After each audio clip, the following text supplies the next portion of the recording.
Okay. And we're live. Welcome to Beers with Bad Company. If you're a minor, don't drink on YouTube. Everybody else bottoms up. Alan Ford from Canada's Wipeout, ladies and gentlemen. What are you drinking? Hold on, I screwed up. I'm drinking spiced rum and root beer. Spiced rum and root beer. Yeah, I like it. Root beer. What's that? What kind? What kind of root beer? A&W. So we figured out that root beer goes very well with spiced rum. It does. But some people like to mix too much root beer and it dilutes the booze too much. Yeah. So what we did was we went to the liquor store and got a bunch of cans of those root beers there. What? Oh, Yeah, that's cool. Root beers. So that, you know, so those are a 7% root beer into your spiced rum. Yeah. And watched Brett down a 66er in a matter of about 3.5 hours. Oh shit, that was a mess. I bet. Yeah, that was rough. He got about 2 hours sleep that night, laying next to the campfire. I guess he got cold and he just reached up and put his hands on the stones to keep himself warm. No. Yeah. He burnt both of his hands? No. Oh. How did he not get burnt? Because the stones weren't that close to the fire. The fire died down a little bit by then. Oh, okay. Yeah. All right. What's going on with this chat here, fellas? Bads with Beer Company tonight. Sounds about right. X-Monster. Evan, what do you think of Ingen and Toddzilla's options on the buckle side? Advantage, no advantage? Well, I think you're going to have to give me a little bit more information on this. I don't know what the fuck they're talking about. If it's just a buckle or no buckle advantage or disadvantage, I think now that the with the smart way to do the strap, it's definitely a lot less. Like you're talking the Ferris strap system? Yeah, the Ferris strap. There's a little bit of a disadvantage being on the buckle side just because the ref's pulling down on your hand and stuff like that, but you can mitigate it if you know what you're doing. But it's definitely way smaller than it used to be back in the day. Oh, the old hustle strap where it just went underneath? Yeah. Yeah, that was rough. So now with the Ferris strap where it goes through, and anybody that takes it a step further and puts that half twist onto the strap so it's actually a mirror image, it's even better. But yeah, if they pull down too hard on the strap of the ref, it kind of pulls that one guy's webbing down. It's a little fucky. Yeah, you can start fighting that, but when refs feel you fighting them like that, they start reefing down your hand. I think Dave Shea, that's how he tore his wrist. Oh, really? He was trying to keep his hand up in the straps as they were tightening it, so the ref pulls his hand down, and that's how he tore his wrist. How hard are they pulling down the straps? Usually it's not that bad. All you have to do is mitigate it. You don't have to push past it. Just stay firm. Don't let your hand get pushed down. And when you've got a 330-pound ref telling you to fucking stop fighting him and he decides to stop you. Fair enough. Sometimes shit let go. I mean, just because I don't have to bring my hand way up there in the straps. Yeah. But I'm going to. Yeah, as much as you can, for sure. Trying to get a little bit of an advantage if you can. I'm going to go far more than I'm allowed to, that's for sure. Until they tell you to back off. And then I'll still go just a little bit further twice. Fuck them. You know, that's why they call you bad company. Yeah, I don't fucking listen. I don't care. Do what I want. I'm a grown-ass man, and that ref's not my real fucking dad. I see Roy Baker's in the chat. I just wanted him to take a look at the sweater, see if he could read that. Can you read that, Alan Ford? I drink beer and I know things? Yeah. Yeah, that's you. Well, that motherfucker Roy Baker challenged me to a trivia contest, and I whooped his southern ass. Oh, yeah? So you won the t-shirt? No, I had the sweater made. Oh, okay. But I whooped his ass. That's a sweater? A short sleeve sweater? Oh, okay. Unless he's black. Okay, so I got a problem. It's more than one. Oh, yeah, I got a lot of problems. But I have a current problem that's really, really bothering me. You know how I like jerky, and I make my own jerky, and I'm pretty good at it. Very good. I ran into a little bit of an issue last night. What is that? So I made my first round of marinade, put the meat in, blah, blah, blah. So Yeah. last night I put the jerky on the dehydrator and then made the next batch. While making the second batch, so I always make the first batch of like without spice for the kids and stuff. Yeah.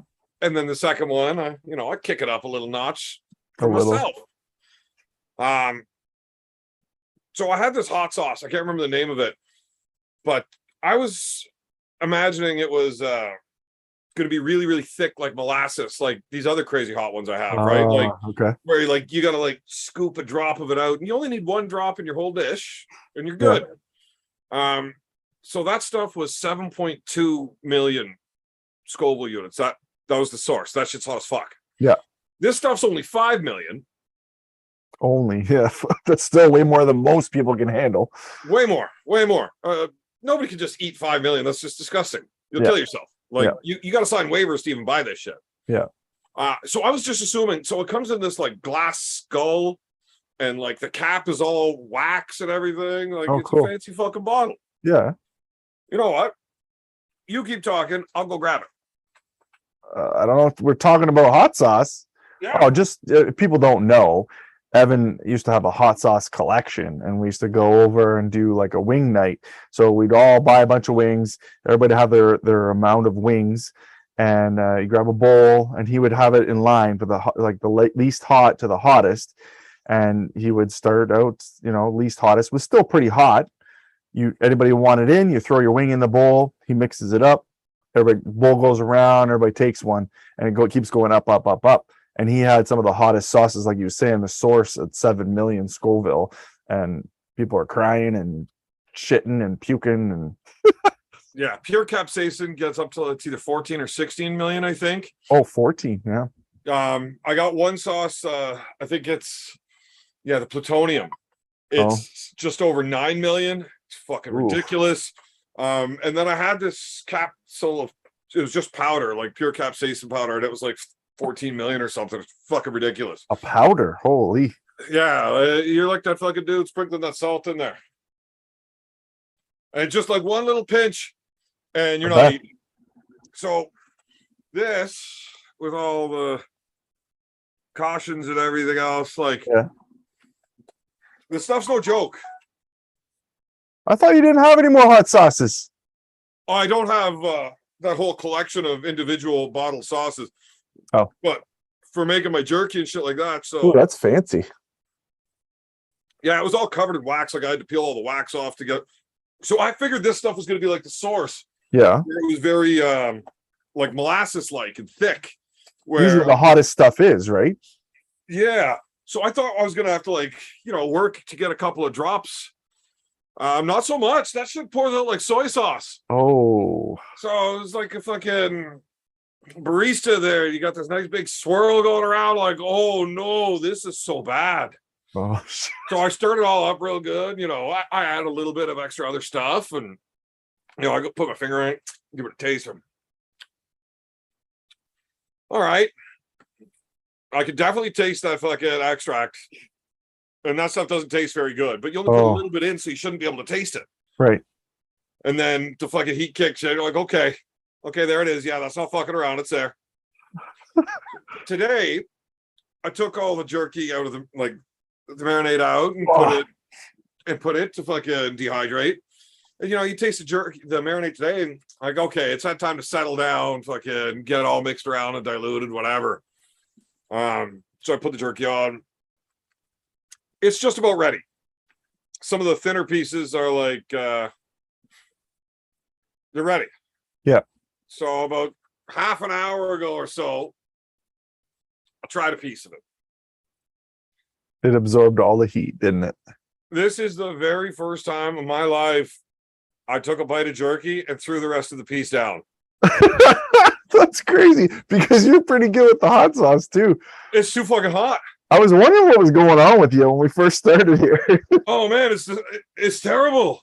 I was sweating. The kids are all fucking laughing at me. They're running around trying to find their phones and cameras so they could film it. Me running around crying and screaming. Oh. I could just drool and tongue. Fuck. My nose just pouring snot and my tongue's just leaking drool. It was terrible. That shit is hot. I am not going to be able to eat this jerky, I don't think. Well, not sober, anyways. So it's coming to arm wrestling practice, isn't it? Yes. Alan, we're going to find out who on the team actually watches my show. Exactly. Because anybody that watches this show, don't eat it. Well, Dylan will eat it. Dylan will eat it. Yeah, of course he will. Well, he tells me he loves hot sauce, and he tells me how he's going to fucking crush me in a hot sauce challenge, no problem. And Really? Yeah, I can't wait well, to he see says that. he eats like the 2 million Scovilles, no problem. 2 million. That's still not even close to this shit. Right? No, yeah, that sauce only 5 million, but he's saying he eats a 2 million sauce on shit. Oh, Like, okay. this is 5 Pretty million, much. yeah, but it's diluted way Diluted a down. bit. Like it's less than 1%. It's Hmm. if Well, you I'm can eat, Don't bring it like right away. I'm not probably not coming to practice for a next little while. why? I'm gonna rest up. For what? Well, there's this big tournament coming up in a couple weeks. Which one? The Freedom event over in Oh, are Napanee. you going down to Umesh's event there? Yeah, I love Freedom, man. I couldn't wait to. I thought the next time was going to be whenever Devin put on the bottom 8, but this Umesh is doing it, so I'm kind of pumped. I love it. The only downside is that I didn't get a chance to practice it, but I feel like I got it. Dude, I got a Freedom table like right there. It's covered in hash right now, but I would have cleaned that off and brought it to practice if I would have known. Yeah, no, whatever. It was really only one practice, I think, since I found out. But whatever, I was all torn up. I was good and torn up last practice. So Well, if you're coming out tomorrow for your last practice before I'll bring the table. I don't know, man. I've been How close is it? consistently torn up for like a few weeks. How close is it? What's the The date on tournament? Umesh's event? I think it's on the 28th. 29th. Wait. Holy shit, that's only 29th. Less than 2 weeks. So you're a week and a half away from this event. Yeah. And you haven't started resting yet. Well, I started now. My last practice was Saturday. I'm okay. You know that you're going to go down there and lose to John Terrian if you're showing up half-assed like that. Well, we'll see. I don't know. John Terrian should be torn up as hell too, but apparently that guy doesn't stop. Man, he's like 24. Yeah, fair enough. It only takes fucking 24-year-olds a week to fucking recover. You're 63, Alan. You're going to be 72 in a couple of months. You can't be doing that. You got to relax. I feel good. Last practice, I felt golden until I pulled your brother and you at the end. Pretty sure Nick's stronger than you. No, Nick didn't have anything for me. Nobody had anything for me, literally. And I was That's like, 'cause come I on, drained somebody's it. got to have something. Adam, come on. Adam was fresh as a daisy. And of course, I'm like trying to crack him, and I'm just on the cusp a couple times, but no, he just fucking blows right through me. Shit. What the fuck is wrong with my arm? Well, Adam stands around and drinks beer with me for an hour and then arm wrestles with Yeah, me. Plus, exactly. he's a 6'3", 280-pound fucking gorilla. He's a fucking strong dude, man. It's true. It's true. Yeah, I don't know. I think Nick was stronger than you. No. Yeah. No. Yeah. I pulled him before you, and I could you just hold him. You did not pull him before me. He stood around with his fucking hoodie hanging off the back of his head, Right. waiting for me first. Okay. Well, Yeah, he whatever. stood around for like 25 minutes just saying hi to people until he could arm wrestle me. Well, then you sucked everything out of him because I had no issue with him. Unless he got like real in, I let him get in. Like I typically don't adjust very much when I'm practicing anyway. So it's just No, I found no issues with his hook. His top roll is coming along quite nicely. he's strong. I know, I can feel it. All right. So I got a couple of questions in the chat here. I don't know where it went, but it's somewhere. Oh, yeah. How bad do you think Khalid would smash you? Colin who? Khalid Jashel. Me or you? Because I don't even really know who this guy is. Me. The guy that just pulled Schoolboy and then Bo in super matches, both in the same. Oh, Khalid. I thought you said Colin. Khalid. How bad do I think he would smash you? I don't think it would just smash you. I think it would be I actually think it would probably be a really good match. Me too. Like I not think you would not smash me overly if I tried to one-sided top either roll. way. The only way I could play with him up top is if I had straps on, and apparently his hand is so goddamn strong, I'm not going to be able to get straps. Oh shit, I forgot about that part. But then I can hook. True. Yeah, I guess And if he tries to roll out of my hand at that point, I'd probably be able to run and get a strap. yeah. So I don't know. I think I could put up a pretty good fight with Colin. I would love to do it. Yeah. But he Well, definitely looks like the real deal. Let's make it happen. I'll fly you out. Everything's on me. When I win the million, when I win the lottery. That's a big win. That's a big win. Especially considering I don't play the lottery. Well, how are you going to do that? I don't know. I should try it once in a while. What's it? Isn't it up to like friggin' 70 million, or is it more now? Fuck if I know. I don't play with It's some crazy amount, and then no one won it. It's been like the highest it's ever been, I think, or something like that. I don't know. I don't really follow it that much, but I don't know. Nice. The wife goes and gets her tickets every fucking week and keeps losing. And that's why I don't do it. People, Phil Woody says he's looking forward to out drinking me in January. Woody Yeah. out drinking you. I don't know. I feel like he doesn't drink as much as he used to now. Do you know Phil Woody? Oh, I thought you were talking about Woody, like No, not Don Underwood. Don. Yeah. No, I don't. No, he's just a tiny little fella. Oh, Well, okay. good But luck. he could be one of those guys that can just drink and drink and drink, and he's totally not functional, but he just keeps drinking. He can stay upright while he's, there's those guys that you got to worry about, but Yeah, I just can't see how that's going to work out for him. Nah. Roy Baker, I have a buddy who grows his own Carolina Reapers, and he eats a pepper with his grits and eggs in the morning, but he is an alien. I got a bag full of Carolina Reapers in my freezer right now. I'm going to throw them into the dehydrator and mash them up. Or I might actually boil it down and just make my own extract sauce from it. you should. You're gonna make your own extract? Yeah. How do you do that? You just boil it? More or less, yeah. It's a little bit of a process, but yeah, you separate the oils from the seeds where you get all the capsaicin from, and then you just collect the oils off the top of it. And, Oh, you have to skim it, eh? Yeah. Huh. Oh. What the fuck are grits? I still don't know what grits are. Yeah, I don't know either. Can somebody fucking explain to me what grits are?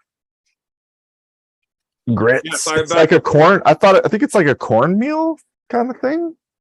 It sounds like a paste. Sounds like gruel. I don't know. Crusty brand gruel. Something in grits. Biscuits. No. It's green. Collards and green. No, it's collards and green. Collards and grits? I don't know. Greens. I don't know. We're not American. We got maple syrup and pancakes. I dropped down under 5K subs again. This is amazing. You dropped down? Oh, you were over 5? I was, and now I'm not. Oh, So that's fun. Evan, why are you ranked 330th in the world at your weight category? Well, what weight category is that? where are you seeing these rankings? I'm pretty sure that's a joke, Oh, probably. but I don't know any rankings that went up to 330. I don't know that new ELO system that Corey Miller's doing. Will it's all automated, right? Collards and cornbread. Okay. Okay. A little bit of flavor, mostly just so hot that I could barely do a few drops of my burrito meal. Lasts a long time. But what is Yeah, this grits? shit's hot. Someone tell me what grits is. I know what collards is. I know what cornbread is, but what the fuck is grits? Not a clue, man. That's a southern thing, huh? Are grits not kitty litter? Marcus does. It sounds like it. Marson Space. I'm drunk. Well, fantastic. I'll be joining you. I don't want that. I want this. I'm still fucking leaking from that fucking hot. Man. It's fucking hot. Like, how much did you eat? I took a piece of jerky about that big and I ate about half of it. I don't even know where I Oh, threw the other shit. half, but it got Oh thrown. no, that's not good. I can't. I Alan want to looks go to practice younger just than for that now. you. Look younger than me. Me, 100%. Well, fuck. New coyote pants on the way. No, you don't make coyote pants. Coyotes aren't big enough to wear their pants. I wouldn't mind stealing another Bears pants though. Hey, was disappointed. Aussie arm wrestler was disappointed. Alan's match got canceled. Why did that event get canceled? Me too. As far as I know, the only reason why I could cancel is because the sponsorship fell through. But I'm not 100% sure. He was running the event himself, and it seemed like he was a little bit overwhelmed, but was making it happen. And then all of a sudden, sponsorship fell through. So, yeah, this money thing is really kicking my ass lately. Yeah, it tends to do that from time to time. Roy Baker thinks that I should challenge Bowen to a match after he pulls Khaled, like Bowen did to him when he pulled Schoolboy. Yeah. I think I would rather pull both Bowen and Khaled after they pull a match against each other. Yeah. I think I just smash right through both of them pretty easily. It'd be even more impressive. Let those two fucking duke it out, and then I just whoop on the tired guys. Okay. What do we got going on here? I didn't know Evan was a pepper extractor. That is so true, Roy. I am the most what did he say?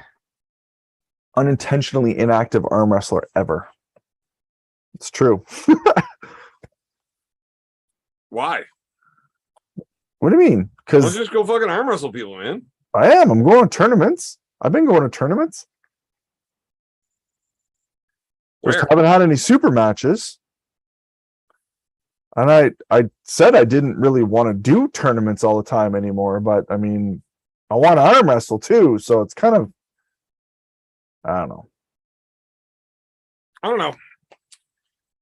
Why would you even want the super matches unless? Well, I guess that's just the easiest way to get fucking paid. I'm gonna have to go get a shirt here, guys. I'll be right back. This is It's not even fucking hot. It's not even about getting paid. It's about Not spending a bunch of money to get there. yeah, like I've been to so many tournaments in my life, man. I don't know how much money I've put out for a bunch of trophies that I don't have anywhere. Like I literally I have a few of them in my garage still. When I moved a couple times, I ended up throwing them all out. Back in the day, they used to have brass arms on them, and I just pulled those all off, threw out the trophies. Because back in the day, they used to be these big fucking trophies too. What do you do with them things, man? Like, unless you have a setup like Michael Todd, where he's got like a nice shelf all the way around his custom gym, what do you do with them? I don't know. Like, they're just dust magnets, and I'm pretty sure my wife doesn't want them laying around all over in the house. I mean, she definitely is proud of me. There's a few laying around here, some nice, little bit different ones, or substantial ones like provincials, nationals, that kind of stuff. But other than that, I'm not interested. I literally just want to travel and arm wrestle. So if someone could pay at least my flight and hotel, I am golden. Set me up with a cool match, stick a camera in my face. Yeah, I love it.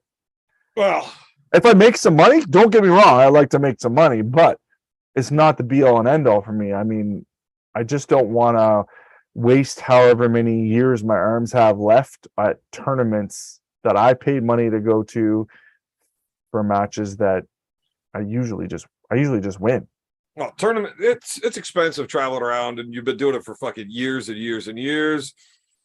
Yeah, I get it. So yes, anytime that there's an event that I want to hit because I want to be there, like it's just this big awesome event, tournaments and stuff, like when the WAL was doing their tournaments, the big UAL tournaments, no problem taking out of pocket to go there. Now, if I can't afford to go, I can't afford to go, but if I can, no problem. Yep. Super matches, I'm not spending $2,000 to go pull somebody. It's just, No. It just doesn't make sense to me. But if you want me there to do it, I'll pull anybody if it's not costing me an arm and a leg, you know? Now that being said, I am kicking myself a little bit for not going to London and pulling in the Iron House. I really should have seen the value in that and took the money out of my pocket and done it. If he gives me a chance to do it again, I will be there. But outside of that, like and that's back to a camera's in my face, right? There's some opportunity to make money and stuff later, but yeah, I don't know. Yeah, I kind of miss the old tournament days where it's just big events and you want to see where everybody shakes out. Yeah. I'd like to see a few more of those come back. Yeah, good old Mike Gould Classic was the best for that. I love those events. Fucking the best. I always booked off. So Saturday was the amateurs. So Yeah. I would have to be there and coaching and drinking and having fun. Yeah. And then pulling on the Sunday. But I'm definitely staying Sunday night and hanging out and partying with all of the guys that are coming in from all over the place for that. That's the best time in arm wrestling. Nationals are a big event like that where all the guys are hanging out afterwards. That's a lot of fun. But Michael's was even cooler because you had people coming from all over the place. You know what I mean? Like guys you wouldn't normally see. Big events like that. One of my best memories, honestly, was doing karaoke with RVJ. Oh, I loved it. It was awesome. We both got hammered after I beat him, of course. We both got hammered. Like we're doing karaoke, it was a lot of fun. Yeah, he's surprisingly impressive. Yeah. Dear man, do Bronx or Islam? I will take. Man, that's a trick question. It's fuck. If it's a good fight, I'll take Oliveira. And if it's a shitty fight, I probably Islam. Like he may just have to stay in complete fucking wet blanket mode and not let him move. If he's even trying to land any ground and pound, Oliveira's got room to fucking wiggle. I like Oliveira in the fight if it's an active fight. If it's just Islam pinning him and holding him, could be one of the worst title fights ever. Are you getting like super chats that I'm not seeing or something? Or you just no? But every time I see a question that I'm scrolling through that I want to answer, I do. I got you. What's Marcus going on about here? Marcus. Evans Hero Koof 10. What? He's making COVID jokes on me. Alan, call out Oleg. Oleg. But he only pulls left-handed. Oleg only pulls left? Well, yeah, his right arm's. There's no fucking way. There's no way I'm pulling. Shit. I was there the day. I believe I helped convince Devin to pull Oleg because he didn't want to initially, and I was like, "Come on, man! Like this is your shot," kind of thing. And then when they threw the $5,000 on the table, it was like, yeah, I was right there. I was right there in the back when that happened, and that was phenomenal. And if that took that much effort for Devin with his left arm, I'm probably not going to have a chance with Oleg. Especially what about left. Matthias Schilt, though? What's that? What about Matthias Schilt? Matthias Schilt. He's a little bit closer to your size. Another Hellboy, but really? German dude. I think he just won Worlds. Oh, I'm not familiar with him. But he's a little smaller than you. I will take whatever match right now. If someone's willing to compensate me a little bit or fly me somewhere to do something, I would be all in, honestly. Someone my weight relatively. Absolutely. I'll pull anybody. Yeah. Absolutely fucking anybody. I don't give a fuck. Oh, you don't care? What's the worst thing that's going to happen to me? I'm going to lose an arm wrestling match? Fuck. It's happened plenty of times before.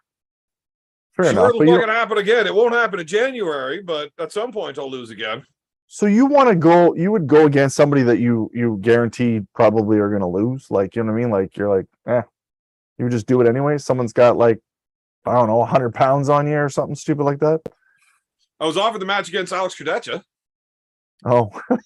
And? The one that Rick just took? Oh. That was offered to me first because I beat Rick the last 8 times. Oh, I didn't know that. Yeah. So why didn't you take it? You're all fucked up. No, because Rick said he wanted it. Oh, okay. So when Magda asked me if I wanted to pull Alex, it's like, well, kinda, but it's not a good match. Like, he's gonna fucking crush me. Like, this is a one-sided ass kicking, and it's my ass. So, but I mean, yeah, I'll fucking do it. He's here. He wants to pull. Okay. He's a huge dude, man. I couldn't get over it. Like, Hey, the fucking I didn't, monster. I didn't realize he was that big, and I would like to see him and Devin pull, honestly, because I feel like you would give him a run. Who would give who a run? Alex would give Devin a run for his money. Did you not watch the video of Alex whooping Devin's ass? No, was it just practice pulling though? That doesn't count. No, but in practice pulling, It tells you something, but it doesn't. It's not. right, but Devin's the guy that's on the table nonstop all the time. Right. And usually by the end of a practice, like Devin's got you broken down. Not so much with that big prick, but he was pulling with Devin like a few days before pulling that match against Rick.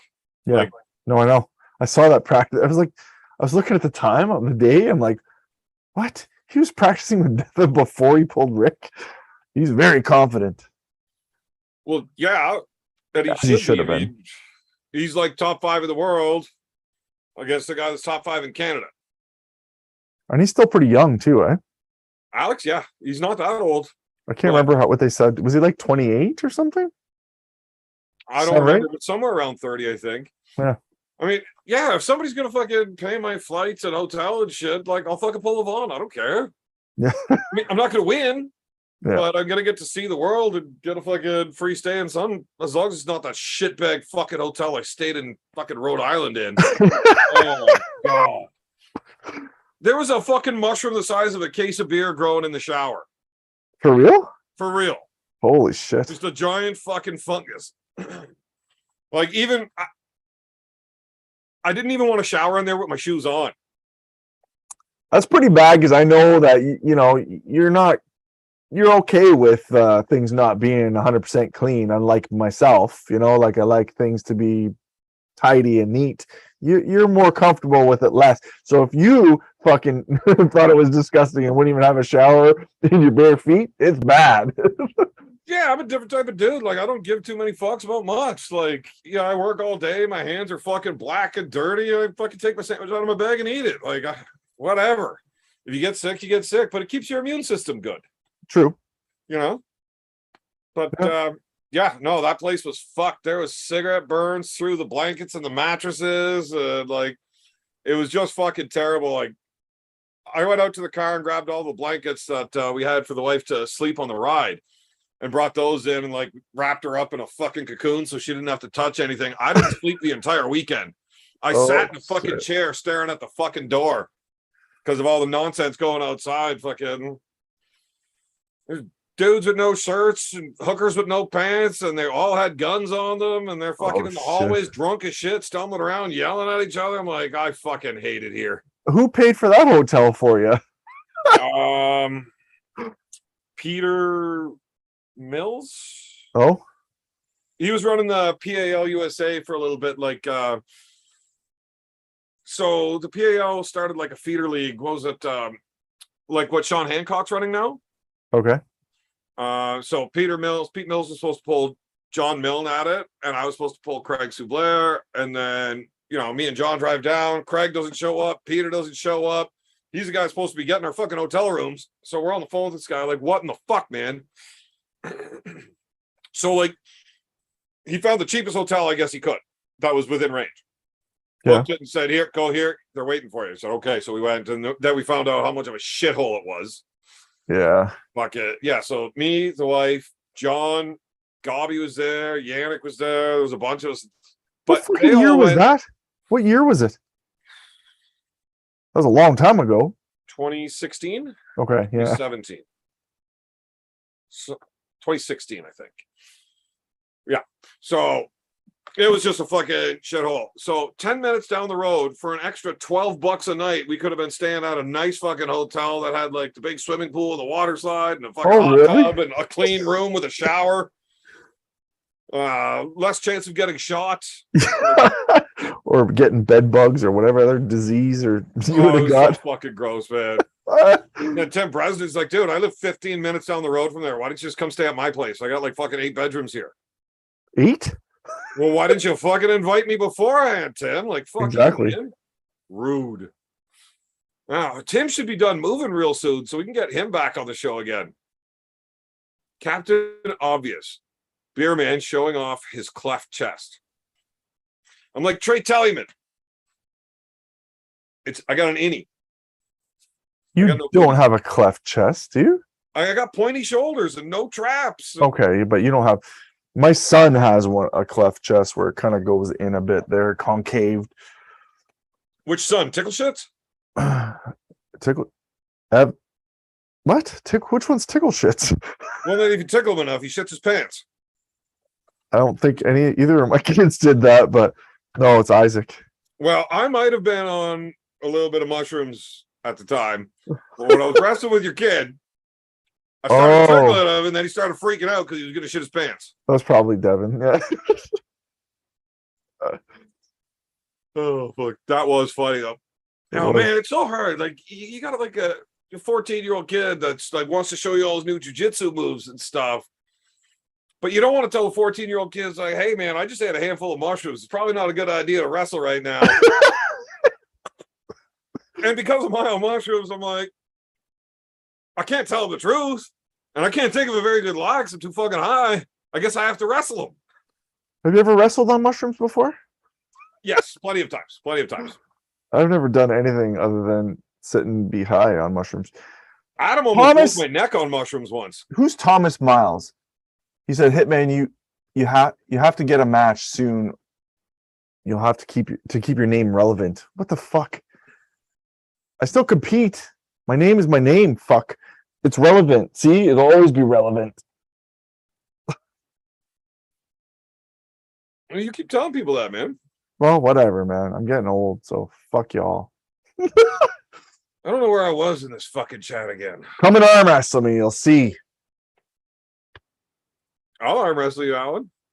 I didn't name my kid after Devin.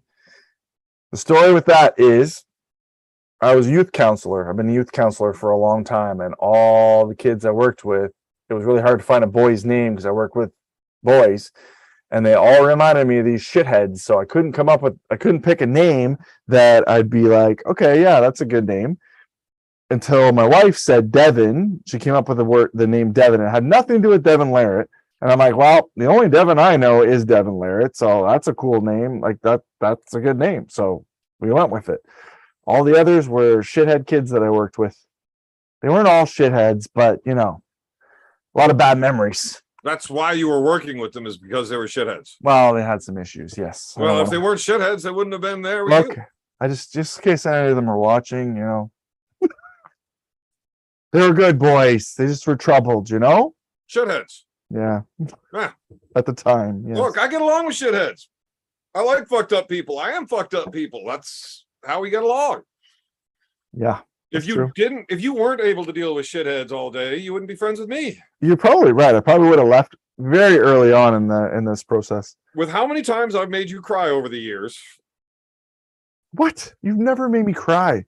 You've pissed me off quite a few times. It's not what Allison said.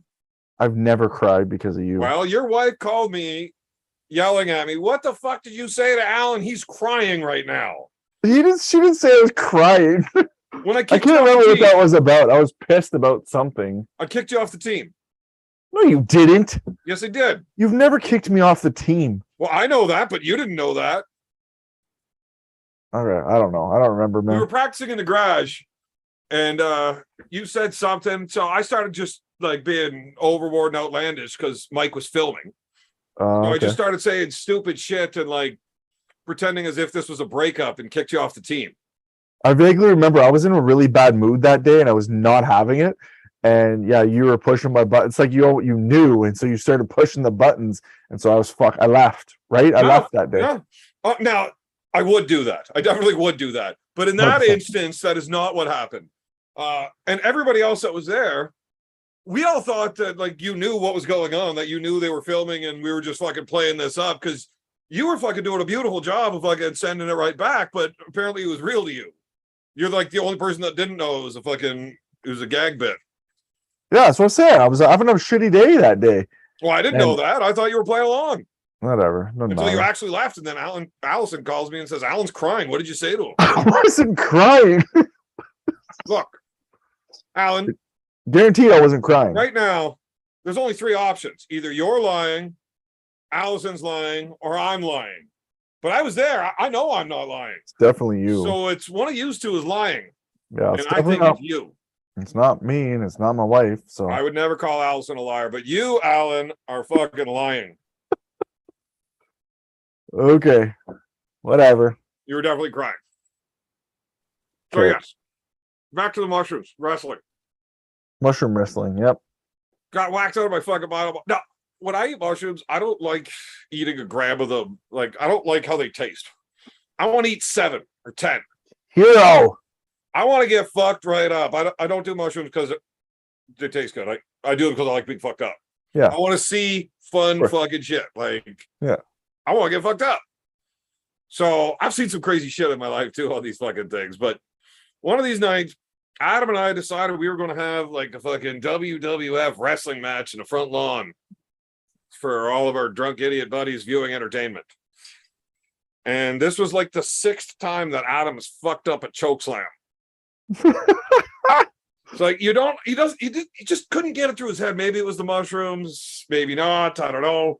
But he couldn't get it through his fucking head that when you lift a 230-pound man and you're holding his head at 8 feet in the fucking air, you don't have to try to slam him down. He's 230 pounds and he's 8 feet in the fucking air. He's going to hit the ground pretty fucking hard Yeah, as is. Gravity's not his friend. Your job is to control and make sure he lands flat, smooth. Like, take care of your fucking partner. If you break your toys, you're going to have nothing to play with. Right. And he fucking right on my fucking head. Oh, my head fucking turned sideways. There I am, out cold in the fucking lawn. Everybody thought he broke my neck. I bet. He didn't. But they thought he did. Man, how is it that I've let him do this 6 fucking times, knowing that he's fucked it up every single time? 6 times? All right. So that brings us to the next time we tried one of these wrestling maneuvers for entertainment purposes. You ever watch much wrestling, Alan? The real stuff, like the actual MMA shit, not the other stuff. Okay. Do you know who The Undertaker is? Yes. Do you know the one finishing move that he did called The Last Ride? No. All I remember is he's a big tall fucker wearing dark clothes and he came out of a coffin at the beginning of his. Yeah, so the dude's like 6'10", 300 pounds. Now, a power bomb, you put their head between your legs, you grab them around the waist, you lift them up so their legs sit onto your shoulders, and then you slam them down onto The pile driver, isn't it? That's a power bomb. Okay. A pile driver, once you pick them up, you just sit down. Oh, okay. So this, you flip them right up, and then you slam them so they land flat on their back. The Last Ride is like that, but once you get them up, you grab onto the waistband of his shorts, and you bring him straight up. So now he's got my waist at 8 feet in the air, Oh, shit. and he's bringing me straight down onto this little fucking steel filing cabinet. Oh, Jesus Christ. Where did the steel filing cabinet come from? So Justin Smith from the team, Yeah. I guess he wasn't still doing the rock band thing whenever he started arm wrestling, but he was the lead singer in this rock band called Cavity Greg. Yeah. And all the guys in the band, they rented this like fucking warehouse apartment. So it's got like fucking 4 bedrooms, the kitchen, the bathroom, and then this giant fucking open warehouse. So this was either New Year's or Smitty's birthday party. I can't remember which one. We had a lot of big parties in that warehouse. So we just moved all of this shit out of the way, tables, chairs, everything. We stacked it all up in the back corner. We built a stage in the warehouse there. It was right across from the OPP station in Petawawa. Yep. It used to be the Oh. hardware store there. Okay. Yeah. So That's a that whole dance thing. studio or something now, isn't it? Right. Well, except upstairs, not the Okay. downstairs part. So we had all these old filing cabinets and shit, and it's like 4:00 in the morning. And for some reason, we decided that we were going to do this to see if we could pull it off. And it's like, Adam, you have fucked this up every time you've ever tried one of these moves. Don't fuck this up, man. You're going to kill me on this one. Like, I'm landing on the corners of a fucking sharp steel filing cabinet. Don't fuck this up. Like, make sure I land flat in the center of this fucking thing. He finally took a breath, I remember sitting up in the air like this. I looked down at my buddies and I'm like, oh man, I'm about to fucking die. And then away I go, woof. He actually did it right, though. It was okay. Luckily, Yeah. thankfully. Yeah, Alan, when are you going to pull again? In less than 2 weeks. Oh, yeah. But do you know who you're pulling? Are you going to actually beat John? Everyone. I hope so. It'll be nice. I mean, like the last time I pulled him, I beat him. So Yeah, but you had me there. you're not coming to this? I don't know. I If it's thought for kids weekend, sure a lot of the probably team not. would come. I'm planning on going to that, and I Well, 2 think I'm weeks going to go to after that, Ottawa Open Eric's. too. Well, sorry, what?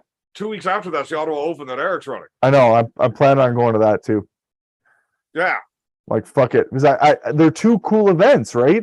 Like Freedom's cool. It's something different. It's fun, and then Eric's event with the $5 for every win. I'm down for that. That sounds great. Oh, Eric always runs awesome events. And then I guess he just paid somebody's entry fee. He selected one name at random out of a hat for one of the top finishers at the Oktoberfest event that Oh yeah. Jake just ran. So somebody's getting a free, like he's just giving away free shit all the time to everybody. Eric runs awesome shit. He must have good sponsors, or he makes a lot of money. Maybe. Who the fuck knows? I don't know how sponsors work or how to talk to them. You should be really good at getting sponsors. Until anybody actually watches 2 minutes of any of my shit, they're like, I'm not attaching our name to you ever. Mm. The problem is you're a loud asshole, and that's not good for our brand. Why don't you ask the club to sponsor you for something? Yeah, no, No? Okay. that doesn't work. So somebody asked me if I'm still going to pull this match in Ireland in January. Well, we really need to fucking figure out what the date is on that. Marcus is in the chat. Let's ask Marcus. When the fuck is this event? Why? Who's putting it on? Marcus? Yeah, Marcus and Paul Maiden are like partnering Oh yeah. up or something to do Arm Gods. It's armedgods.com. Somebody can get that in the fucking. Hey, while you're at it, Marcus, try to find a match for me too, and then I can hold his hand on the plane. I Not do. that I want to. I No, don't the want wife's coming. to. She can hold my hand this time. Oh, she's coming? That's cool. Yeah, we're gonna go check out all the old castles and shit where Game of Thrones and shit was filmed, and That's right up your alley. yeah, fucking Ireland's awesome, man. I'm Irish, so you know. I just go around drinking everywhere. Repeated head trauma explains a lot about beer, man. Well, that wasn't very nice. The date will be announced after this weekend. I haven't got that far down in the chat yet.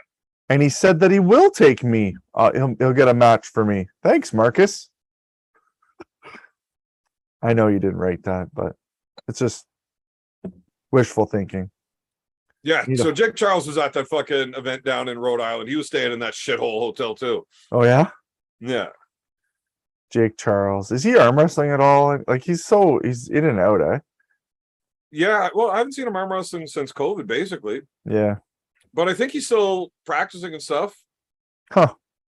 I don't think that Buckhorn doesn't really have much of a team left anymore, does it? Just don't hear about them anymore. They used to have a really good team in Buckhorn. No, they didn't. Well, they had a lot of guys that were very active. That's what I'm going to say. Yeah, they had a lot of pullers. They didn't have a good team. I mean, Old Man Windover. He went to a lot of events. He wasn't horrible, but he He got a wasn't. win on you. When? I don't know. He loved to tell me that story though.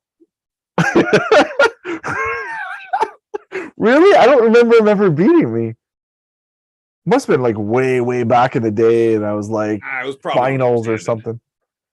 Oh, Marcus wants to know who I would like to pull. I don't know. I have to consult with my buddy Evan Burgoyne because he knows this shit way better than I do. Man, there's not anybody good over there. In Ireland, Yeah. is there anybody close? Well, who are the Ireland, top that's guys? good. Ireland, Scotland, fucking at your weight class. You got Maynard, Bogdan, I'd pull Bogdan. Stoika. Maynard's pretty good. David Bradford's pretty decent. I know these names. He'd crush you left, but I don't want to pull left. Well, I'll pull left for fun, but I don't really want to have a match left. Unless it's some up and comer, just to, more table time. I don't mind pulling left. I just don't like losing that much. It's not, my left's not high level like my right. yeah, like your left's good, but your right's like actually, yeah, you know what I'm saying. I don't like saying too many nice things about you in one day. That's okay. I understand. Hey, did you see that thing about the bear attack down in Wyoming? Bear attack in Wyoming? Yeah, a fucking grizzly bear attacked this college dude. And his buddy was there. His buddy was on the wrestling team. And he tried to go out wrestle this fucking grizzly bear. What? Yeah. Jesus Christ. That's a real thing. The fucking nails are the size of my fingers, man. Yeah. Okay. And how did it go for him? Well, I mean, he's alive, so I'm guessing he won. Yeah. But I mean, judging by how many stitches there are just in his face, it didn't go like super well. He definitely got fucked up pretty bad. I bet. Yeah. But I mean, they're both alive, so those are big gashes where you're getting finger-sized nails run across you. And biting. Yeah, that too. Well, they were both wrestlers? I thought it was just the one guy was a wrestler that tried to save his buddy and got really fucked up for it. Oh, so it's 2-on-1. No wonder why they lived. Well, so when we were in the park hunting over the weekend, I don't know if I told you this. No, I haven't talked to you about shit. So Tarzan and Duckfoot and everybody just got fucking wasted. Of course. So they didn't sleep the first night at all. They just stayed up drinking the whole night, and then it's time to go hunting. And I guess James and his son passed out on their watch. They fucking fell asleep in the middle of the afternoon. This is like the evening hunt, right? So it's like 4 o'clock. 215, Marcus. Sorry, go ahead. 215. Yeah, so just under 98 kilos. So they're sitting on their watch, whatever, and they both fell asleep, took a little snoozer. Yeah. And James woke up to Grayson like smacking him in the fucking face. Dad, wake up. There's a bear. There was a bear like 15 yards in front of them. Oh, shit. Just strolling around. So then Grayson's all terrified that a bear is going to attack. And he was just afraid to go to sleep. Like, don't worry about it. If a bear comes into the camp, Uncle Evan's got it. I'm gonna fuck that bear up. I'm gonna steal his fucking pants. Seriously, I'm gonna take his pants. I already got one money. pair. I'm gonna try to get this motherfucking shirt. Like, so they decided that if in fact a bear does come into the camp, nobody's gonna help me. They're all just gonna try to grab their phones and film this. Of course. But if I win the fight or even live, they're gonna give me 20 grand. Really? Okay. Apparently they figure they're going to be able to make the money back on the backside by starting their own YouTube channel with this video. Yeah, not much goes viral anymore. So, but something like that might go viral. So, yeah, you can make some money. Yeah, drunk fucking redneck picks a fucking fist fight with a black bear in the bush in the middle of the night. I definitely would take that match, Marcus. Make it happen. Neil. Marcus, you know that Neil's not going to be going to Arm God. Neil That would won't be even fun. mention Arm Gods or any of your fucking names. The rematch of the century.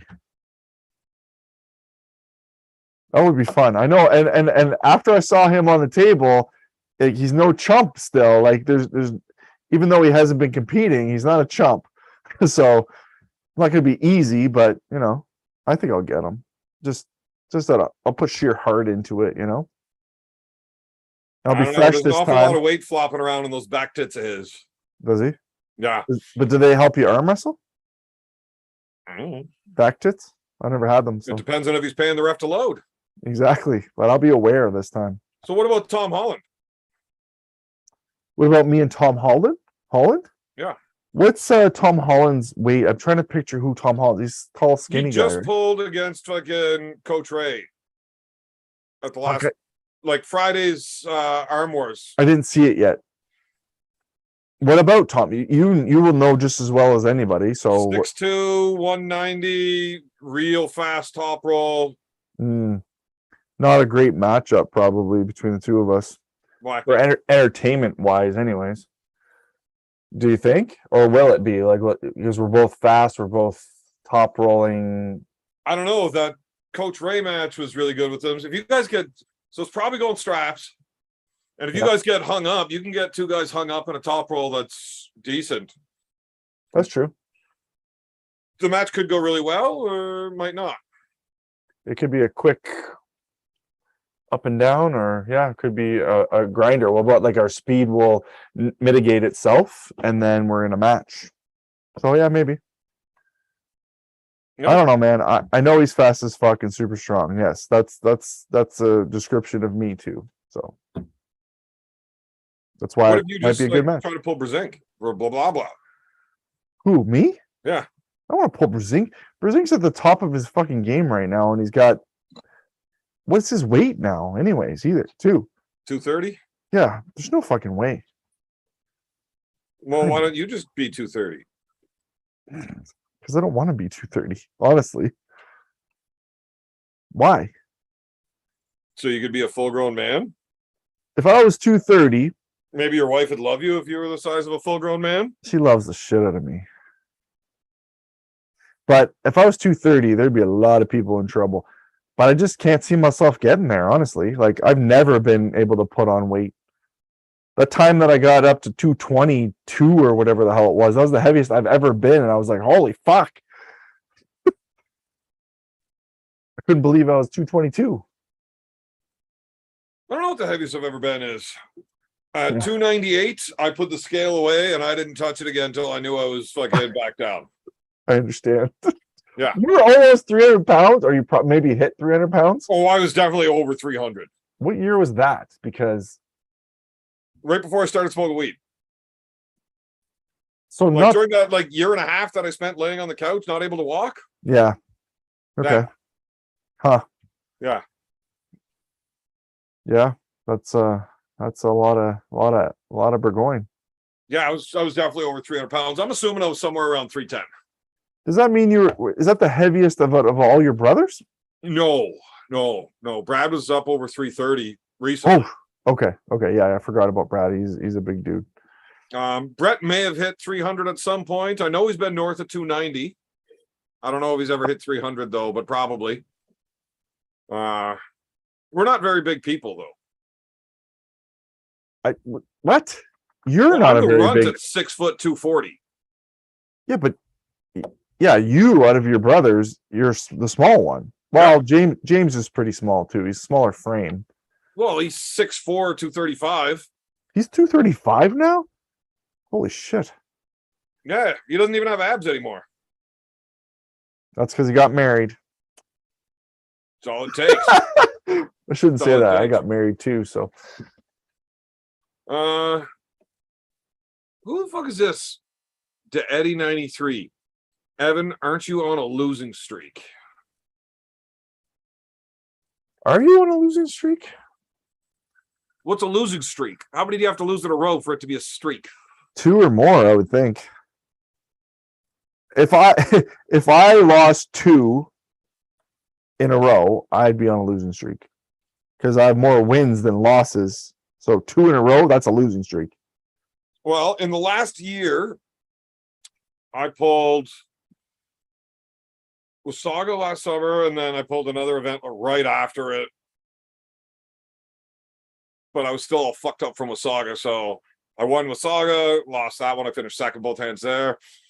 Then we did our tournament where I should not have entered it at all. So I pulled You did well still. I didn't pull right-handed. I only jumped in left. So I pulled Brian DeZormo in the first round, beat him rather easily. And then I pulled Dustin, who beat me, took my hand. And it just didn't feel right. It was like a little tender in there. So I'm like, you know what? I'm not pulling anymore today. This is a fucking bad idea. And I don't- then I pulled a super match against Dustin a few weeks later because the guys doing the rankings in Ontario, they're like, well, Evan, he beat you flat out in a fucking real match at an event.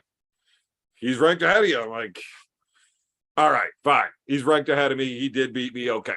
But now I want a match with him. So we scheduled a match for like 2 or 3 weeks after that. And then I whooped his ass 6 Yeah, you nothing. crushed him. Crushed him.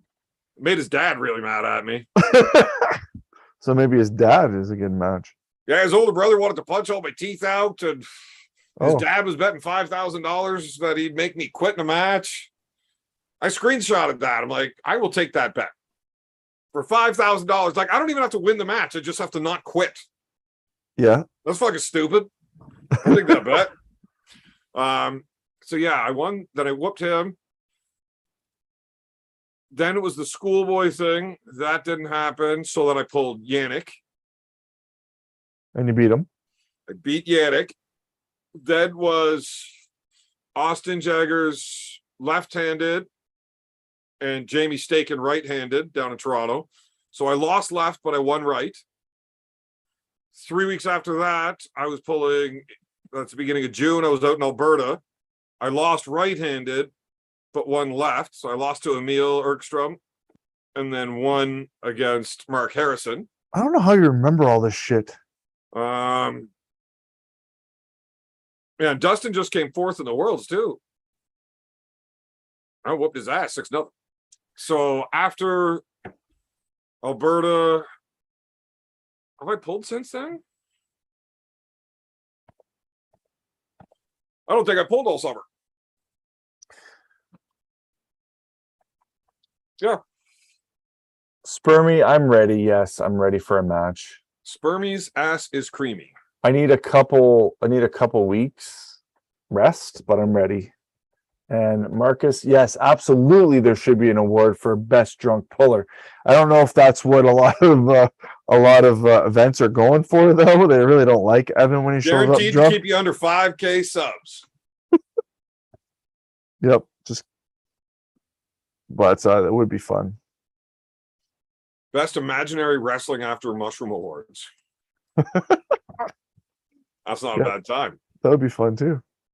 Right, Alan, you were there. I actually did wrestle with your sons, right? You remember what the fuck? Well, yeah, but they're saying it was just the mushrooms that I was imagining it. Oh, I do like getting fucked up. you were doing it. I should tell you about some of these fucking wild trips I've had some night.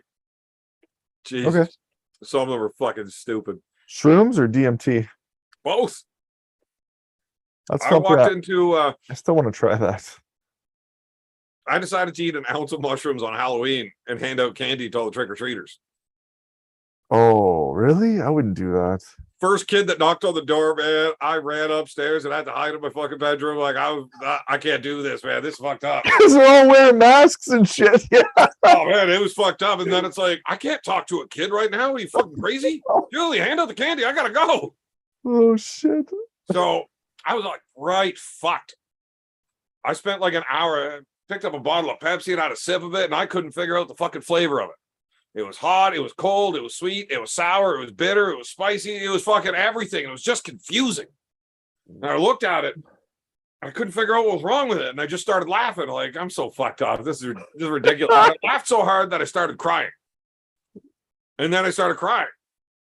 And then I cried so hard that I started laughing. And I got caught in this cycle of laughing till I cried and crying till I laughed for like an hour. Oh. And it finally stopped because I really had to go pee. And I had a sobering thought that I got to go down to the disability office in the morning and explain to them that I had an ounce of mushrooms last night and I'm never going to be okay again. I'm fucked for life. You got to pay me now. And it's like, okay, I got to go take a piss. I'll go to the bathroom. So I fucking get my ass up. I get into the bathroom. Now, it's a tiny little bathroom. Yeah. And there was a full-size fucking fire truck in it. Holy shit. I remember that part of the story. Like, I know this fucking motherfucking fire truck does not fit in this little bathroom, but it's here. I can fucking see it. Fuck. On the second floor. Yeah. So they're like, no, I can't pee in here. There's a fucking fire truck. How am I going to get to the fucking toilet? So I went out of the bathroom and I just sat down at the top of the stairs. And then I got confused. And I spent a good while trying to figure out how I could go up the stairs. But I'm already at the top. So how do I do this? I want to start at the top of the stairs and go up them. Yeah, that would be difficult. Yeah, it took a while, man. I I bet. figured it out the next morning when I was watching the movie Labyrinth. You just got to flip them upside down so you can still go up even though you're at the top. Well, yeah, if you flipped them upside down, you could. do Yeah, that. the top's the bottom, so you can still go up from the top. Yep. Yeah, too easy. What's going on, Cobra? Cobra's in the chat. Hey, Cobra. How do you want who's that rematch with me? who's Took your Ebenezer hand like Pickup? Uncle Bernie going to the bedroom. Ebenezer Pickup. That's the old man version of Neil. Oh, okay. It's not actually Neil. He says, you don't want to rematch with me? I took your hand like Uncle Bernie going to the bedroom. Oh, Uncle Bernie going to the bedroom? Yeah, I don't know exactly what that means. Me neither. But good job. Not too many people do that. Who's Uncle Bernie? Isn't it from an old movie where Like Weekend Bernie? at Bernie's? Yeah, I think so. Because he was Isn't dead. that where he dies and they like prop him up everywhere and stuff, try to make it look like he's alive? Now I don't remember the whole pretense to it. I just know that they were parading him around all weekend trying to make it look like he wasn't dead. Yep. Sounds like Artem's fucking talking shit on you over on a different live stream right now. Oh, probably. I'll take a match with Artem. That's who I want to match with. Fuck it. I like it. Yeah. You better train hard because he fucking whooped your ass last time. Yep. But he'd already had a super match. It's true. Yeah, that would have been like fucking Bowen losing to Khaled. Artem, yeah, like I said, he's doing really good for himself. He's really taking it up a notch or two or three. Oh fuck. You know what? I'm gonna go grab a piece of this jerky. What? Why? You just recovered from the last piece. Yeah, because I'm now recovered. Okay. So it's not gonna eat itself, Alan. Yeah, you're right. Fuck. I was looking forward to seeing it. Well, there's probably still lots left, so we'll see it. We'll see it at arm wrestling practice. I'll try to videotape it if I'm there, for sure, because it'll be hilarious. I'll just sit there, put my phone right by the bowl of jerky, and see what happens. Because we don't want people to know. Because if they didn't watch this, they don't know. So, which is probably most of them. They get enough of Evan, so they don't really want to. They don't really want to watch them too. I can't believe he's gonna eat more of this jerky. Like literally, before I got online, he was like crying because he was so fucked up from the piece of jerky he ate. He was bawling. What? You were crying when I first got online with you because of the jerky. This little piece of jerky. Just a little piece. That's what did that to me. I know. I'm fucking scared of it now. Well, of course you are. Oh man, it's fucking hot. Why? I just don't understand why you would do it again. You fucked it up. You don't have to eat it. Feed it to other people as a joke. Man, it's too hot. It's not even funny. Be like, here, you want some jerky? So Yeah, I got a for buddy of mine that makes his own smoked sausage and stuff. It's good shit. And some dude at work just kept going into the fucking fridge and stealing his food. So I gave him a bottle of this fucking crazy hot shit, and he took insulin syringes and just put pockets of this crazy fucking hot sauce into the sausage. And they never found out for sure who took it from him, but he thinks it was the guy that he thought it was in the first place, because the day that sausage went missing, that dude didn't leave the bathroom for his entire shift. What shit did you get him to inject? The What was SARS. it? Oh no, really? Yeah. Like That's what, 7 million? 7.2, yeah. It's fucking crazy. Yeah. See, the thing is, if you were to do that intentionally, you could probably be charged for that. Yeah. But Mike just happens to enjoy eating really spicy food. So he's Yeah. allowed to make his own food as hot as he wants. 100%. Yeah. I bet I'm you not that sure guy will how never. hot is too hot before you can get charged for it. You can't get charged from that. If the guy takes your fucking food, it's your own food. He took it and ate it. It's not his fault that it was No, crazy I'm talking hot. about me handing out this jerky. Oh, that's true. Like, if I tell them it's hot, is that good enough? I think so. Like, I don't know. At Wild Wings, like, if I go to Wild Wings, they have their menu, but there's another menu that they won't give you if they don't know you. Really? Like, you have to sign a waiver for that has their extreme sauces. Oh, I didn't know that. Right. So I went in there and I got it. And the waitress just didn't want to give me. She's like, look, we've never met you before. I'm not supposed to let people eat off that menu without knowing them, kind of thing. Like, well, how hot is it? Like, how many Scovilles? And I start talking to the waitress for a couple of minutes. Like, clearly I know what I'm fucking talking about here. Yeah. She's like, well, you seem like you know what you're talking about. I'll go grab the menu and the waiver if you want. Yeah, let's do that. It was fucking delicious. So I grabbed one of their, like, the hottest one they had. Yeah. But it was still fucking tasty.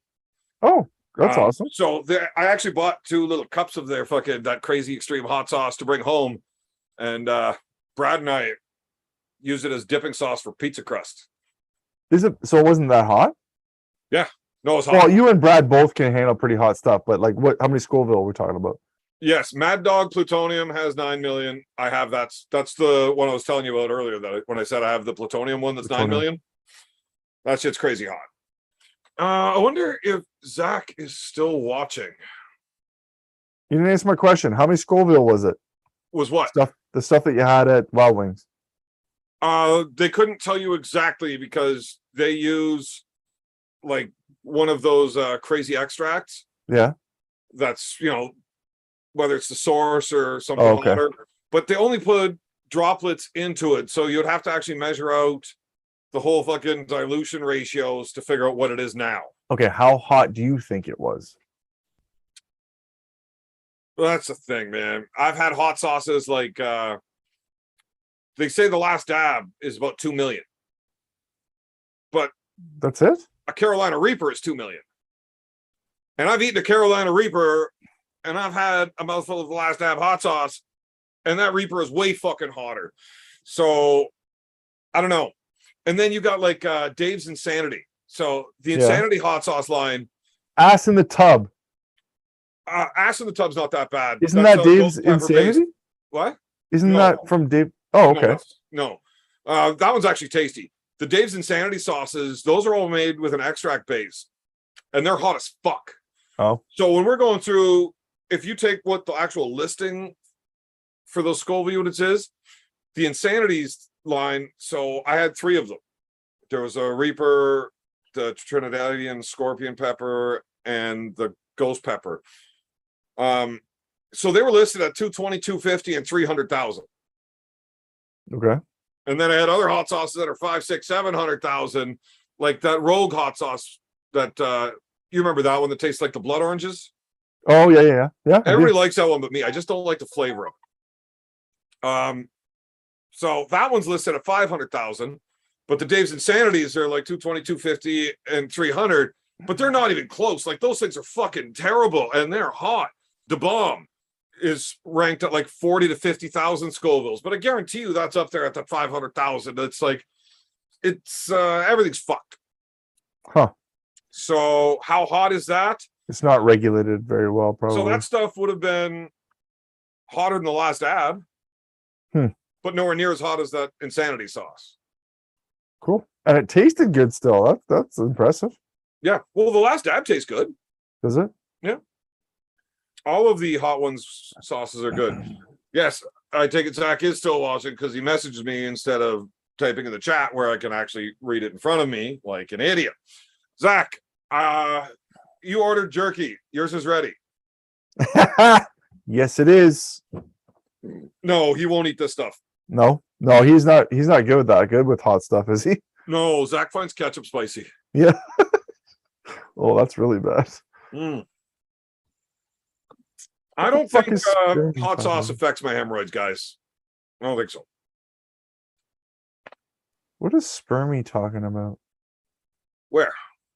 I mean, No, Mark's definitely not the Grim Reaper. Gangster Icy's maybe, okay, but but not the Reaper. retarded hot is not my bag, baby. No, I'm the same way, Spermy. I don't even know what you guys are talking about. I don't know. He's talking about hot sauce, and then he says, "Are you talking to me?" I'm not right now. I guess I am right now. Habanero is my stopping point. Still tastes good. So I habanero like by itself Frank's. is not that tasty. I love You eat Frank's. a habanero pepper right out of the garden fresh, that's still pretty hot. Fuck, man, I've had jalapenos out of the garden fresh, black ones. I'm telling you, man. I this is the second time this has happened to me. Grew jalapenos, and then a fucking black one shows up, and I try it, and I'm like, holy fuck, this is so hot. Black, red, and then normally the green, but the Okay. black and red, So jalapeno peppers get to about 8,000 Scovilles. that's it. Yeah, and then the habaneros are 20,000 to 40,000, and then you got like your Scotch bonnet that's 80,000 to 100,000. So there's got to be like levels within that, though. You can't just say all jalapenos are this. Do you know what I Right. mean? That's rough. That's just what they're scaled at. That's Have you ever seen a black jalapeno? yes. Have you ever eaten a black jalapeno? No, I fucking hate jalapeno. Oh, do you? I can't stand the taste of it. I put that shit in everything. We grow them and we chop it up and put it in our eggs and everything. I'll But do a it with a fucking habanero. black one? Oh my god! I'll do it with the habaneros, but I do not like jalapeno. Like it just tastes bad. Huh. Obviously my kid knows I love the hot stuff. So she was at the store the other day and she saw like a can of Pringles, but it Yeah. was the Picante or Los Calientes hot ones Oh, brand fucking oh, I really? I love didn't know the they Los made them. Calientes hot sauce. So she saw that brand of kind of Pringles, so she bought it and dropped it off to me. I tried it. It fucking tastes like jalapeno. I still haven't eaten them. Fuck them. No shit. They're gross. Someone said jalapenos is tricky. I saw that. So I don't know. Like I said, multiple times I've grown jalapenos, and then all of a sudden this black one shows up, and I taste it, and it's fucking hot. Like I've tried hot sauces before, and this is hot. Not jalapeno, and I eat them all the time. The other thing too is you cook these hot peppers, they lose their heat as well. I find, especially jalapeno. Their jalapenos are nothing. I'll chop up jalapeno and put it in my eggs or whatever and eat it, no problem. Tastes great. But eating them straight, like green, no problem. But these red or black ones, unbelievable. Try Different this story. stuff, Alan. No. That's why, you know what? If you're one day, if we're gonna do this wing challenge thing, I would do it with you if we were gonna film it. Just that stuff straight on the wing. No, well, I don't know. However, we do it like together as a fucking group or whatever. We Yeah, you talked just about dump it. that into a bowl, you dip your wing in that bitch and eat up. I don't know. My thing too, I hate hot stuff because it gets on my lips and my lips turn bright red like your fucking t-shirt. It looks like I'm wearing lipstick. And I hate it. They burn so fucking bad. That's worse to me than my mouth burning. See, and that's why true wing eaters know that the flats are better than the drums. You take them, you pick it up by the fucking double bone, squish it down, Damn it. clip it off with your teeth, and it doesn't touch your lips. That's smart. I've eaten a lot of hot wings. Stuffed jalapenos with cream cheese, my favorite, wrapped in bacon. Oh, I can't believe you don't like that shit. If it wasn't jalapeno, I'd love it. So here's the thing. So This good. little piece of fucking jerky, man. You're It's so gonna eat fucking it? hot. Just fucking do it. I'm working my way up. I'm sorry, Evan, but you're being a little bit of a bitch. No, I'm being a lot of a bitch. It's fucking hot, man. Well, why did you get it if you're not gonna just eat it? You have I'm to gonna fucking eat it. okay. Here, I got an idea, Alan. How about I get you a spoon and you can eat my ass? Why? I don't want that at all. No, tomorrow after this, I practice. Is that comparable to that fucking jerky? Well, after I eat that batch of jerky tonight, you're gonna have to deal with that tomorrow. I'm not fucking touching your ass. Whatever, bring your own spoon. It's fine. Oh shit. Evan's hot sauce hemorrhoids. Now, Yeah. hot sauce has never affected my hemorrhoids. Oh, could you imagine? You ever seen that? You just made me think. I think of weird shit sometimes. You know that movie? What is it called? Is it Caterpillar or something like that? Where they attach everybody. Human centipede? Yeah, centipede. Imagine if one of them had really fucking hot sauce shit. So you're gonna feed the guy at the front this fucking Oh fuck! That would have made it way more horrible. Does it get diluted as it goes through? Probably. Like, would how think far so. back is it before they stop realizing how spicy it is? I don't know. It's an experiment you can run without me. Are you Are you asking Alan to toss your filthy Scoville salad? Roy? Yes, yes, he disgusting. is. That's And I will not. disgusting. But yes. Fuck, with Scoville salad. Wow. I remember when I was a kid, like wasn't really good with hot sauces, but fucking Subway come out with some spicy sub or something, and I'm like, yeah, do it up, fuck it. I want to see what this is about. I think it was just like Frank's, but at the time I didn't eat any of that shit, and I ate the sub, and I fucking know what the Ring of Fire was like. It sucked. It sucked bad. I've never had it since, but why? Why do you eat that shit? You didn't even eat the whole thing. It's just a little piece. Bitch. I say that, but I would not eat it. Actually, I would try a little piece like you just did. I'm immediately sweating. Wow, that's really bad. Do you have ice cream or yogurt or anything? What do they use usually? No, it doesn't work. Doesn't? I remember one time I did that, and as long as the milk was in my mouth, it was okay. Right. So you can just keep chugging milk, but as soon as you stop drinking, you're dead. You're dead. You die. That's it. It's over.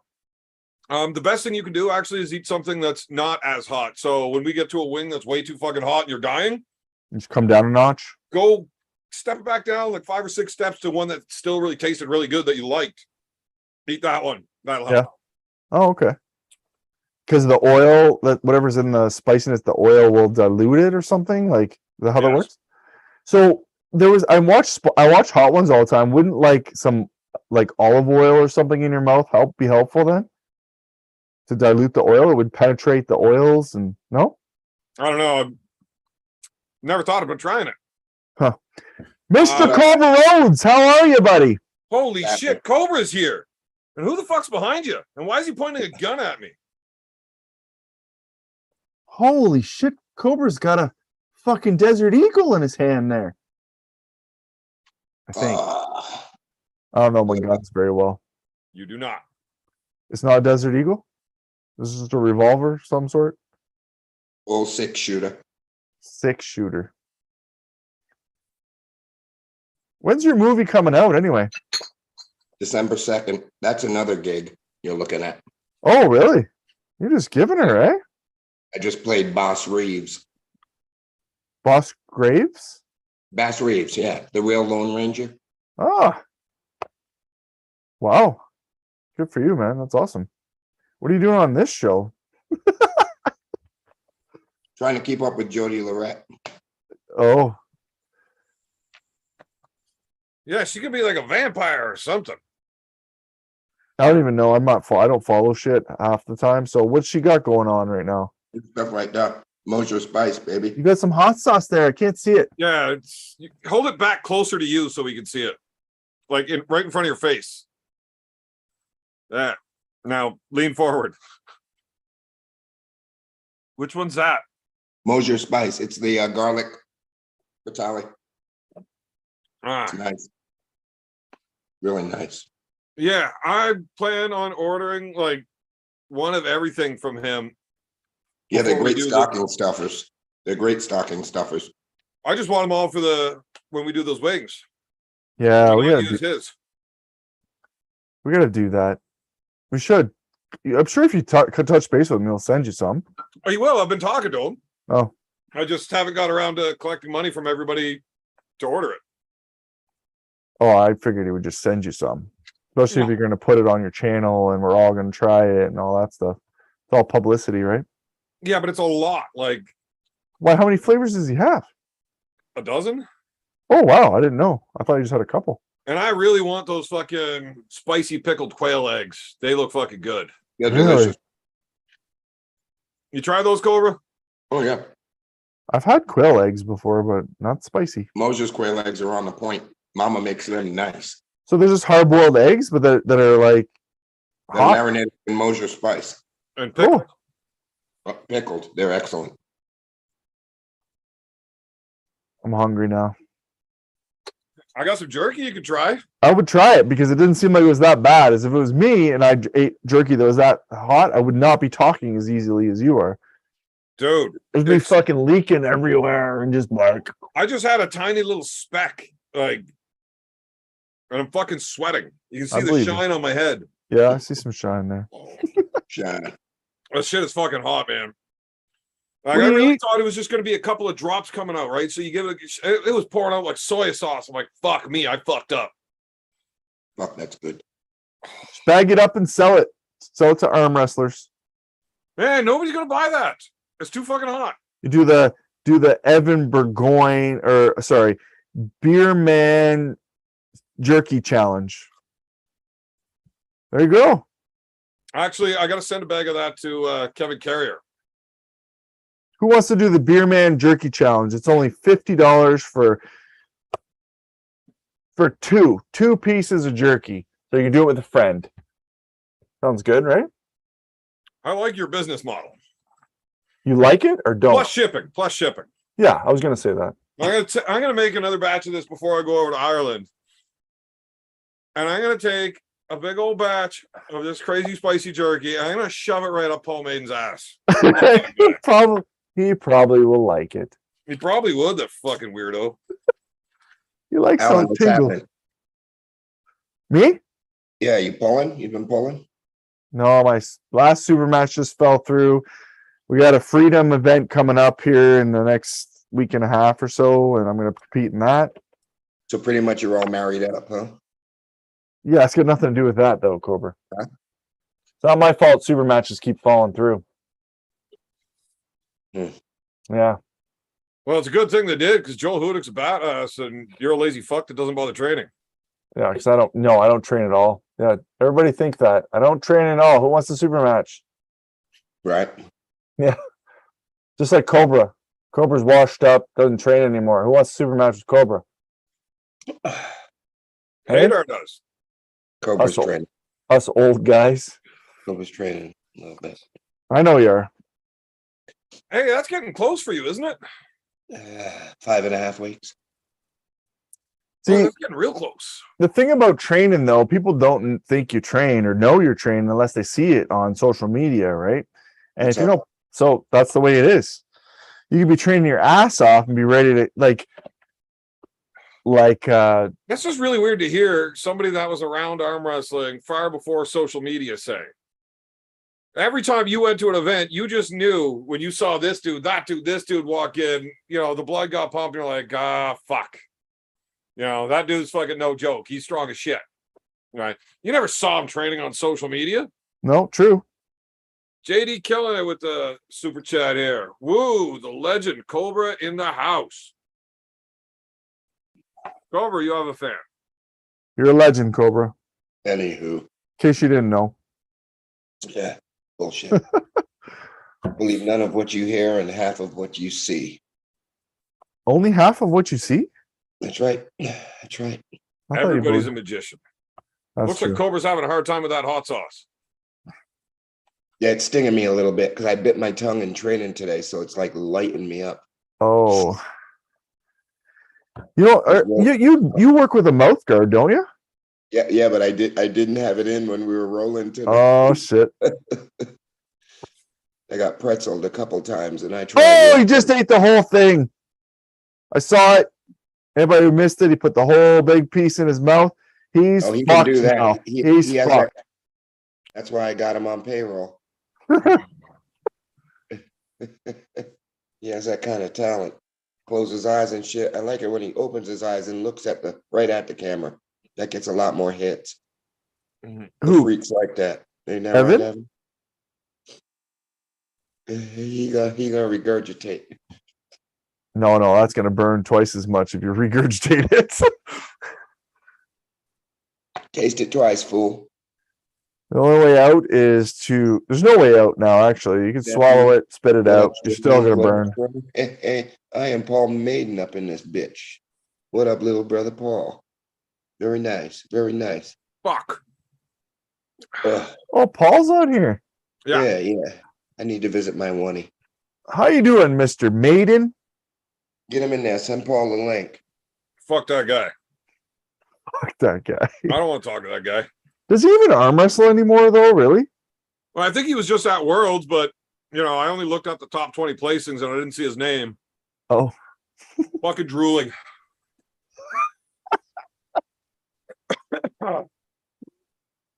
oh. Does beer help with it, Evan? No, but it tastes good. Okay. Yeah, it makes sense. Yeah, that's fucking hot. You don't have I any don't even know- back. You don't have any backup hot sauce, like some cooler stuff that you can put in your mouth to help you out. Yeah, but I'm not a bitch. Oh, fuck.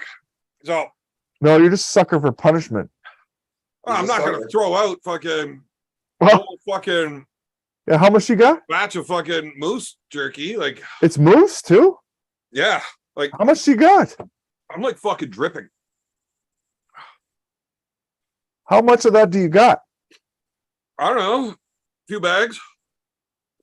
Big bags? Like, take a sandwich bag and jam it full. Okay, Couple of those. that's enough. Especially considering when you're only eating pieces that big at a time. Fuck. Yeah. Hey, that's what you signed up for, man. Wow, I can't throw it out. So Kevin Carrier bought a bag of spicy jerky from me, Oh, did he?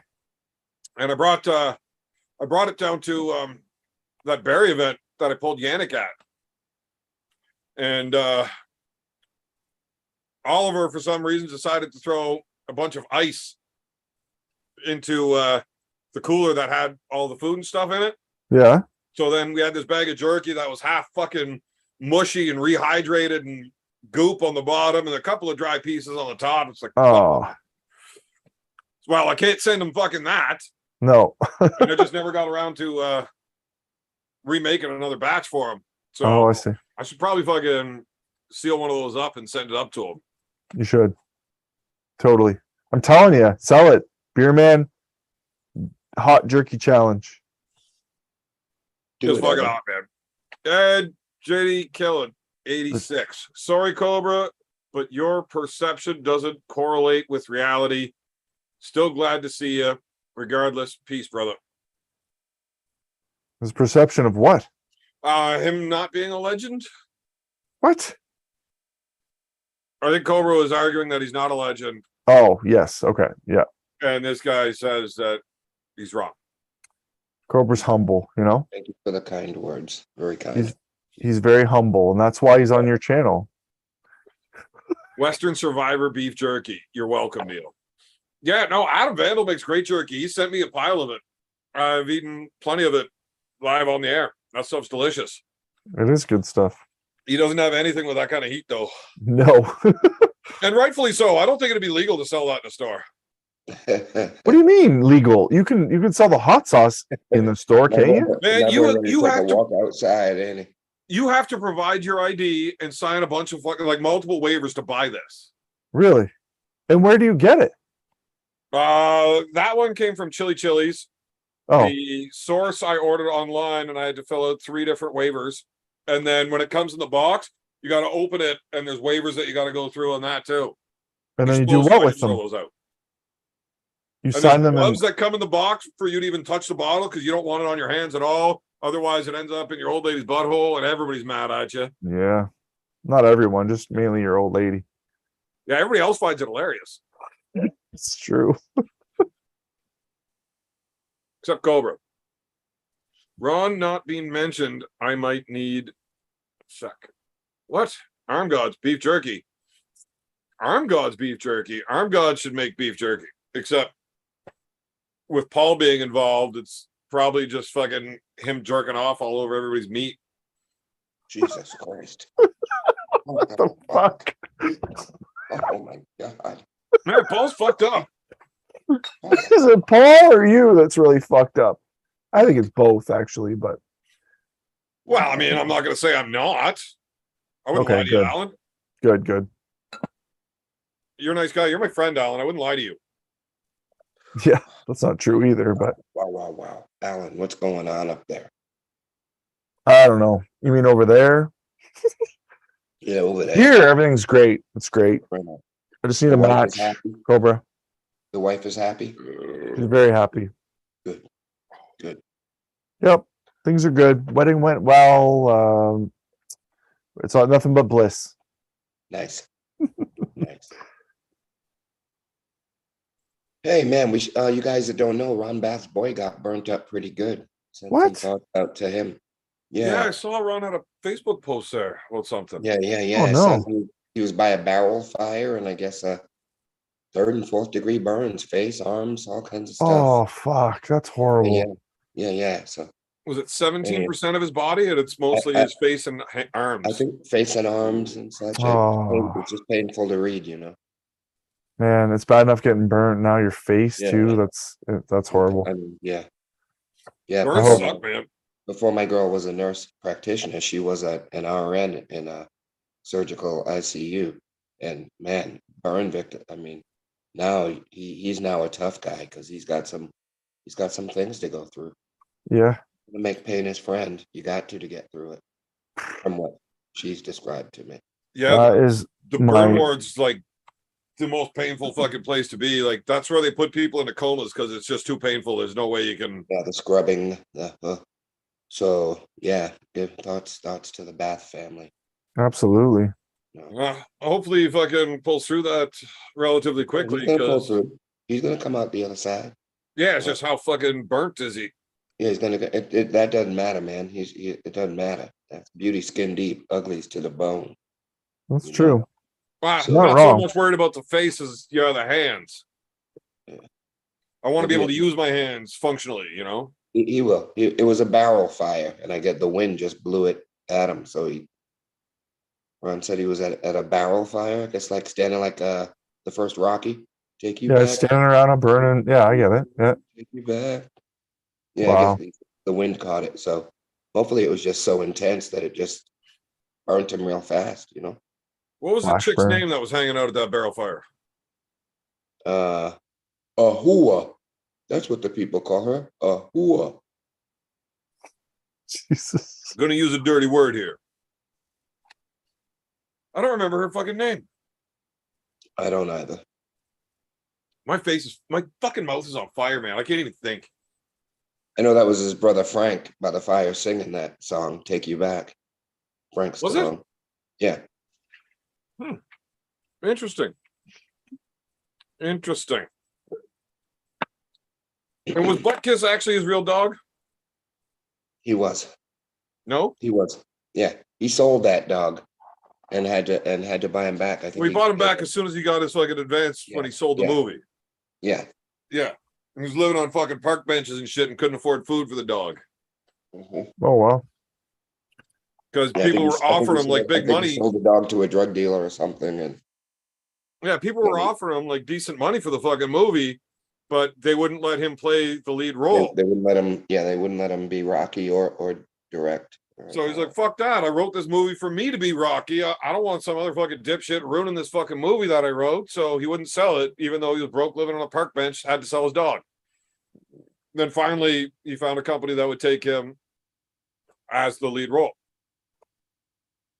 And then he bought his dog back. Truth. And that wasn't Buttkiss? Next time I see him, I'll ask. I thought it was Buttkiss. If I remember. That's what I'll do. Hey, Fucking Scott, leaking. God damn is it. that your dog? Cobra, Yeah, man. you got to try this. Try what? This jerky. Send me some. You got the address. I don't know how to. Have your wife send it. But I don't know how that speaking of works. which, Are you how is allowed she? to send fucking food through the mail like that? Yeah. Yeah.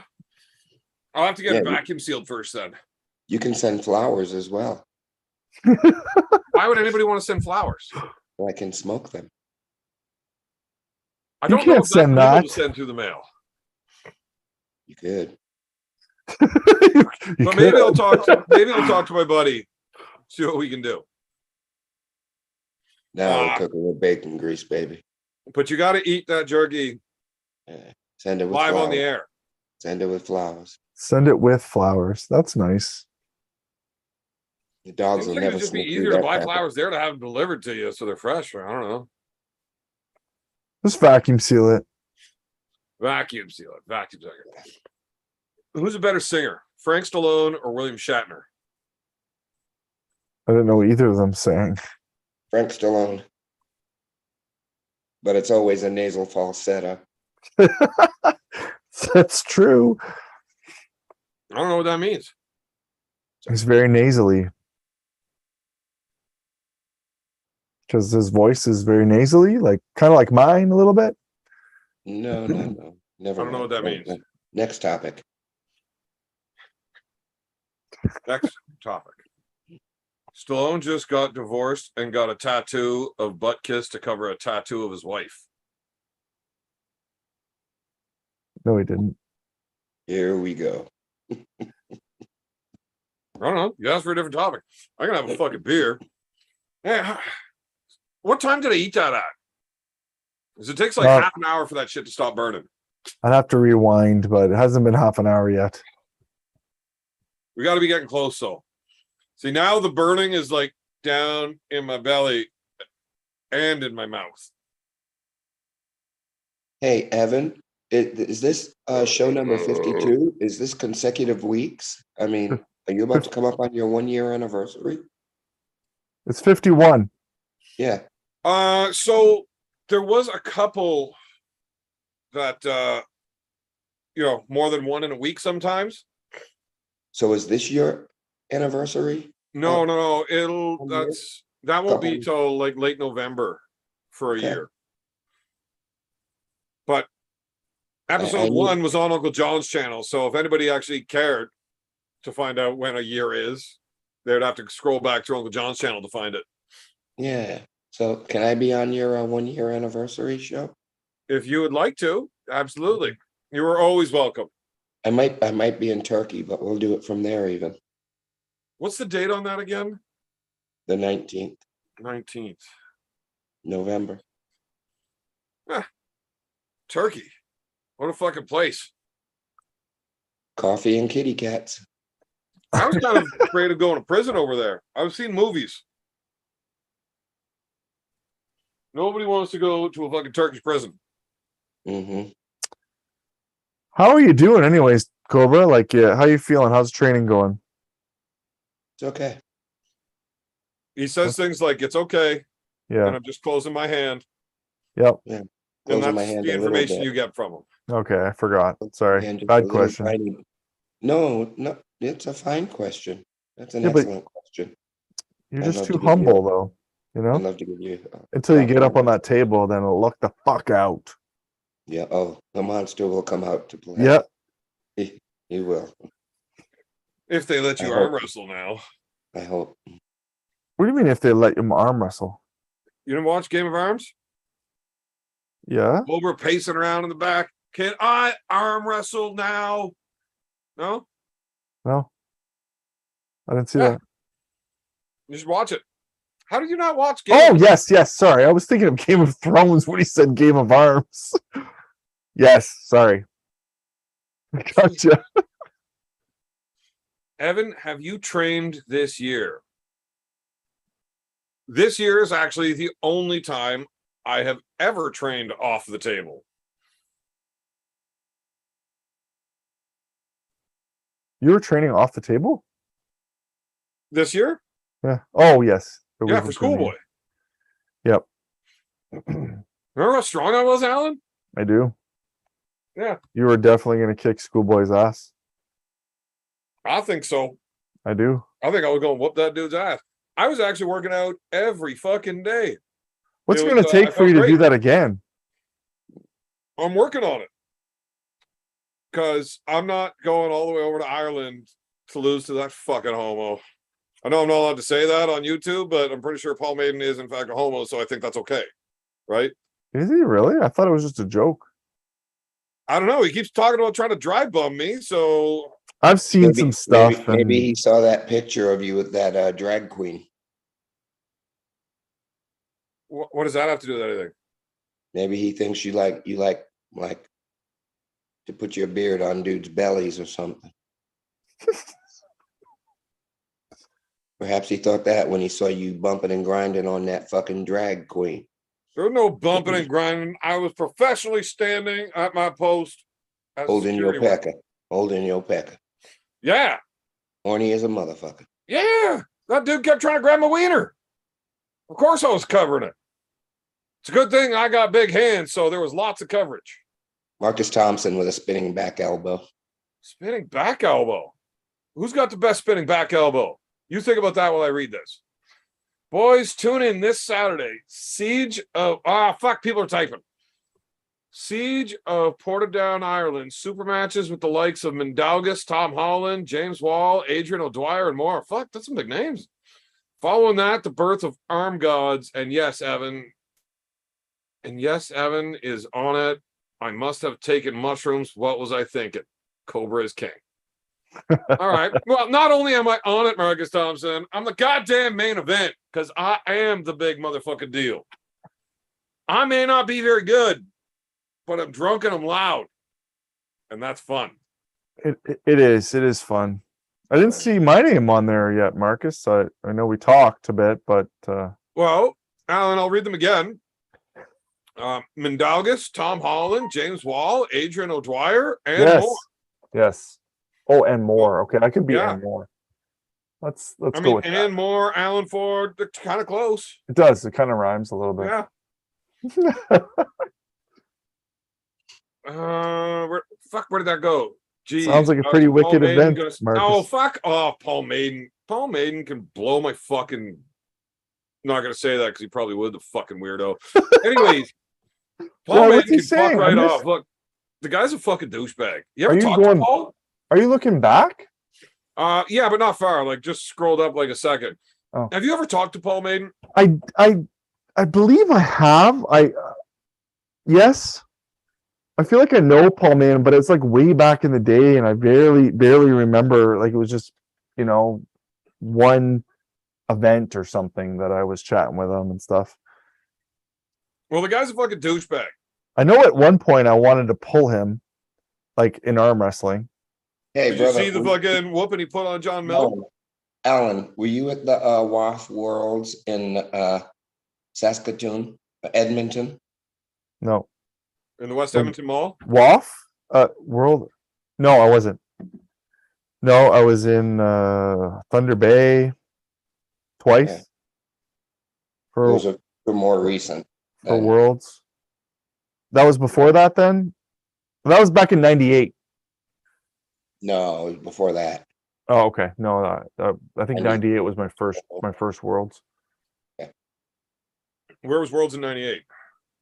Saskatoon, apparently. Oh, in 98, Thunder Bay. Thunder Bay. And then you went to Italy and Tokyo. Then you go to Tokyo. I went to Thunder Bay twice for Worlds, I think. No, fuck, I Maybe can't you remember. saw Paul Maiden at one of those.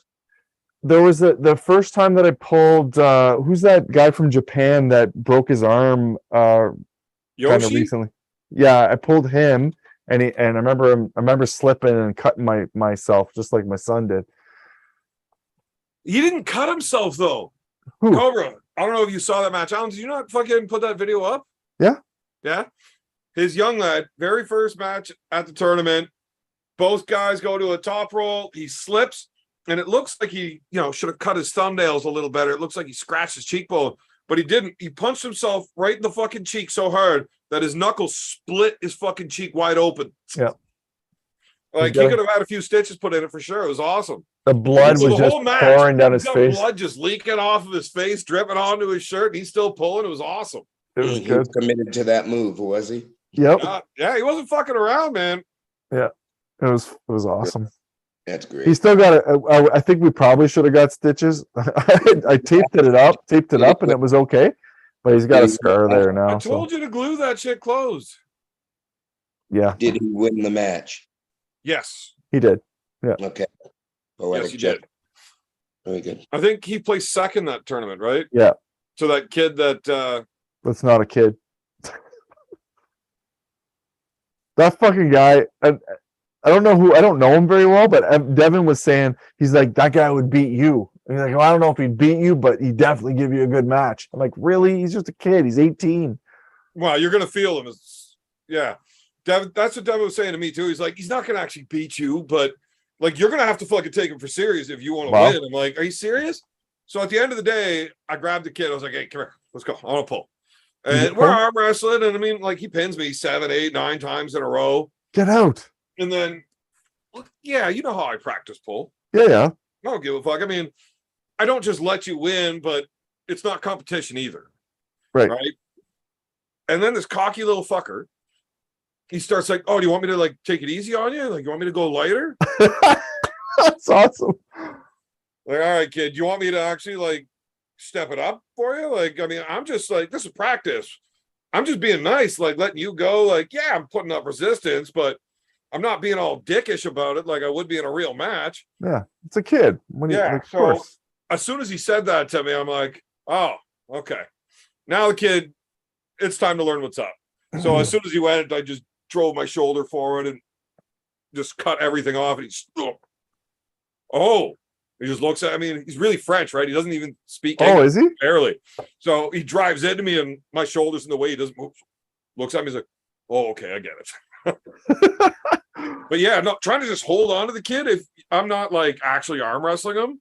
He's fucking strong. Yeah, he must be. Like my son is pretty strong. Like he feels strong, and he was just fucking blasting right through him like it wasn't even there. Not even there. Impressive. I think I might have to go grab one more piece of that jerky. I'm gonna have to go soon. I don't care. I know you don't. Where you going, bro? What did he say? Where you going? I gotta go spend a little bit of time with my wife before I gotta go to bed. Why? Yeah. Because I'm up at 5 tomorrow, so Go get in that cardio, son. yeah. Cardio. Yeah, I'm training still, you know. Gotta do blood flow now. Even though I'm resting. What are you resting for? You know. Well, it doesn't make sense. Huh? What why?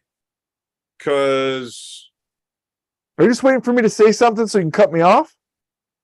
no. I would never do that to you, Alan. Alan Ford, you're my friend. I know.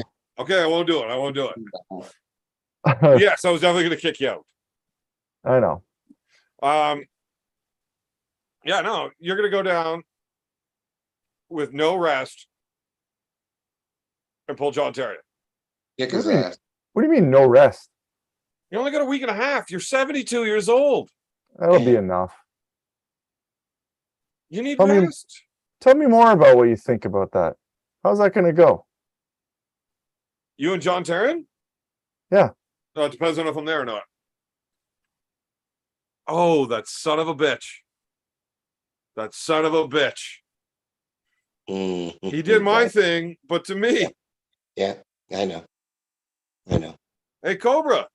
It's your buddy Yeah, Roy, the guy that helped you lose the trivia. What up, Roy? Roy will tell Hey, you. man. Roy will tell you what kind of gun I'm holding there. Won't you, Roy? Yeah, I probably have a Go ahead, decent yeah. chance. I'm not real good at the old West. Ooh. Picture's a little too blurry. Probably either a Colt Peacemaker or maybe a Schofield. Can't really tell. Well, arm wrestling trivia. I'm not real good with the old West 6-shooter stuff. I do know a little bit about them, but that's not my. And you don't know the gun that Bass Reeves used to carry? Was it a Dragoon? I don't know. You have to look it up, man, because I can't tell you at this All point. I figured you'd know. I'm not real good with the old West guns, to be honest. That's probably my weakest gun knowledge area. You seem like a guy that would be educated to Bass Reeves, though. I after you talked about him, I did a little reading on him. Very interesting guy, Lone definitely. Ranger, the Lone Ranger. Yeah, basically, yeah. Yeah. Yeah. Yeah. Basically. Yes. Basically, them's fighting words. Well, I mean, I think that's why they based the story. The Lone Ranger was based on him, really, right? Is what I'm saying. Yeah, they just gave him blue eyes, and Right, just like the So the Lone Ranger is a fictitious character based off a real dude. yes, Huh. just like the movie Hang 'Em High. You know the movie Hang 'Em High, right? No. Okay, with Clint Eastwood. That was really a black guy that was based on a real life guy. I cannot remember his name right off the top of my head, but yeah. Why you gotta be racist all the time, Roy? What the fuck? that's the way he is. God damn. Fucking South, man. Yeah, Fucking South. we're all inbred and we all, are in the KKK and stuff like that. Yeah. Uh-huh. True. Why would you say something like that? It's terrible, Roy. Yeah, I know. You're just a terrible person. I know. Cobra, Stacey Morgan actually went back and figured out when the 1 year is. November 9th was the first episode. So I don't know what day November 9th is this year. Well, I'll the tell you. 19th is on a Saturday.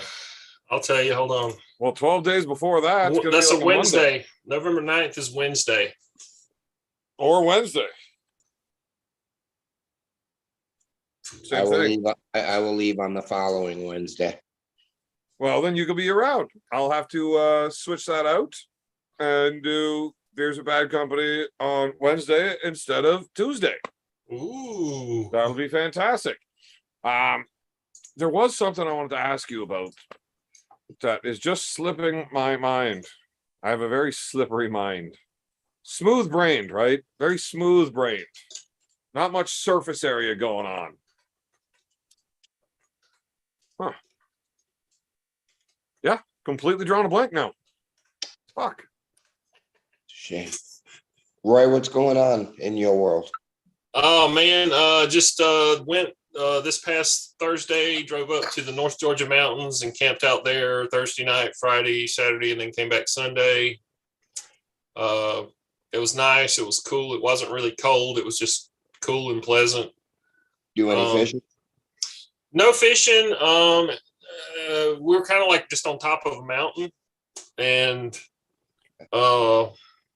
actually there was not even any hunt. I think the only hunting where we camp is like on one side of the trail or the road that goes up the mountain is a national forest. On the other side of it is a state wilderness wildlife management area, WMA. And I think the only hunting that was allowed at the time was small game with rimfire. So that would have been like squirrel hunting with a 22. Did you have a fire? Oh yeah. Yeah. Nice. Every night? Oh yeah. Yeah. We always, fire's a big thing. I actually took chainsaws up there and like, you can cut up anything that's already on the ground, that's down. Any deadfall you can go ahead with. But what's the point of rimfire only? It's just the rules. I mean, it's just arbitrary. It's just government, it's like, But why? So they said, yeah. I Because get they it. said so? yeah, basically. I mean, Said so. which I mean, I don't go up there to hunt. I just go up there to hang out and Yeah, cold beer. drink and smoke and Holy shit, Roy. It looks like you've been working out. It dude. does. No, I- I'm kidding. I'm kidding. It does not look like you work out at all. Okay. I have never worked out in my life. And you look worse. Hey, bravo to Devin. He's like pushing arm wrestling very, very nicely To That's what? to the masses. To the masses. Yeah, did you see the Monday Night Live with him and John Brzezink's house? I saw a little bit. Mhm. John blah blah. Oh, no, I didn't see that. I can't stand listening to that dude talk. I saw a little bit. There were like 1,500 in there. They called Ingen. Did you see where they called Ingen? It was like 3 a.m. where Ingen is. They called him and woke him up. I figured he would have cussed them out, but he didn't. For what? Did they like Devin They just do it like, to troll him? yeah, well, somebody chatted in and said, "Hey, can you prank call Ingen right now?" And Devin's like, "Oh, hell yeah, that's a great idea." And he gets his phone out and he calls and like he puts it on his like the face and like you see, it's like it looked like a Halloween scary movie. It was like Ingen, like you think Ingen's a scary looking dude to begin with. Yeah, it was a Blair Witch call, wasn't It was just like all black, and his face was just like floating in the darkness, and he had this look on his face like, Yeah. Yeah. Jamie Lee Curtis running in the background. We made a call like that to Coach Ray once. Getting ready for the bottom 8. The bottom 8-2. My youngest brother was supposed to be pulling against Coach Ray in the first round. ooh. My little brother is not so little. Like, that's why I call him my youngest brother. The baby is a fucking giant ogre. You met Duckfoot here, didn't you, the one night? Yeah, I saw him. Yeah. I went to take a piss, so he got confused, didn't know how to talk to people, so he decided to just fart into the camera instead. Yes. Yeah. Yes. So With the He's hole not, in his pants. he's not a small dude, though. Like, No. that's a big man. And I can't beat him right-handed. I think right-handed in competition, I'm like 1 in 24 against him. Does he practice like you do? No. Never. He's just cock strong. He might show up to a practice once every 3 months. That's it. He doesn't work out. All he does is get fucking wasted and make babies. In that order. So basically, he's a 30-year-old version of me, except bigger and stronger. Better looking. Oh man, that's possibly the rudest thing you have ever said to me. He's a fucking ogre. He's got a 28-inch head. Well, what do you think you look like? Well, that's why I grow a beard, so that nobody knows. You look like the love child of Charles Manson and a yard gnome. No, Charles Manson and Mama Cass. That's still better than saying that Brett's better looking. Fuck. So Brett didn't want to do the tournament, but Devin saw. So we made a fucking stupid video of Brett calling out Alexander Burkett. So I don't know if you guys would know him, but he pulled a super match against Devin a couple years ago at Ribfest. Like he was kind of the top guy in Quebec for a while. Super, super fucking strong. I think I saw that. Yeah. And Brett just doesn't like him. So he made this call out video, whatever. And he was like mimicking fucking Stone Cold, you know, doing the whole what and everything else. Like, I'll try to find the video and send it to you, Roy. All right. But Devin found this fucking call out video hilarious. He's like, we got to get this dude doing that shit in the build up for the bottom 8. Like, well, I'm sure Brett can get drunk enough. I can fucking film him when he's not paying attention because that's just who he is. He is just like that. So we tried to get him to do the tournament. Like, yeah, you're going to pull this guy from Latvia. He's like, I don't want to arm wrestle a guy from Latvia. Like, those guys are all really good, aren't they? Yeah. So just fucking win. Like, well, fuck. I don't want to lose in front of people, do a bunch of promotion, and then get my fucking ass kicked. I was like, well, then fucking win, and you don't got to worry about it. Like, I don't know. I don't want to do it. You like, you got to train and shit. And it's just not worth it. Fucking, you know, you want to give me $1,000? Well, that'll put some effort into it. But fuck, there's no motivation for me to go and try. Like, well, the winner last year made considerably more than $1,000, and the winner this year is gonna make more than that. Like what? Like 2,000? If you win the bottom 8, you're gonna make more than $2,000. Really? Fuck. Yeah, I'll do it.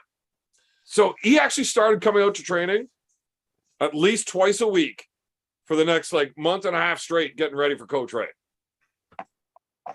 I remember, I think, you know, correct me if I'm wrong, didn't Devin have like the bottom 8 part? The second one was kind of sort of scheduled and was going to happen until all the COVID bullcrap happened, right? Yes.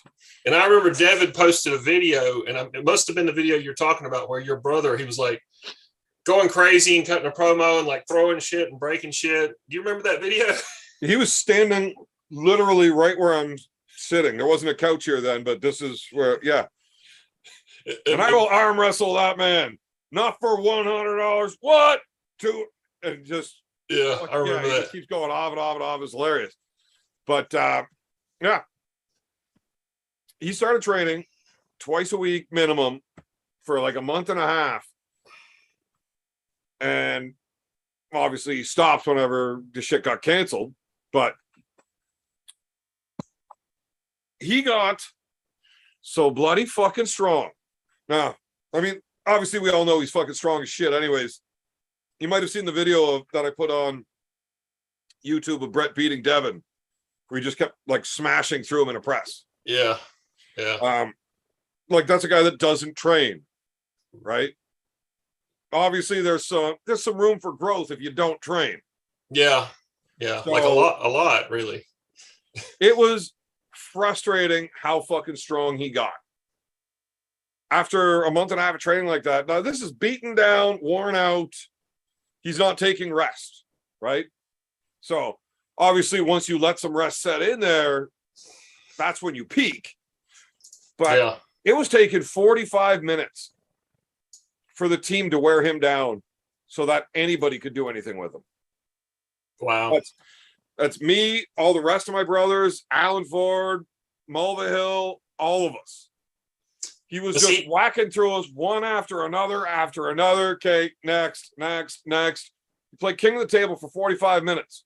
Does his job, does he do something that makes him like, does he have a physically demanding job?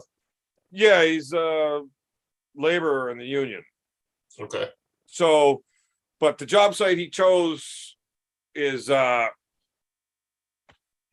working on a bridge. So I guess it was the highest pay rate for any of the jobs. So we took that one. Yeah. So for the last like 6 years, he shows up to work and then he stands there and holds a jackhammer for 10 hours and then goes home. Yeah, that's okay. But they leave him alone. You know, it's just fuck. I don't got to talk to people. I use the jackhammer and they don't come bug me because I can hold the jackhammer for 10 straight hours where most people can't. So they just leave him alone and let him jackhammer for 10 straight hours. That is conditioning unto itself. Doing something like that all day, every day like that. And your bones won't break. Yeah, you're used to that. You're doing a lot of, you really are conditioning a lot of things. Shoulders nuts if he's been on a jackhammer all day. So like pretty well the best thing you can do for bone density and stimulation is going to be vibration. I believe that's why my right arm won't break when I get into those fucking terrible, stupid positions that I always find myself in. Because all the years with a roofing gun, that vibration. I don't think you're strong enough to hurt yourself, Evan. Well, I don't think Devin's strong enough to hurt me. I don't think you're strong enough to hurt yourself, sweetheart, is what I'm saying. Well, you go back and watch the match where Devin and I met shoulder to shoulder. You're a marshmallow. And he wasn't able to just push through me. It took him time to work through me. Marshmallow. Literally, he was trying to break my arm for the video. Like, Devin, you can't break my arm. It won't fucking break. He's like, I think it'll break. I'm like, it won't break, Devin. Look, if your camera's rolling, try. So he came right in and he was trying to break it for the video. That king of the table when he came to your practice, like almost probably 2 years ago now, and you were of course running your mouth big time, and then you got in there and you just started going, and he like, you were trying to break your arm, and he was like, I'm right here with you. If you want to break it, buddy, go ahead and do it. It won't break. Yeah, I've tried. Yeah, and then I go outside and puke. He actually got a strike.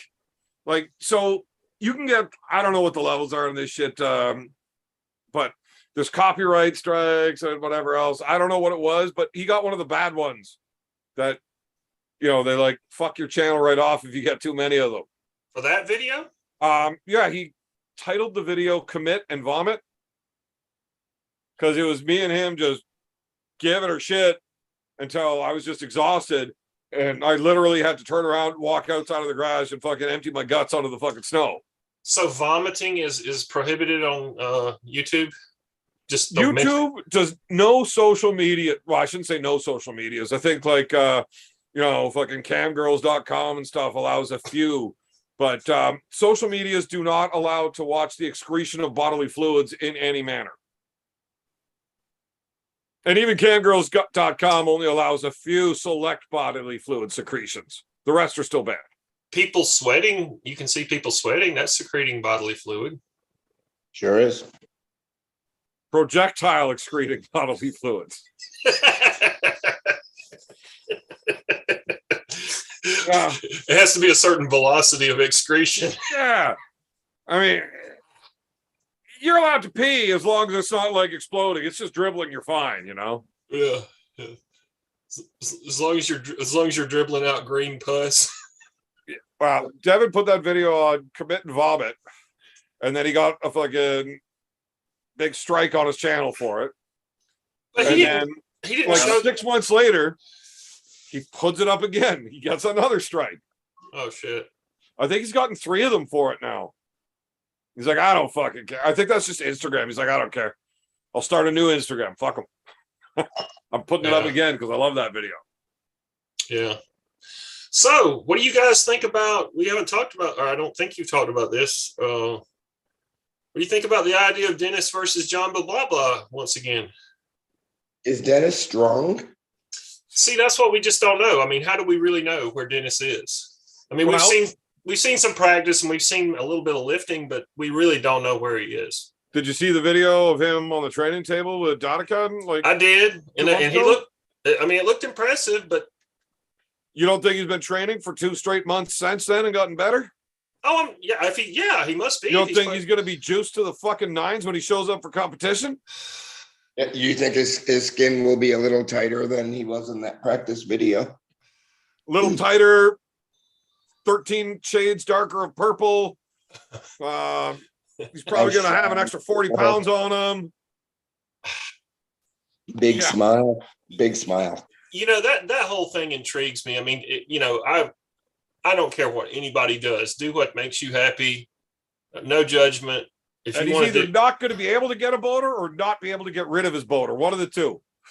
I just Damn it. can't imagine. I can't imagine like his, doing like really is his. Will he ever like? I mean, I don't know how much money there is in that top level of arm wrestling, and I mean, the guy's probably not got a lot of other skills maybe that he could do, but to just put your body on the line that way, and especially after what he's gone through with obviously his kidneys or whatever, and who knows Okay, what well, else. over there and over here are not the same thing. You are a professional athlete over there. Your government pays you to do it. They spend a lot of money on you doing it. And it's for them, it's a lot more about pride for the country than it is about how much you win at the event. So Yeah, but what about you, the individual that's doing it, the they don't give a sacrificing your? fuck about you. It's fucking What about Russia. you? Do you give a fuck about you? That's what I'm saying. Right. There's I burn drink a out. case of beer every fucking day. Do you think I really care about me? I don't mean you. I'm just saying the I'll do something to individual. wash the taste of Philadelphia out of my mouth. Do it. I just can't. I mean, For them babies. I don't think Dennis. I don't think he can go. He can ever get back to where he was. I don't think his body will hold up to it. Well, Where's Carolyn? doctors have completely cleared him to go full hard again. Hey, you guys in His the chat. kidneys where's are Carolyn? 100%. They probably took some random dude that didn't want to listen and just said, okay, well, fuck you. I'm taking your kidneys. And Dennis gets them. Right? It's fucking Russia. They do whatever the fuck they want. Yeah, so but you. Dennis has a clean bill of health and was like legitimately cleared by the doctors to go right back on full cycle. My boy like Frankenstein, buddy. So that's one thing that when Devin was with John on his live stream on Monday, Devin was like, I want Dennis right-handed. I could see Devin getting right up to that 300-pound mark again for a right-hand match with Dennis. He should. I mean, he shouldn't do it at 245 or 242. Oh, fuck no. But Hey, that match, what would Devin make? Like 30 grand to show up? probably 30 grand to show up. That's a good arm wrestling day. Yeah, it is. and more to win. Yeah, yeah. That's a big match, Devin versus Dennis. So yes. I know Devin's not interested in putting that much fucking Well, it's everything. You base your life for the next 6 months on trying to win. You know, I'm spending 6 months dedicating completely to that 20 minutes, right? If I'm Devin, I'm rushing that match because he's definitely in a better fighting shape. If I'm Yeah. Devin, I'm saying I want that match in 2 months. Yeah. Maybe, but I mean, Devin takes time to get ready too. Well, John, Either way, when Listen, you're putting listen. Devin, I don't think he Dennis is wants not to the put. most technical arm wrestler ever born. So all they're going to do is get him strong. yeah. Dennis is a They fantastic don't want arm to do wrestler. it in 2 months as well, because in 6 months, the computer might be busted. He's not anywhere near as technical as Devin. Come on. He's I not think anywhere Dennis near- is one of the very best technical arm wrestlers that I've watched. Man, it doesn't look like much because he doesn't move and his face doesn't do much, but his outside role and the way he controls things, I think he's very, very good. I think he does everything that he does for a reason. I do not think that's like just some big, dumb fucking grunt. He chops down and He drags. does a lot of things at once. Pushed by the 4. John on the live stream with Devin, John was like, I think that'll be, he's like, he was obviously had been pulling with Devin earlier that day, maybe the day before, and he was just like, Devin's bullshitting everybody about being in rehab mode. He's like, this son of a bitch is strong right now. Of course he's strong. He's arm wrestling every minute. Yeah. I'm just saying, Devin doesn't want to put that kind of effort out to be second place. So to see him bulking up to that kind of shape again, unless it's for the number 1 spot and he's not looking for a rematch with Levon anytime soon, you're not going to see him do that unless it's for a match like that with Dennis. Yeah. That's about the only way we're ever going to see that 300-pound Devin showing up again for another match. I'm honestly more intrigued to see Devin at 242, 253 or whatever. Like, I think there are better matches out there for him than just trying to go against these 300 or 400-pound monsters. Right. But that's if you want to be the number 1 guy in the world. Yeah. But I mean, like if Devin could get right down in weight, Devin will make 200 pounds if there's money there. yeah. Hey, hold on, fellas. Time out. I'm going back in the chat.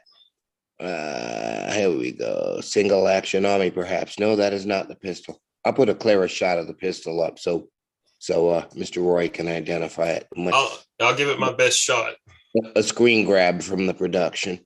I'll tell you what, hey, it was 94 degrees in the desert shooting that show. What desert? Arizona, right outside of Tucson. We were on the set where you see that picture of me with the kisser and the other cowboy. That was right on the spot where Leonardo DiCaprio died in The Quick and the Dead. Oh, okay. 94 degrees in the desert. Yeah. Fuck. Fun. Hey, I watched a roadrunner kill a rattlesnake. That was pretty cool. Never saw that before. They say it happens all the time. Yeah. Roadrunner? Yeah. A roadrunner, yeah, and they're tiny. Not Is like there any the coyotes around? No coyotes. There were horses though. I did a saddle drag. No Acme crates? Nothing? No anvils, honey. Fuck. Hey, you're telling me that's just not real? I didn't say that. I just said I didn't see any. The Roadrunner was just so fast, the coyote couldn't catch him in time. He had to take a timeout to beat up a rattlesnake. I don't think Coyote wanted any part of that fucking thing. I saw tear up that rattlesnake. No, he learned his lesson in 1943. I'll be right back. What? The warning. Cobra, do me a favor and get fucked. I do. Where do you think he's getting all those egg sandwiches from, Beer Man? You know? Quail egg sandwiches. Pickled jalapeno quail egg. Eggs from old girl. Have her send me the flowers. Matter of fact, have her deliver them. Evan. Go. Wipe your ass, man. My mama doesn't deal with flowers. I got her stoned once, though. It was funny. What'd you do? Bake her some cookies? Hmm? Get your finger out your ass, boy. Wash your hands.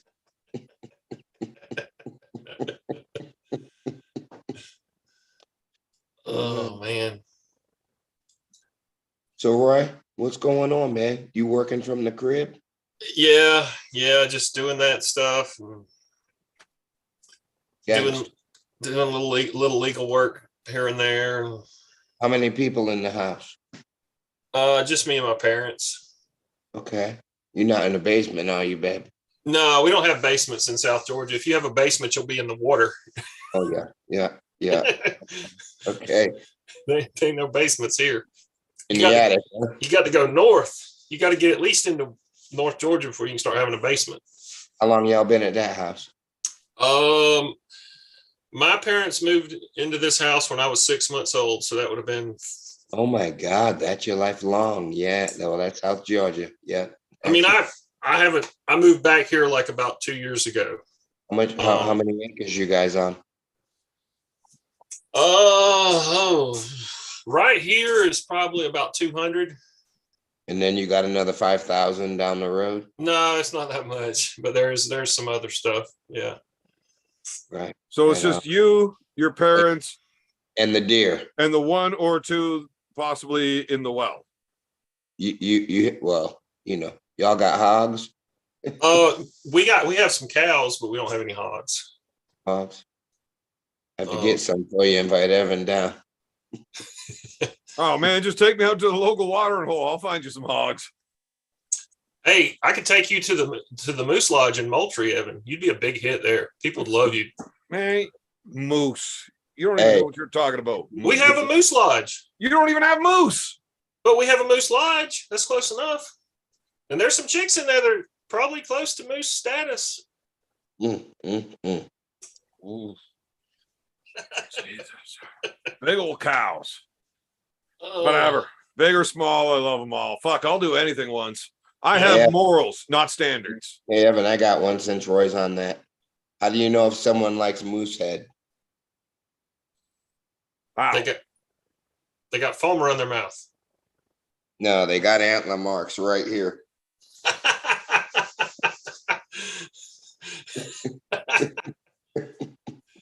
That's an old beer joke I learned in Canada. That's a good one.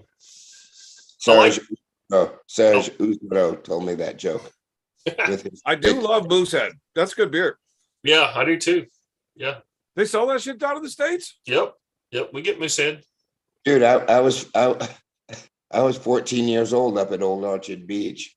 They were that's all they had was Moosehead. That's fucking delicious. But the green bottles, you can't leave those out in the sun at all. They get skunky quick. Yeah. I don't remember. Yeah, you forget one because you get drunk and you pass out and you find it the next afternoon. Don't do it. Yeah. Don't do it. Could be worse though. I mean, I drank my own pee out of a bottle once by accident. So what are you gonna do? Did you finish it? No, I spit it out. I definitely spit it out. You did that for Tim Bresnan's viewing pleasure. I didn't know it was pee until after I did it. When I Hey, opened it, there was no fizz. There was nothing. I'm like, fuck, that didn't sound right. Tim told me, don't drink it. Don't fucking drink that, Evan. I'm like, it can't be that bad. I took a sip and then I remember what I did. Oh no, I pissed in the bottle last night when I was drunk. Fuck. You've heard of people like pissing on a blade and then stabbing somebody with it, right? To give them an infection. You heard of that? Like Ricky Dozan, the famous Japanese pro wrestler. That's how he got killed. A Yeah, Yakuza. jailhouse. That's jailhouse shit. Yeah. Stab somebody in the butt first and then stab them. Yeah, but that's what happened to Ricky Dozan. He got crossed up with the Yakuza, and a guy like pissed on the blade and stabbed him with it. Why? Slow motion. Why would you do that? Because you're Like a a belly wound. mean person. It's not Man, nice. you gotta. Generally, I don't pay too much business to people getting fucking murdered like that. because usually you fucked up pretty good if somebody's going to kill you over it. Yeah. Now there are the exceptions of the crazy people and like weirdos with foot rollers on screens and shit. Yeah. But most of the time, if you're getting fucked off by like the mob or something, you probably did something that earned it. There you go. Usually, that's true. Like nobody's just walking around stabbing people up for no reason. That's just dumb. No, it's got to be. There's got to be some contractual issue that. Unless they're on a subway in Seattle or Tokyo, then maybe. Well, Yeah. if you owe somebody money, you probably shouldn't owe them money. Yeah.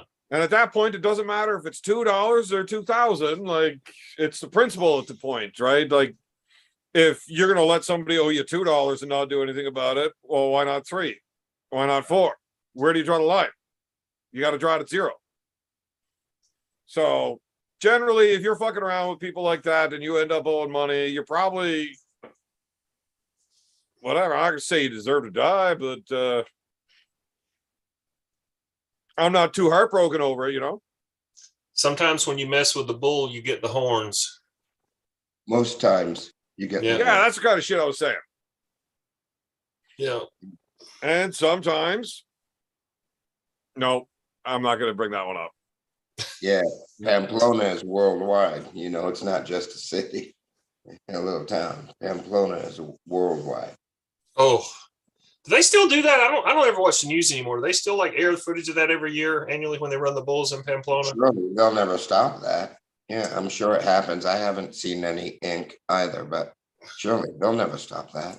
Man, I've watched some of those videos, like where the freaking bull just sticks his horn straight through the guy's Yeah. thigh, just picks him up and just takes off running with him. Oh, Man, watching people get gored is fucked up. it is. It's brutal. I've seen some fucked up videos on the internet. It is terrible. Like I've seen some shit out there that was very difficult to masturbate to. I was able to get it done. It took a few tries, but like there's some rough stuff out there, man. I actually run a fucked up videos page on the internet, and there is some fucked up videos out there. I can't watch half of them. Oh, Evan, yeah. It takes more than one try. Usually I finish too quick, right? Evan, master of the snuff film. Oh, I don't know, man. There's some crazy shit out there that's been caught on film. I actually have video of some chick in my little town trying to cut another chick in half with a fucking machete. Tried to cut the chick in half. How many whacks? How many whacks did she One get? full fucking tilt running swing. and the chick just stood there, like took it, like wanted it, or like it was like a fight. Man. Or was it a sucker shot whack? There was yelling, beaking back and forth. One chick fucks off, and the other chick's blah blah blah. Yeah, that's what I thought. Then all of a sudden, she comes running out of the house. Like, so you're watching like the security footage off of an apartment building, right? Yeah. And this chick comes running out. So Bling. this chick doesn't see her because this one's coming running out of the house and around a bush. So they're within 15 feet before she realized this chick's running at me with a machete. So she like puts her arm up kind of like this, and it comes right through here. Somehow that blade flipped sideways at the last second. I watched that on slow motion, and that blade is coming. She was trying to cut the chick in half. And then it She ended up just, slapping her with it. yeah, so Not it left happened. 2 big That cuts really on her, happened. top that and bottom really of the machete. And then that chick didn't miss a beat. Traps that fucking blade down and just starts beating the piss out of her. Yeah, well, I can't blame her. Chick just tried to cut her in half. She didn't back down for a second. Yeah. Craziness. Do you remember the thing? There was a video from it's been a few years ago now, and it was like these several, I think it was mostly female. I think they might have all been girls, but it was like these teenage girls, and they're like, these 2 girls were like, okay, let's fight. And they start, one chick's kind of like not into it. And it's Are you kind of talking about the shovel? Yes, the shovel hit. The schmo just brought that up in yeah, the chick turns around and gets the shovel in the back of the head. Yes, she starts Oh, running. God. The chick gets the shovel. She runs. It's like, dong. my tiny little fucking town here's got some fucked up things. I had a guy that worked for me killed somebody with a shovel like that. So he's been in jail for like the last 15 years or something. Like, just broke a shovel in half over a guy's head, dead. Yeah. Fucked up. People using weapons and shit like that, shit gets out of control real quick. We were actually on a ball tournament when it happened. It was, yeah. But the whole machete thing, I was actually sitting on Mulville's couch in the morning, like, we gotta go, we got shit to do today. It was Alan Ford's birthday, we had to get to his birthday party. And we're like, well, where the fuck's, like, where's this chick? She's got to come move her car so we can get your fucking Jeep out of the fucking driveway. And he's like, I don't know. I'm trying to call her. She's not fucking answering. Like, what the fuck? And then we get a phone call from this girl. And she's like losing her mind, freaking the fuck out. She's like, no, I'm at the hospital. This chick tried to stab me with a machete. And like, whatever. Right. We just assumed this chick, like, she's a little bit of a drama queen. She was out drinking the night before. Like, we just assumed, like, she's just talking nonsense. And, like, okay, if this chick tried to stab you up and murder you and everything, fucking, you're at the hospital, show us the fucking, like, show us the marks. So her hands were cut up a little bit, legitimately. But whenever she shows the pictures of the cuts on her ribs, like the top and bottom of the blade, we're like, that looks like you fell into a raspberry bush. What the fuck are you talking about? But the Wi-Fi wasn't very good at the hospital. So we're like laughing like this chick's so full of shit. And then the video finally fucking loaded through. Like, no, that chick tried to cut her in half. So they are very incorrect in that Walk Hard movie. When they say, I didn't realize how easy it was to have somebody. It's not that easy. No, you need a lot of training. You need a really sharp, really good sword, like a samurai sword or something like that. Well, no, you're talking about cutting in half somebody that weighs 106 pounds. It shouldn't be that difficult. Yeah, Yeah. bones are tough. Maybe that chick had a weak wrist, and it just like, you know, she didn't get the clean swipe. It's just weird because I know the girl's dad. So I know these two guys. Like, there's a guy that lives around here, and he's about 70 years old now. And this has been several years ago. He's a funny guy. His name's Daryl. He's like just South Georgia redneck, funny guy. But he's got like a real. He's funny and he's cool, but he's got like a real short temper. Like, he's cool, but if you can piss him off quick. He's redheaded, got a short temper. And he and his son. Did you say he's redheaded, so he has a short temper? No, I'm saying he's redheaded and he has a short temper. There might be a correlation. Oh, it sounded like you were being racist again. Okay. Hot-headed ginger. He's a hothead a little bit. Now his son, it's funny because this guy he's married, his wife is like a really dark complected, got black. His wife has like black hair. So he has a son that looks nothing like him. Like, he's like a redheaded ginger guy. His son's like dark with dark hair. Is it his son? Yeah, it is. Did you see the DNA? No, but I mean, I'm pretty sure it's his. Is it your But son? anyways, so they used to. Could be Cobra's son. It could be. Years ago, they used to be grave diggers, and they used to dig. You know, there was a lot of shovel work involved. Like, sometimes they dug some graves just with shovels. Top And- roller. And his son he's not as tall as his dad, but he's really thick and stout and strong. And they started arguing, like, kind of jawing back and forth at each other and blah, blah, blah, blah, blah. They're out there digging graves. And Daryl, his son's name's Joshua, and Daryl just takes the shovel and he just goes, thung, and just knocked him out, knocked his son cold as a fucking banker's heart right there on the ground with the shovel. And the guy that was out there was like, Daryl, you killed Joshua. And he said, I'm too old to fight that son of a bitch. Yeah, Yeah, he just knocked him out with a shovel right over the top of the head. Sometimes it's easier. Yeah. Fuck that. I'm way too old to be dealing with that nonsense. that man knows how to handle a show. Yeah, he was just like, I'm too old to fight him. Not doing that. Fuck this. He said, fuck this. And I'm too old to run away. So here we go. Yeah, don't mess with an old man. They won't fight you. They'll just kill you. Well, yeah, but you're allowed to. Yeah. like all of those southern states have that fucking self-defense shit where you're just allowed to shoot somebody for stepping too close, right? No, it's not like that. Pretty sure it is. No. In Ontario, I could be charged for assault for menacingly looking at somebody.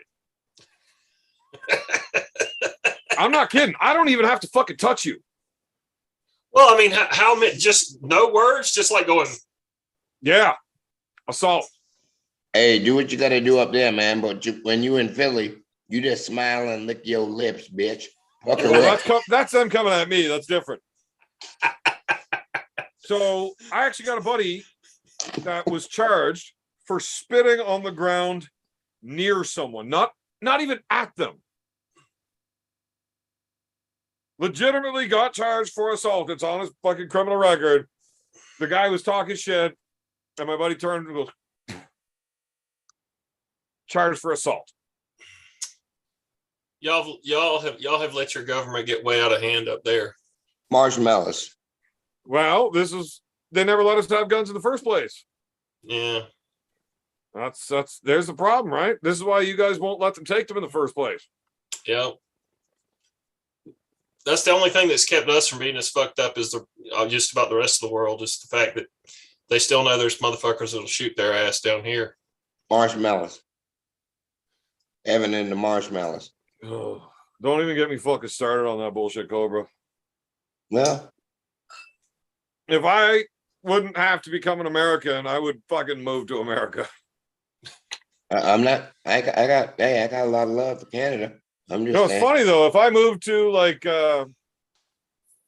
South Carolina or some shit, Anywhere you be a it marshmallow. would raise the fucking average IQ of both here and there. Yeah, and it raised the average number of teeth per person too. Yeah, right. I don't have them all. No, how you many won't. have been knocked You out? won't. You'll be sharing yours, motherfucker. You'll be toothless. I got one that's not there anymore. And I don't remember how it happened. But somehow I had a root canal and they didn't take the root.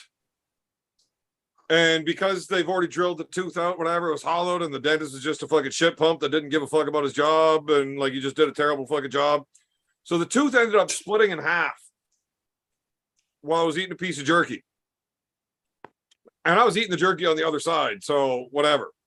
But the tooth just splits right in half. Now the root's exposed. Every time you breathe in, you got fucking airflow directly on that root. It's fucking, Eye hurts. man, tooth pain is bullshit. Yeah. You can't take that. So because of the way it was broken and hollow, they couldn't just pull it out here. I had to go down to the city and they had to put me unconscious. Fucking, where they put you in the machine that pulls your fucking face open. And then they like skin your gums and pull that down so they can actually cut the fucking jawbone out to get the tooth out. Not good. Oh, what a fucking mess that was. Dentist is fucking talking to me. He's like, yeah, I see your ear there. It's a little fucked up. You fight? Well, I used to a bit, I guess. He's like, well, not anymore. Because if you get hit there, that shit's going to break real quick. Hey, what side was it on? Mind your fucking business, Cobra. Your jaw? He means your jaw's going to be weak? My jaw would break. Like, it would just snap in half. They had to cut half of my jaw out Oh, to get the tooth out. shit. Now, that was Oh boy. Now I'm looking. 6 years ago.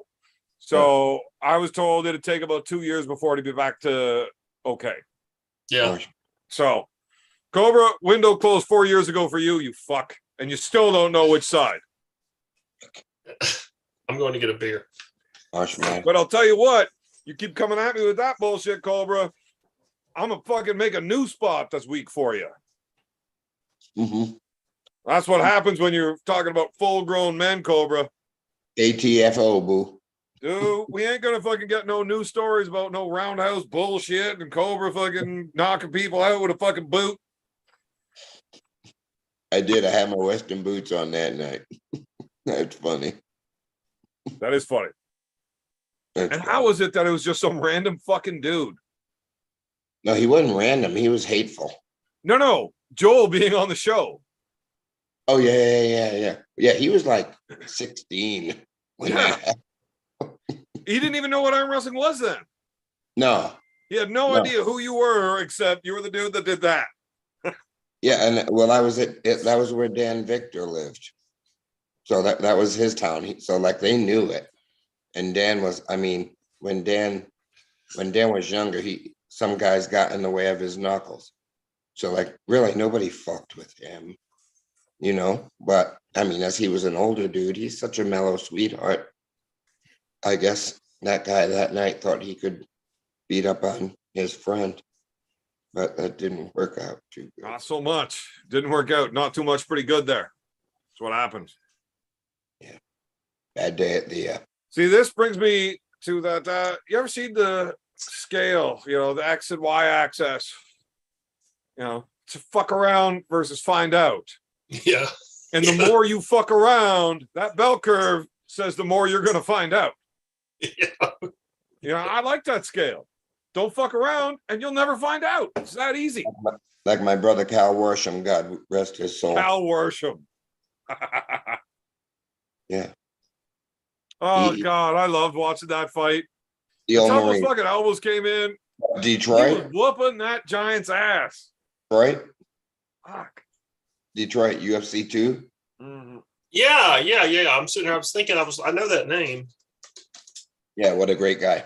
Cal used to say, Cobra, it's mind over matter. I don't mind, and you don't fucking matter. Do it your way. If you don't mind, it don't matter. That's it. No, he said it's mind over matter. I don't mind, and you don't fucking matter. It was his way. It was his Yeah. way. God That's rest. how it works. Yeah, that's how it works. If I I, like- mean, Cal Worsham for was the fucking alpha funny. male, for the alpha male, that's how it must work. Like, Was cause he he the- wasn't a very big dude. No. Cal was 5'9". Yeah. Was he the one that tried to throw the guy out of the cage? No. No, he's the one that the headbutts and UFC 2 in Detroit and the headbutts, the state said that no headbutts allowed. Yeah. He had a warrant till the last day. Yeah.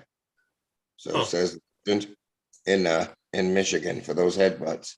Yeah, there was a lot of shit back in those dark days where like they were doing not necessarily just UFC, because there was other events back in the day too. Like, you remember Mario Sperry? Mhm. Yeah. You know, like that was a bad dude. He wasn't in the UFC, but you know, I think he That had. fucking dude. I think he had a couple of Oh, fights in the dude, UFC. Mario Sperry? I think Yeah, so. He did. He opted in for a few fights. Yeah, when he was a little bit older.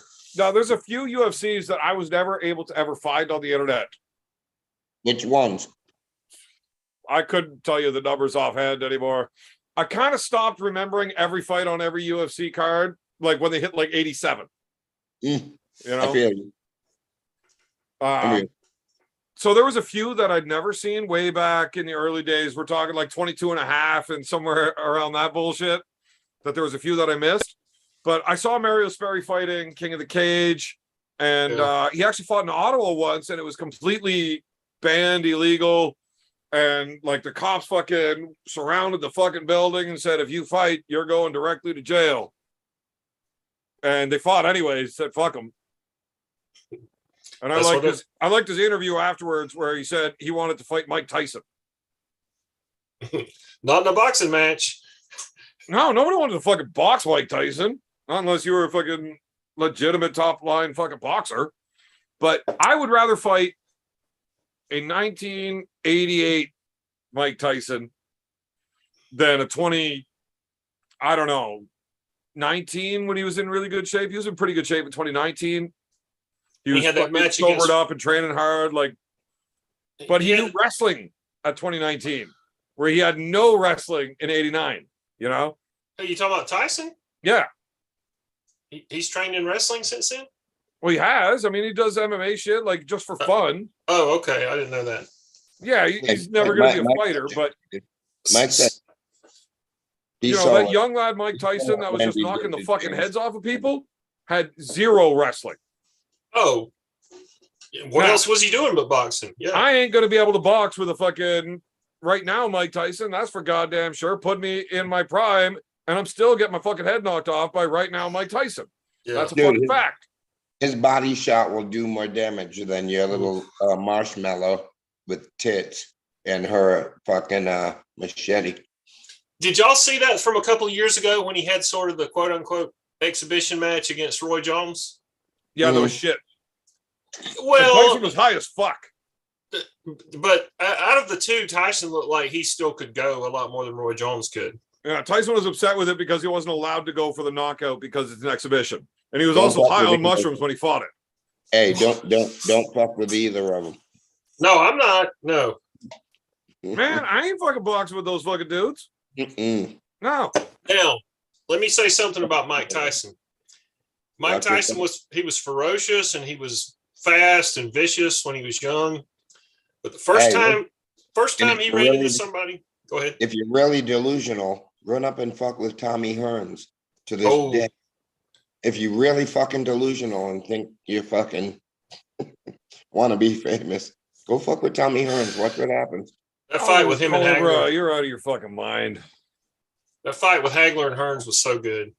Oh yeah, best 9 minutes in boxing. Listen, Tommy Hearns knock you fucking out right now, Evan. That wasn't even boxing. Shit. Cobra, you're out of your goddamn mind. Tommy Hearns fucked you up now while he's sleeping. I thought Hagler got robbed against Leonard. Hagler got He robbed. did. He did. He totally got robbed. He did. Sugar Ray Leonard was the king of not doing anything and then he did a bunch of flashy shit the last 30 seconds of the round and won the round. He could steal rounds, which is this is the game. It's a fight game. Mhm. But there are a couple Hey, that times. ref's got to tick a box at the end of the round. And whatever you did last to close out that round is staying freshest. Yeah. You know, the human memory is like a fucking goldfish sometimes. You can see an awful lot in 3 minutes, but that last 30 seconds is going to stand out. Steal round, yeah. Ali taught him. Man, you can run away for 2.5 minutes and then still- put out a quick burst, and all of a sudden you're the winner. in boxing, you can't do that in MMA. Not So- so much. I still think the judges are a little fucked on a lot of the shit that they A lot do. of MMA judges are uneducated. Like, how does a leg Yeah. kick, like, not even score? Like a jab. I've seen people that are trading power fucking leg kicks to jabs, and the jab's winning. Leg Yeah. kick, feet jabs. I think Cobra. I All think day. a lot of the And problem shots. is I kind of lost interest in MMA a few years ago. I used to be really into it, but I think a lot of the problem I used to see was a lot of these judges are like these 70 and 80-year-old holdover boxing judges, and they shouldn't be judging MMA. Well, Things they that- have to take a course Yes, fucking to listen. get licensed to judge MMA now. Yeah, but it doesn't matter. So you get but- taught about this shit, but still, if you know if you what? get a takedown, More fighters, more retired fighters, and retired trainers will be the judges. trainers, Yeah. coaches, not fighters. Yeah. No, some retired fighters as well Some. will. Some But listen, there's a lot of dudes that fucking their egos alone will not make them want to be judges. They'd rather run a YouTube page. well. But The I'm problem saying is with retired the fighters opportunity being for them to judges, be open. they got punched in the head for a living, and maybe they're not doing so great at judging. There's a lot of guys that get out. I mean, listen, a fighter's career lasts shorter than an NFL player's career. Well, Yeah, there's a lot of that's- fighters that don't end their career in time. That's no, not a lot. A lot and quickly. Well, the ones that can still make Okay. money. No, well, yeah, money's money. If a guy fights for $500 his first fight, and after fucking he gets the eyes knocked out the side of his head, his wife looks at him and the kids are fucking crying and getting picked on in school, and she says, "This ain't happening no more." That's a professional fighter. So I'm looking at statistics. Well, we used to do it for free to get a chance to make $500 at the next one. Oh, I'm from fucking Rhode Island. I know what you're talking about. I used to spar with Vinny Pazienza. Ooh. Fuck. No. My dad used to take me to Provincetown and see Marvin train. And Carlos Newton. So here's something random boxing. If you want to read one of the funniest articles I've ever read, it's really long. Hardest workout ever. Boxers workout. Hardest workout ever. Once again, you're out of your fucking mind. Go train with a wrestler. Go ahead, Roy. Yeah, true. Go to Deadspin. Is it deadspin.com? And there's just type in Deadspin and Mitch. Remember Mitch Bloodgreen that fought Tyson? Of course. Yeah. Holy shit! There's an article from like 2 years ago. It's just this like long article about Mitch Green. It is one of the funniest damn things I've ever read. I've gone back and read it like 2 or 3 times. It's really long, but it is absolutely hilarious. Who's that? Mitch Green. Mitch Green, straight New York, outside the haberdashery. Was that Remember? the gangbanger? Yeah. Yeah. He was Blood. His nickname was Blood. So he fought Tyson twice. I think Only once in the ring. Yeah. Yeah. That's the one that Tyson hit him with an open fist and busted his. He said he hit me. He sucker shot at me. His face was fucked up. Yeah, his eye was all that soft stuff around his eye was swollen. It's Yeah. funny listening to the interview from one guy's recollection of it and then the others. It's not the same fucking story. Mike don't have to talk about it. Have you ever seen the footage of when who did Larry Holmes get in a street fight with where he ran across the top of a car and dove on the guy? It was another boxer. Yeah. That was the bodybuilder boxer. I'm trying to remember who was it. Yeah. Was it Trevor? It was Trevor Burbick, wasn't it? No, Trevor Burbick was an Englishman. Trevor Burbick is who Mike Tyson won his first title from when he was wearing those knee-high old school NBA socks. And Yeah. Tyson made him look like a giraffe. Yeah. Remember? A drunk giraffe, right? Now, what about Yeah. Sonny Liston? Funny Listen was great. East Coast, thumb breaker. It was Trevor Burbick and Larry Holmes. Okay. It was where Larry Holmes did he ran across the roof of a car and across the hood and jumped on him. The flying drop kick. Yeah, right? it was awesome. It was funny as shit. Roy, Yes, sir. you're good with fucking random fucking knowledge shit. I do know this, but it's not ringing a. It's just not. I can't pull up the file at the moment. Mike Tyson at an airport. Somebody was having a hard time, and then Mike Tyson just shows up behind him and says, "Fuck it, let's go." And then everybody didn't want no smoke after that. Is it Jericho? It was what do you mean somebody was having a hard time? I think it was like Chris Jericho or something was there Trying to was an fuck with Mike. altercation at like a fucking airport, and then all of a sudden, out of nowhere, Mike Tyson is just right there. Oh, he showed up and said, "Oh, somebody got a fucking problem." Everybody was like, "No, we're good." Yeah. So Jericho got his way. Yeah. So he was able to fucking leave without having to fucking fight these dudes. I think it was Jericho. That sort of rings a bell, but I'd have to look that up. Yeah, I think it was Jericho. I think I saw a stand-up bit by Jericho Jericho. that he told that story on. But I mean, how badass would that be? This is back in the 90s. And you're having a problem and you're surrounded, that's 3-4 on 1.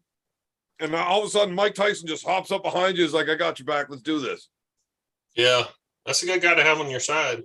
Like, how big did your dick just get right now that Mike Tyson's standing beside you? Yeah, I'd be like, "I'll kick your ass." Man, you know what's going to happen right now? Nothing. I'm going to sit right here, smoke a cigarette. Well, this dude fucking train wrecks all y'all. Fuck you. He's going to get so angry, he's going to start raping you motherfuckers. Damn it. Hey, too far, beer. No, man. no. That's too not far. a fucking jail joke or a conviction joke. That was about whenever he was threatening to fuck the guy till he loved him. He's talking about his fantasies.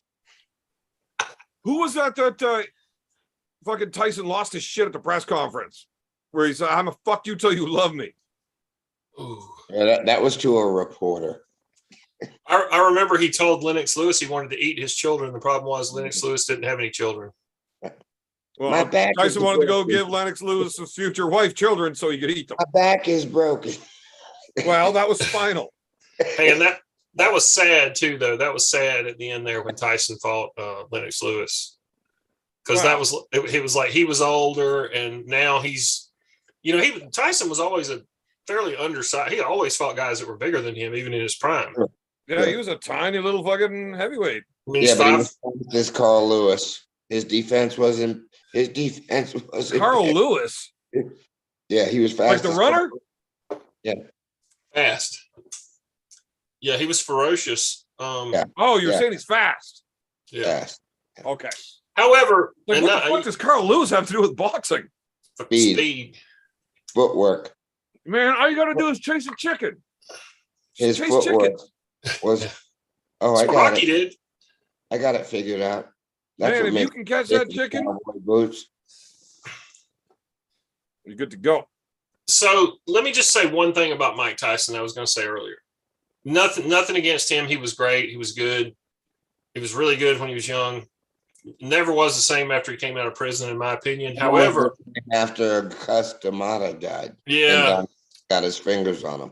But the thing about it was, like, he was good in his first big run until prison or until Buster Douglas, I used to say, because most of the time you could tell just by looking at him and see the body language and everything.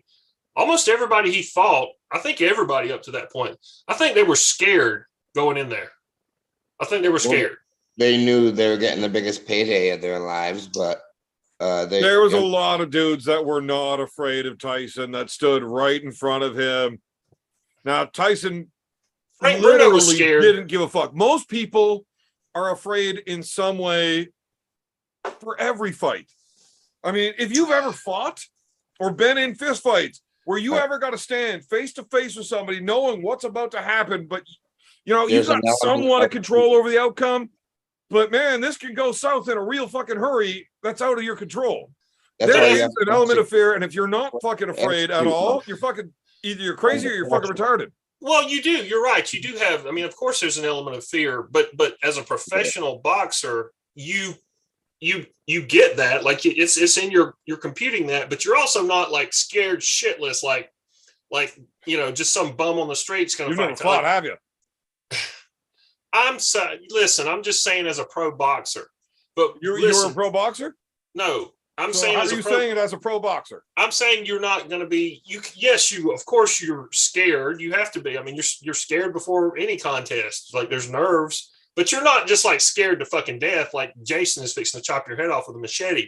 The first guy that Mike Tyson fought that wasn't scared of him coming in the ring was Evander Holyfield.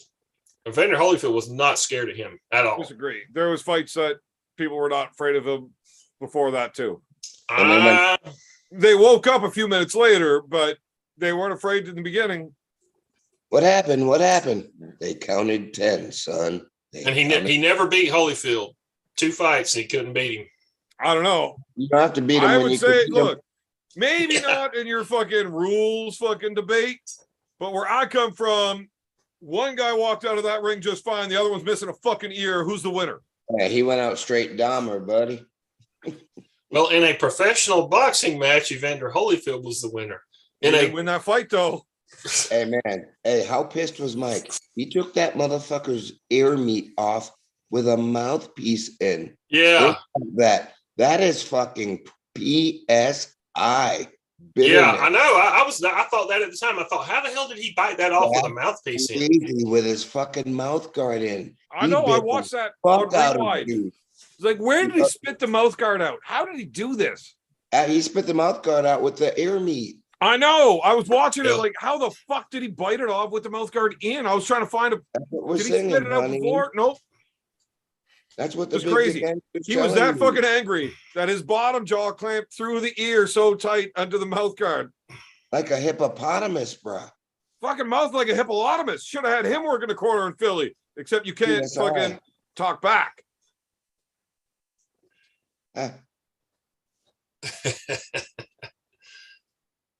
So, Uncomfortable silence. The uncomfortable silence. Mike Tyson doesn't know kickboxing. You would have been fine, Cobra. I know, So- Mike. Sorry about that. are they going to have? Are they building up? Have I seen this in the media a little bit? Are they building up for like another fight between Tyson Fury and the Deontay Yeah. Wilder? Listen, Maybe. Tyson Wilder Fury. just won. Listen, Tyson Fury can call out Conor McGregor. He's got no worries. He'll make no less than 200 million every fight he fights for the next 5 years. Tyson Fury gives away his money after his fights. Exactly. He can He make doesn't give a 200 fuck. million every time he steps in there. He could do it. Why is twice he a- fighting fucking Chiarza again? Why not? Maybe the deal's right. Because Maybe nobody the else deal- would fight him. The Gypsy King can do what he wants. There's just a lot of fights that I would like to see him in, and that's just not one of them. I'd take the fight. Yeah. That guarantees me 20 million. Fuck, I'll do it for two. And I'll clean the stadium after. Motherfucker, I'll do it for 20 grand tonight. No. For $20,000 right now, I don't even need to tape up. Let's fucking do it. I'm gonna get my ass beat so quickly, I don't even have to worry about CTE. You got to last 3 rounds at least. You're gonna take a phantom punch like, Man, like I the- can't even run for 3 rounds, Cobra. That's Hey, 9 hey. fucking minutes. Are you crazy? Hey, That's why I and started if a- arm wrestling. I and don't if want a to run no body more. punch puts you down, you have 5 minutes, and you got to get back up. Oh, I can get up in 5 minutes. Good. So you're gonna take a lot of body shots. if you get if you get hit really hard in the liver, like Brock Okay, I don't Lesnar, want to do that for 20 grand, Cobra. Those rules are changed. I don't like it. You poop. Yeah, there's no rounds. You go. But I would rather box a prime Mike Tyson than get into the Yeah, UFC but- cage with Brock Lesnar. It's going to hurt a fuck of a lot less to box Mike Tyson. Yeah, but shit's 15 gonna get seconds cra- in, and then that's it. I'm going to wake up 3 days later already flowing home and don't remember shit. well, if you Brock stand there, Lesnar only knows how to do one thing, and that's pin you to the ground and turn your face into fucking burger. And that is a miserable fucking 15 minutes. Your Well, I mean, face. if you stood in front of him and stuck your chin out, he could probably knock you out. Yeah, but you got to try. Of course. You know, I've got that competitive try. instinct in me. I'm not just going to walk up and be like, get me out of here. I'm going to try. Persian battle clubs. Yeah. You gotta try. You gotta. And I am way tougher than my ability would allow me to be in a fight like that. I would end up on my back, pinned into the cage with my face like smashing through this fucking fence and just getting my face turned into fucking burger meat for way too long. And it would suck. fucking beard alone. like the Frank Mir rematch with Lesnar. Yeah. Except That I don't was fall brutal. asleep so quick like Frank. And he had the arm trap too. Yeah, that was brutal. That was the rough. Yeah. That was the lunchbox fight, right? That was like a damn parking lot beatdown. Oh, man. Well, if Steve Mazzagatti would have reffed that fight, Frank would have won the second one too. Yes. Very nice, Evan. I didn't think you had it in you. Very clever. Did you ever see the video compilation of Dana White just going off on Steve Mazzagatti? It's He's not like- just Steve. Like, there's more than just Steve that he's fucking. He was He just wasn't like, too fond of Mario either. no. I like Beltron. Yeah, I like him too. You look like him. Why do you think I like him? You know, that's funny. If you did like the two things, you'd look just like him almost. Did you see? You ever seen that TV show? What is it? I don't know. The wife likes watching these biker shows. Sons of Anarchy, and what's the other one? It's like a spin-off I don't know. of all the Mexicans. Banditos or something. Obviously. No, fuck. That'd be obvious. The Vandals, Outlaws. Shit. No, those are real bike gangs. You fuck. This is a TV show. Well, it was like I know what you're talking about, but I thought they used the real name. Well, no, not the Mongols. Fuck sakes. No, obvious. The parachute fight was another fight. I think that was Caesar's Palace. Yeah. And the guy landed in the ring, and I think Riddick Bowe did. It was a Riddick Bowe fight. It was Bo and Holyfield. Fuck Riddick It Bowe. was Bowe with Holyfield, not Tyson. Yeah. It was And did Bowe and Bowe Holyfield. start punching the parachute guy or something? Yeah, somebody I think one of the corner guys jumped on his ass. Somebody find it. And Mayans. It was the Mayans. The Mayans, yeah. That was the name of the show. Now, why did I bring that up? Oh, yeah. Beltron. Beltron. He's in that show. So the wife was watching. That's why I bought the Harley, because she was talking about how bikers are hot and shit. So I had to go buy a bike just to keep her. Right. Well, she's obviously way too good looking for me. So I had to go buy a fucking Harley, whatever. Beltron is one of the characters in that. but he's always got his beard like back and in, like, so you can't tell that he's got a 2-foot fucking beard. Like, what the fuck? Why are you pinning that shit up? Like, sure you they told him spent to. time growing that. Now, I bet you that guy has a crazy wife. Because if you've got the patience to deal with growing a beard for that long, you can deal with a crazy chick. Yeah. It's probably true. Why don't you have a beard, Cobra? He had to shave it for the movie. I'm No, he between- didn't. He shaved it live one night after Oh, the yeah. movie. Yeah, after the movie. But After the movie. this one in this He picture shaved here, it live on this show. yeah, and I the got only Pete. reason I grew it back was for the gig that you see in this picture that I just shot in Arizona. Speaking about chaotic boxing matches, do you remember that stupid ass Andrew Galata? Of course.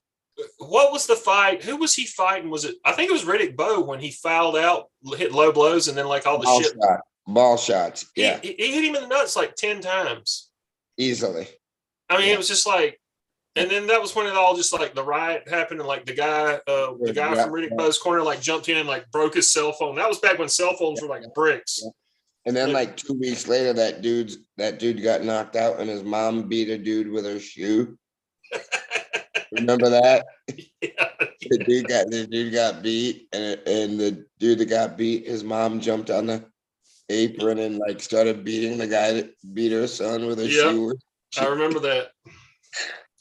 That Andrew Hey. Galata guy, oh, he was just like retarded or something. Luca. I mean, he was like flame retardant apparel, not what I said earlier. But I mean, like, Hey, do you remember our brother Peter McNeely? oh yeah, the sacrificial lamb for Tyson out of prison. Yeah, but he sang. That was good. I couldn't blame him. I mean, that guy in that night, that guy made Healy. that guy Is that made to do with the 100 poems? times more money than he'd made in his total career. Oh, I'm sure. Yeah, Is that no, to do with the poems? Peter McNeely. Yeah. The guy that had all the poems for the fucking press conference. Yeah. Oh man, that was fucking terrible. Yeah, Terrible. but listen, that guy sold more in T-shirts in his hometown than he made in his entire career, let alone his fee. Yeah, like who wouldn't take that fucking fight? And he tried his hardest. Man, and he was a lot tougher than I thought he was gonna be. No, he wasn't. Dude, he was outskilled and outclassed so bad. Oh, the poor kid. Tyson didn't even hit him good. He was hopping around like a kangaroo. Yeah, he It was was. terrible. It was like watching those like tough man contests. Rock'em sock'em. He came in like rock'em sock'em. His hands were by his ears. You dude. talk He about somebody that lasted was, a lot longer than I thought he was gonna. you talk Yeah. about somebody that was scared to death coming in the ring. McNeely was scared to fucking death. Yeah. He was hopping around like a kangaroo with his He fucking was. ears. Yeah, he was covered. from Massachusetts, wasn't he? Yeah, he's he was Boston. from- Yeah, I yeah. think he's from He Boston. sold He actually had where he was from in his fucking poem. Bro, listen. I was 12 years old the first time I saw Boston George live. Man, 12 he years had old. you working the streets at 12? No, first time I saw him. Some wise guys. When So you didn't start working for him till when? Listen, I was just busting at a restaurant in Blackstone Boulevard in Providence. I was like 12, 13 years old, like a year before my first wrestling tournament. And he came in and a couple of wise guys. But I didn't know what was going on. I didn't know like years You weren't later. a wise guy. I was a kid. Well, you weren't a wise kid then. Shut up. Shut up. Go in You the know, truck till I'm ready to leave. I just didn't realize that years later he'd be pointing at the pimp. You know what I'm saying? So with that, I will say, bye, Felicia. Cobra. That dude is fascinating. I don't understand how he gets all these crazy stories, meets all these fucking cool people. He's such a dumbass. Like, fuck. Oh man. Like, fuck. Roy, Yes. best trilogy in combat sports. Oh, trilogy between three fighters. This is why you lost fucking trivia. You didn't know what a trilogy was. Fuck. Well, okay. Do I gotta get the sweater again? Hold on. Let me think. In combat sports, so that includes boxing and. I mean, you could even push to karate if you'd really like. It's combat, but is it a sport? Did Irish Mickey Ward and Gotti fight 3 times or 2? Just It wouldn't 2. matter. The first one was good. I know the second one wasn't. Okay, well, I'll tell you right now, I will Trilogy. lie to you when you ask me questions. Trilogy. I'm trying to think. Trilogy. It's I mean, Ward Gotti. Is it? Huh? Yeah, it's Ward and Gotti. Is it Yeah, it has to be. really? Yeah. Uh, So the first one, the first one was the fucking classic. incredible. Yeah. Second one, fucking incredible.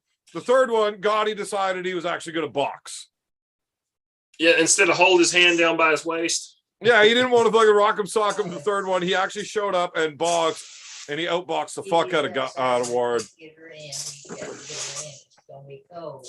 Yeah. But so they only really fought twice Yeah. in their trilogy. Yeah. But 1 and 2 was so goddamn good that. So Ward won, then Gotti won, then Gotti won easily. Yeah. So yeah, 1 and 2. Man, you ever try to watch a highlight video of that? Yeah, you have to watch the whole first fight to watch all the highlights. Both of them, the entire fucking fight. Like all highlights from Gotti Ward, 45 minutes. What? Oh, Gotti Ward won. Like, what are you? You're out of your fucking mind. 45 minutes for a highlight video. That first fight is probably the best boxing match ever. It probably is. Well, I have a problem with your wording on that. That was not a boxing match. Brawl. That was a fucking fist fight in a ring with a ref. Yeah. Yeah. That was fucking something. And they beat the living fuck out of each other. Yeah. Yeah. Gotti's face was so fucked up at the end of that. Oh. Yeah. Especially his right eye. Oh. Oh, it was brutal. Anybody that's never watched the Gotti Ward trilogy, do yourself a favor. If you enjoy combat sports or just people getting punched in the fucking face, that is something to watch. Those fights, especially the first one, but that whole thing was so good that they actually. The second one was just as good. That's why they made the movie. I mean, if those fights hadn't been that good, they would have never made a movie about Mickey Ward. Well, who would have gave a fuck about Mickey Ward? Right. What about Gotti, man? That was kind of tough the way he cashed out. Got basically probably killed by his wife in Brazil, right? And she got away with it. Maybe. I mean, the story sounded really like, wow. She kind of had him killed for the money. Well, Montreal's a fucked up place. There's a lot of organized crime. Fucking Dino Bravo. Yeah, cigarettes. You heard how Dino Bravo went out? Yeah, because he was part of the it was Calabria, Calabrian mafia, right? Well, he wasn't, but his wife kind of. Yeah, there was. He was doing the smuggled cigarettes, the no tax cigarettes, and he got shot 44 times, I think. He got shot alive. Yeah, he got shot. He was executed, like in front of his family that wouldn't say a word about it. Oh, I thought was there somebody else there? I never knew that. Yeah, family. Oh, I thought it was like he was by himself and he just got shot from behind and then they just filled him up. I was fucked up. Supposedly he told people he knew it was coming. Like I think Bret Hart said he had talked to him and he told Bret Hart, he said, "My days are numbered." So I used to like Dino Bravo. Yeah. I mean, Man, dude was good at pissing people off. The fucking crowd hated him. he was good with Johnny Valiant talking for him. right? Johnny Valiant was his manager for a bit there in the sort of towards the end of his run when he was all jacked up. Remember when he had the bench press thing with Jesse Ventura spotting him? No, You don't remember that? And that was sort of his towards Johnny the end. Valiant. Luscious Johnny Valiant, the blonde-haired manager, used to be a wrestler. He was one of the Valiant brothers way back. I remember them, but I don't remember him managing. I remember fucking Jimmy Hart. Yeah, Jimmy Hart was good. Well, the Mouth of the South was managing Dino Bravo, and Dino Bravo was managing fucking John Tenta. John Tenta was a legit badass. Was he? Yeah. Watched He's this shoot over in Japan. He didn't look that badass.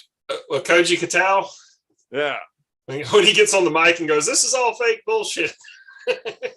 That was the worst real fight I've ever seen. Well, I mean, he didn't really Tenta didn't really go after him. He was just like, I think he didn't want to, he was like, what is this guy doing? And he didn't want to just shit on the business right there in the middle of Japan. I mean, Well, no, you're not allowed to do that. That's like kayfabe was still fully intact. yes. You are not allowed to do that.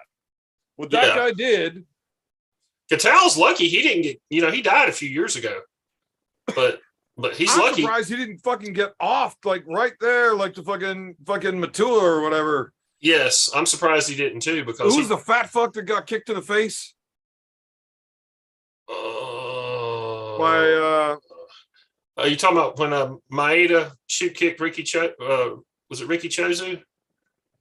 no, You talking about the shoot where he shoot kicked him and really busted his eye, like busted his orbital? the big fat fuck that wouldn't sell for the promotion Antonio Inoki against the great Antonio. against Great Antonio. the great Antonio. The big fat fuck was the great Antonio. When he was not selling for Antonio Inoki and he finally just got him down and just put the boots to him. Yeah, like fucked him up. Yeah, he kicked the shit out of him. Inoki just died, a few weeks ago. Really? Antonio Inoki did, yeah. Not surprising. I'm surprised that the dude that did that with Tenta didn't get fucked like way back for what he did. I'm surprised somebody didn't get him, like the Yakuza or somebody. Yeah, like you don't fuck around with that. Like, No. that's a big deal. No. Cobra Rhodes in the chat. Ricky Steamboat. Ricky Steamboat was great. He is definitely one of the very best wrestlers that didn't get pushed far enough. He was big in the Carolinas before he ever went to the WWF. And he got a big push in the WWF too. I mean, him and that match against Randy Savage in WrestleMania 3, that's a classic. Possibly one of the greatest matches ever. It was great, yeah. Fantastic. Of course, all of his best shit was with Flair, and I know you're going to disagree, but it was. He did a lot of fantastic work with Flair. He did. But it was him, not Flair. Oh, come on. Come on. And I'm just not a Flair fan. No, but you can't. I mean, I understand that if it's not your flavor, it's not your flavor, but you still have to go, damn, this guy, how many 60-minute matches did he wrestle? And he could go and he could go and he could go. And Stan the Man Stasiak and the Heart Punch. Yeah. Well, he did better than his kid did. Ox Baker and the Heart Punch. Ox Baker, I like Ox. I was a fan of that dude.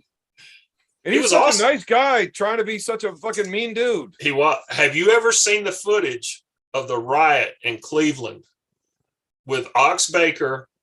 He legitimately, he didn't actually kill. You know the story about Ray Gunkel dying after the match, having a heart attack and dying after the match with Ox Baker. Do you know that story? So Ray Gunkel was a very popular wrestler, actually in Georgia, and was actually the owner of the Georgia, the primary owner of the Georgia promotion.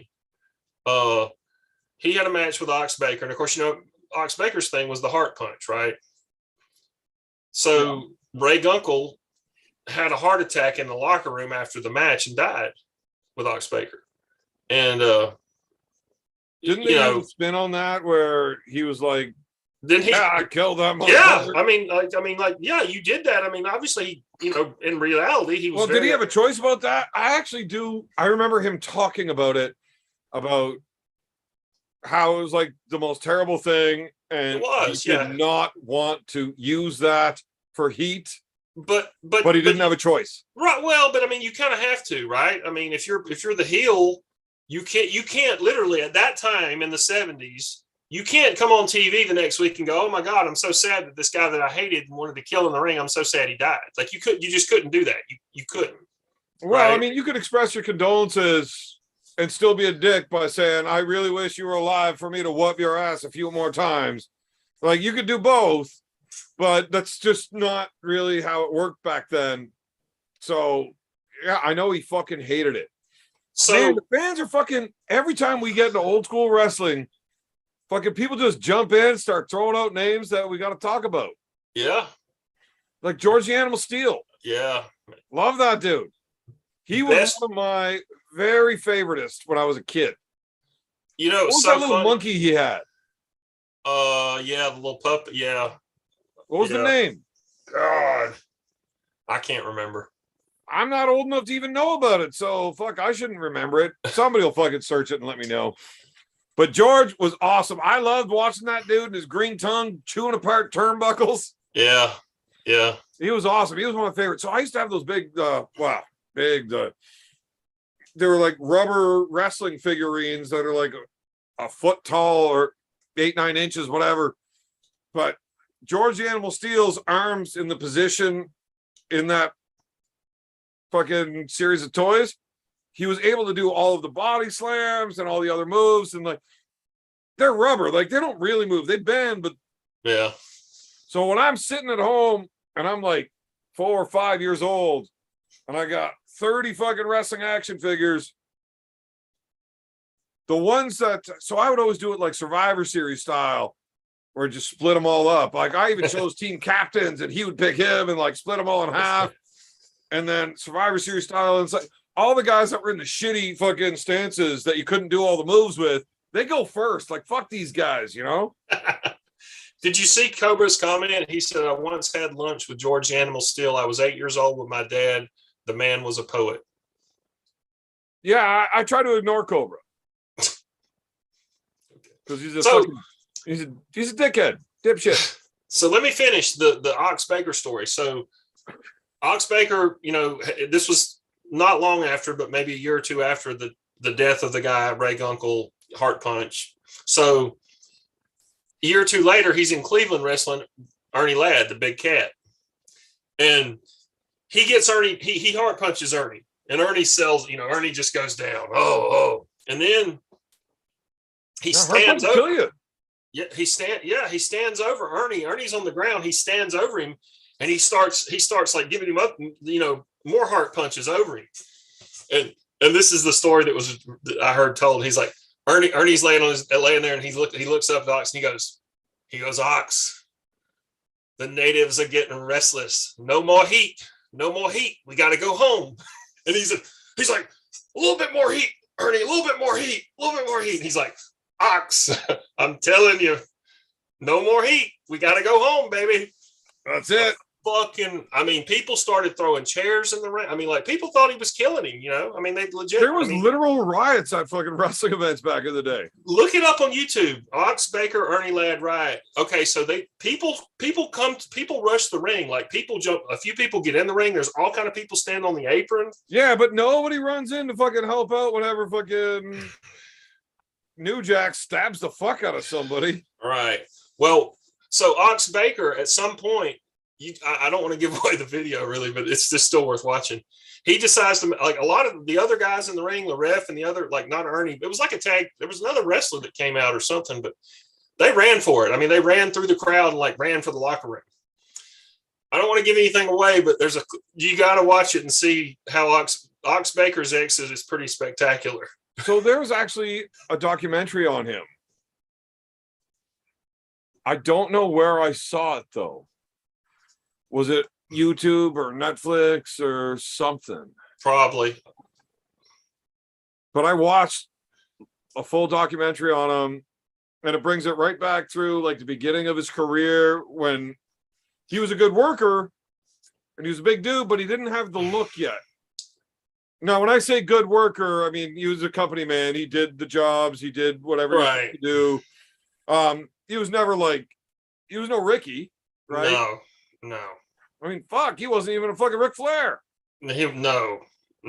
And fuck, that's not setting the bar too high.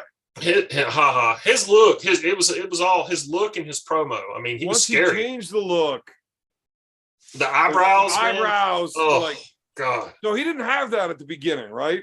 Yeah, so he looked like the devil. That whole story, you know, Ric Flair. I don't know why I hated him so much, but I don't know if I told you this. The first time I'd ever seen Ric Flair wrestle, because promotions, you know, all the territories, blah blah blah blah blah. I'm like way fucking younger than you, so when I was a kid watching wrestling, WWF was the only thing. Right. Yeah, I get that. Right. Yeah. So the first time I'd ever seen Ric Flair wrestle was the fuck was it? When he first came to the Starrcade? Oh, did you see some of the old Starrcade stuff? Well, I loved pro wrestling when I was a kid, right? Yeah. So either Christmas or my birthday, they ain't that far apart. Somebody bought me an old wrestling VHS tape. Yeah. Was it a Flair for the Gold with Harley Race? Starrcade. I don't remember. I'm talking. I'm like 4 years old. Yeah. This is like 20 years ago. Right. And you lost to me in trivia. Think about that. So it was a cage match. Fuck, I can't remember who it was. That was probably when he won the title from Harley Race in the cage, when Gene Kiniski was the referee and kept interfering. But I couldn't get behind it. It's like nobody gets hit and walks like a fucking weird duck and then falls sideways. That's not a thing. It bugged me.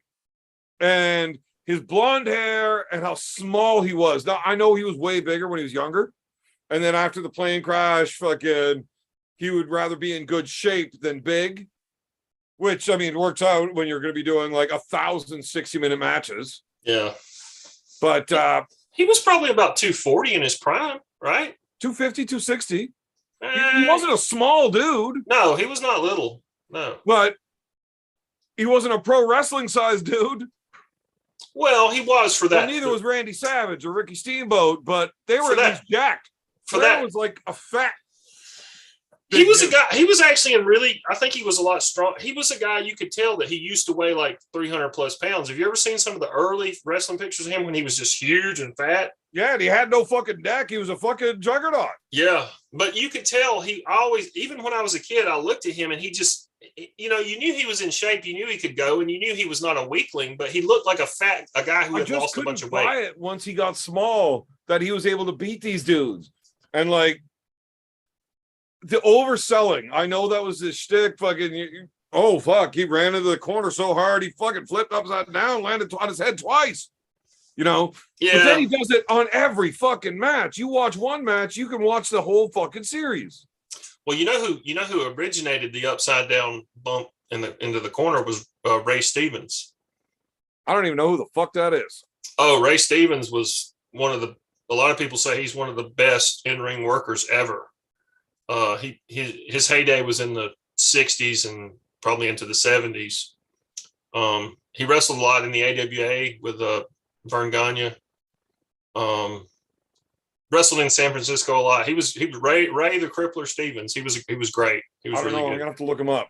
So real quick, just to finish off fucking my disdain for Flair. So I only watched WWE, and somebody bought me this videotape. I don't know if it was Starrcade. Starrcade just sounds like the name of it. Yeah, it probably was. I don't even know what promotion that is.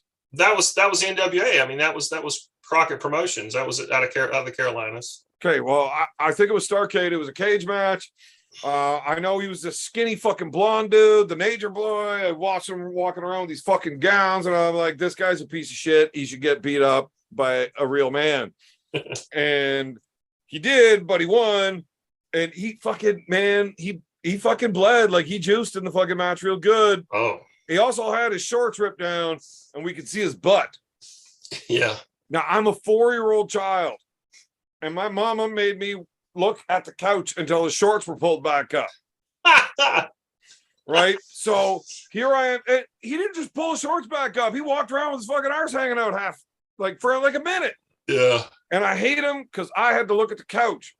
And I couldn't watch the match no more. And it just pisses me off. Like, I just couldn't get behind Ric Flair. Even once he got to the WWF, the only thing I really liked about him in the WWF was the Royal Rumble that he hid under the fucking ring. Yeah. I was like, now that's a move that Jake should have used. Yeah. Jake should have been the one getting the push. Yeah. The problem is he was an unreliable crackhead. Whoa. Jake Roberts? Yeah, he was definitely a crackhead. But was he showed up. Nah. He lost his fucking shot because the Ultimate Warrior was a fucking disc shit. Fuck that guy. Ultimate Warrior was he was the worst for a guy. He is absolutely. I don't think anybody has ever agreed unanimously, except that Ultimate Warrior was the most fucking pushed fucking loser ever. He was. If Vince McMahon didn't have a hard on for bodybuilders, I mean, that's the only reason that the Ultimate Warrior made all that money. Him? Did You you know, take the shitter from Vince? Did you ever hear the rumor?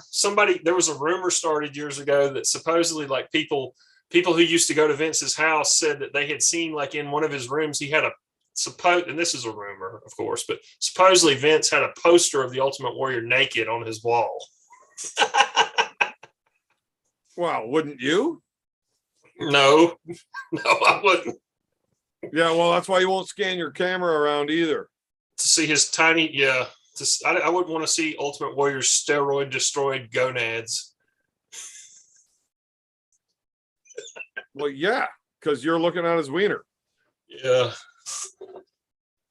Oh. Steroids, look, it's not a big problem. Small potatoes make the steak look bigger. Losing weight helps too. I know. I lost 70 fucking pounds. I can see it again. Yeah. Hey, that's like there was a guy at the gym that came out of the shower and he was a really big fat guy, and one of his buddies was out there in the locker room and he comes walking in. He goes, "Jesus, Fred," he said, "when's the last time you saw your dick? Don't you think you should dye it?" And he said, "What color is it now?"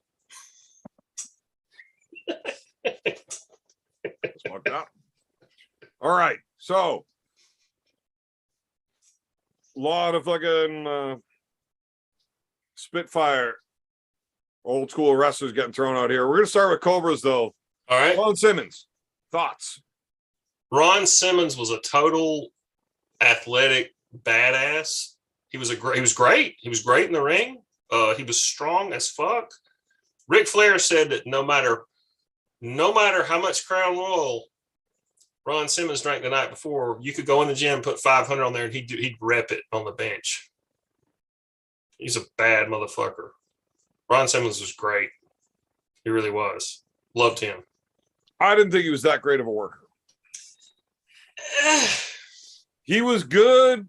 I mean, he wasn't Flair, but he was good. Oh my God, he's so much better than Flair. I don't think you could name somebody that was on the WWF roster, and that includes the Divas section. Oh, that wasn't better than Flair. Oh, fuck. Gosh. At least when he was fucking 70 years old and stumbling around, it's like, he's just got bad hips.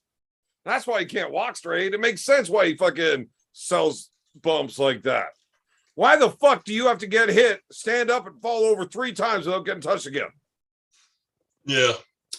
So Ron Simmons, good. I like Ron Simmons. I like Ron Simmons. I wish that they would have pushed the AKA a little harder.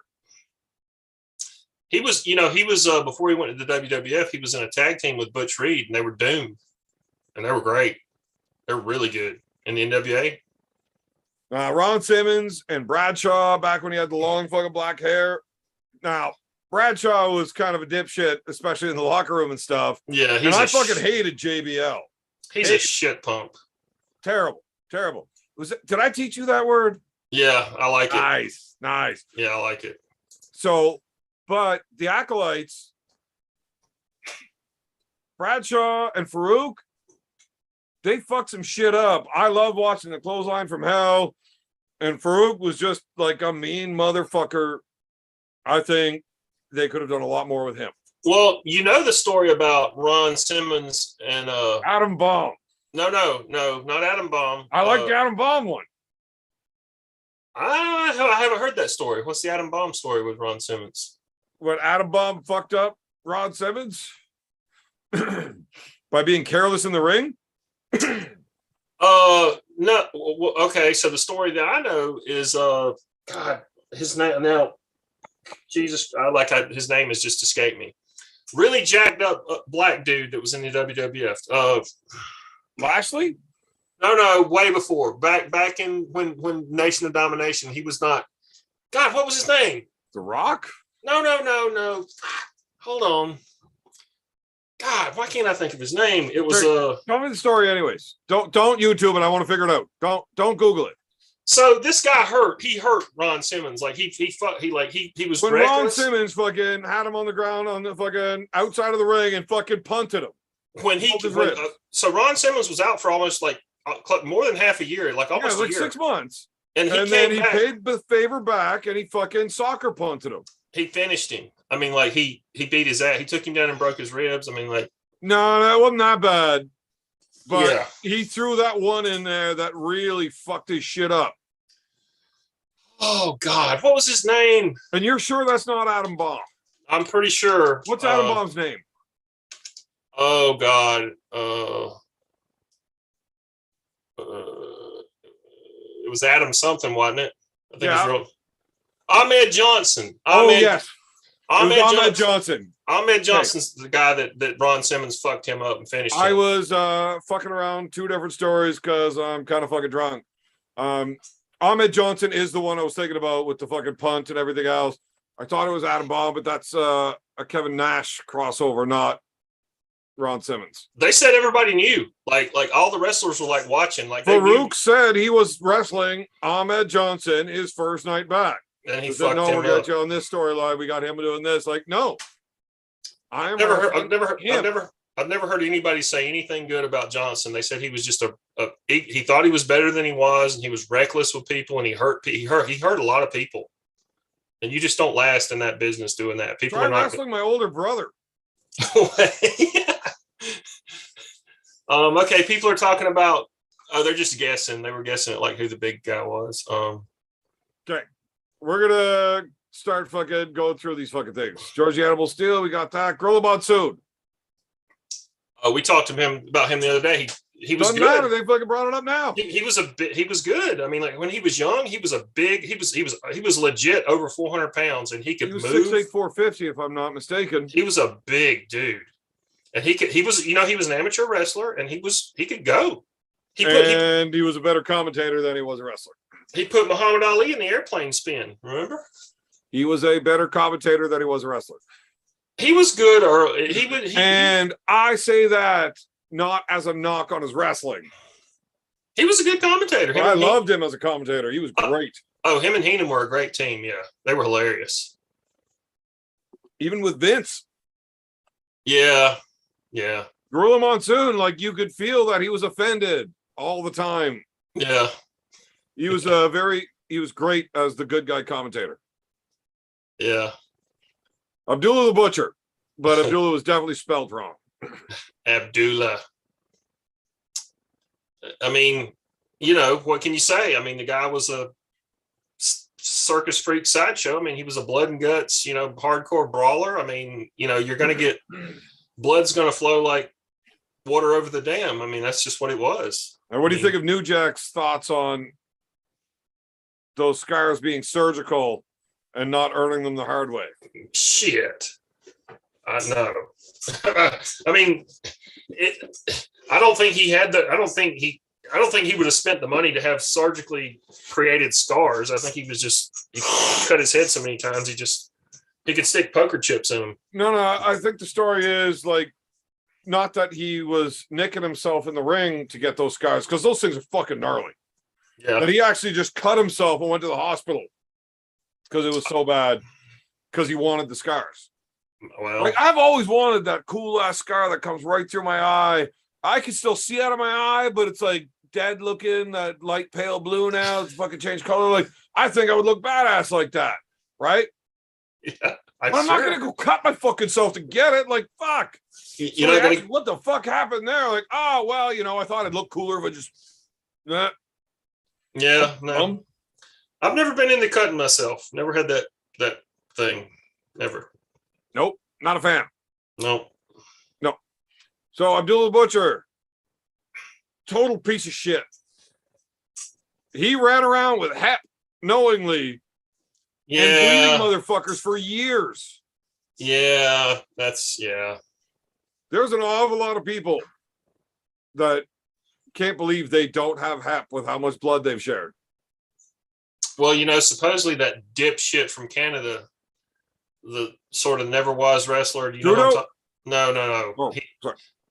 Hannibal, Devin. His name's Devin something. Is Hannibal Canadian? Yes, he's a dipshit. He's a I complete fucking moron. hate that guy. I thought he was from New York. I'm gonna go with he's one of yours. Hold on, Beer Man. So, Beer Man, let me ask you a question. How did you get into arm wrestling? I mean, you know what I'm talking about. I mean, that's what he sounds like. He should have gotten arrested. I think he did get arrested about a year or so ago. He did some crazy shit and just like took down. He was in Texas and he took down. He supposedly, he sued Abdullah the Butcher for giving him Hep C, right? So Hannibal has Hep C. Supposedly.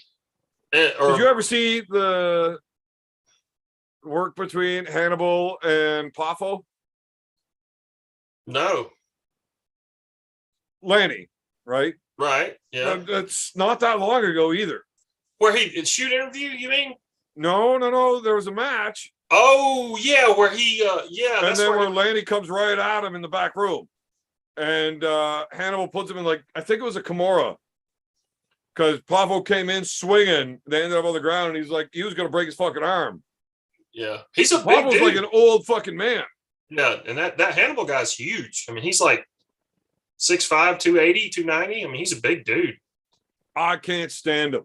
Yeah, he's a What he dipshit. did to fucking Terry Funk, I want to punch that dude right in the fucking face. There's a lot of people. You know what I'm referring to with the Funk incident. Refresh me on that. So Terry Funk's doing like a press thing, and he's got the cameras on him and stuff like for his YouTube. He's like, we're gonna find out if this is actually a tough guy. And he went up and like these were not fucking working shots. Like he was fucking him up, like smashed him. Really? Yeah. That must have been several years ago. Yes, it was. It was definitely several years ago. Look that up though. Fucking Hannibal and Terry Funk. Yeah, it was bad. I've Like- never heard that. Trying to see if he was actually tough. Like when he slaps him, he's not like making sound. He's palming him in the fucking jaw. Yeah. And this is like an old ass retired Terry Funk. Yeah. I think Terry Funk was a tough guy. I mean, I'm not saying he's like Most Shoot. dudes would have went down from these shots, and this is an old ass man that made a living off of getting his ass beat. And he took to him, but I mean, you could see like it was hurting. Like he couldn't fight back. There's nothing he could do. yeah. Either Hannibal is the biggest cunt in wrestling, or Terry Funk is the biggest genius ever, and that is the best work ever. You never know. One of the two. Look, Terry Funk, he's good at a lot of things, but he's not that good. Nobody's that good. Yeah. Anyways, Dynamite Kid. Oh, I mean, popularized the smaller, cruiserweight type. I mean, like he was great. I mean, Have you ever watched any of those matches with him and Tiger Mask in Japan? Yes. Incredible. I mean, like the greatest. There was nothing else like that at that time. I mean, he was that good, but they were both that good. I mean, they were able to do all that super athletic shit, but they never lost. They never lost the fact that they were trying to make it a contest, right? It wasn't just a bunch of flippy gymnastics bullshit. The dude was good enough that Bret Hart, being the best there is, the best there was, the best there ever will be, still wanted to be as good as Dynamite Kid. Yeah. So that's something. Yeah. Yeah. Yeah, he was great. He was great. He was piece of crap as a human being, but great wrestler. He was definitely one of my all-time favorites when I was real young and didn't know how much of a piece of shit him and his crackhead tag team partner were. I like the story about the Rougeau guy getting the payback on him. With the roll of quarters? Yeah. And knocked all his teeth out. Well, Jacques a bit of a bitch. Hey, I mean, I've heard the whole story. I've heard obviously his side of it, but I mean, nobody disputes what, the thing in the locker room. Dynamite, Lots of people dispute that. You know who Kurt Hennig was the one that got all that going. He was the one that was doing all that shit and like making him. Oh, it's not the only time that it was Kurt Hennig that doing it. Yeah, that was. Look, 1-2-3 Kid got into DX because of fucking Kurt Hennig's fucking shit. That was not cool. That should have never been that, like, the bullying and the ribbing and all that, like that, that's too far. Right. And you fit right in with today's PC culture. No, I'm just saying, like, good thing you didn't try to be a man in the 80s, Roy, because you would have fucking failed. Well, I'm just saying, like, from a business perspective, that whole Dynamite Kid Rougeau thing they should have never let it got that far. Like, blah, blah, blah, blah, blah. Anyway. They fuck it. Look, these are grown ass men that got problems with each other. They want to fuck around and find out. You fuck around too far, you're gonna find out. Yeah. And Rougeau knew that fucking Tom was gonna beat the living fuck out of him, but he wasn't okay with just sitting idly and taking it. So you know what? I'm gonna get my ass beat, and I'm okay with that. But I'm gonna get this one in. Yeah. I got respect for that. Yeah. Hell, I did the same thing in grade 8. When you were 20? No, the first time in grade 8. I was still like 13. You didn't hear that story? What'd you do? So I was in like grade 8, and like I was this short little fat nerd. My hair was all parted to the side. I had like a 97 average. Like I was fat little nerd. And this dude, he was in grade 13, so he's got like 5 years on me. I'm only like 13, 14. And he slaps all my books out of my hands, and I'm like, this is the first or second day in high school, right? Yeah. Like, fuck. This guy's a dick. So I pick up all my shit and I start walking out to the bus, and I'm carrying all my books. Now I got papers flying out of my binder because I ain't sitting around fucking putting it all back together yet. I'm trying to get the fuck out of here. This dude walks behind me and he like kicks the bottom of my foot. Every time I would like take a step, he would kick underneath my foot, like, so I don't trip, but my foot just flies up and like, yeah, pissing me off. Now I've always had a little bit of a temper. I can only take so much. Like, once again, if you fuck around, you'll find out. Find out. I'm also not stupid. And I know that at 13 years old, 5'4", 200 pounds, I'm not going to beat up this dude that's 5 years older than me. I'm 13, he's 18. I'm probably going to get my ass kicked right now if I do something about this. You need an equalizer. So I let him kick my feet the whole way out to the bus loading zone. And I worked my way right over to where I saw the teacher standing on duty. And as soon as I got close enough that I was pretty confident I couldn't get beat up too badly, I dropped my books, I turned around, and I gave him one right in the bridge of the nose, crushed that motherfucker. Good. And he wasn't even able to fucking see straight by the time the teacher got there. Win-win. Yeah. Now, we got hauled into the office, blah, blah, blah, blah, blah. I didn't get suspended because I was being picked on. And I'm a kid, right? Like I was a short little fat nerd. Yeah. And this was like a greasy dipshit that's been in high school for fucking too many years. And we're so our high school is weird. We had this fishbowl detention center. It's like a glass cage with a door kind of thing. Like that's where you sitting on detention. They needed to be able to see you from like 3 different angles through the office, right? Okay. Well, it's just all windows. Right. Gotcha. Yeah. So we get locked in there while the fucking principal and vice principal are talking with the teacher that saw the incident, blah, blah, blah, blah, blah. And the dude looks at me and tells me that shouldn't have done that, kid. I feel pretty confident with what I did. Yeah, but now every time I see you for the rest of the year, I'm going to kick the fuck out of you. I'm like, yeah, no, I'm not stupid. I ran this fucking equation through. I get it. You're going to beat me up every time you see me all year. But I'm in grade 8. Yeah. My friends are going to understand that I got beat up by grade 13. Yeah. I'm going to sucker punch and break your nose every time I fucking see you first, though, all year. And you're going to have to tell all your buddies why this fucking 13-year-old kid keeps breaking your nose. So, is what it is at this point, I guess. Yeah. He never did fuck with me again, though. He Because, did not want to explain to his friends after the first time of having to get his nose surgically repaired from the 13-year-old. well, see, that's the thing with bullies. All you have to Is that do. a sucker punch, though? No, that's not a sucker punch. He didn't know it was coming. Well, but he There's should no have. way he thought this short little fat nerd was going to turn around and punch him. If you're making physical contact with somebody in a belligerent manner and you get the fuck knocked out of you, then that's your fault. Got a super chat from Harold from Norway. I am way fucking Jesus Christ. Okay, let's rush through shit so I can get to the super chat because I don't want to try to rework all of this. Tony Atlas. He was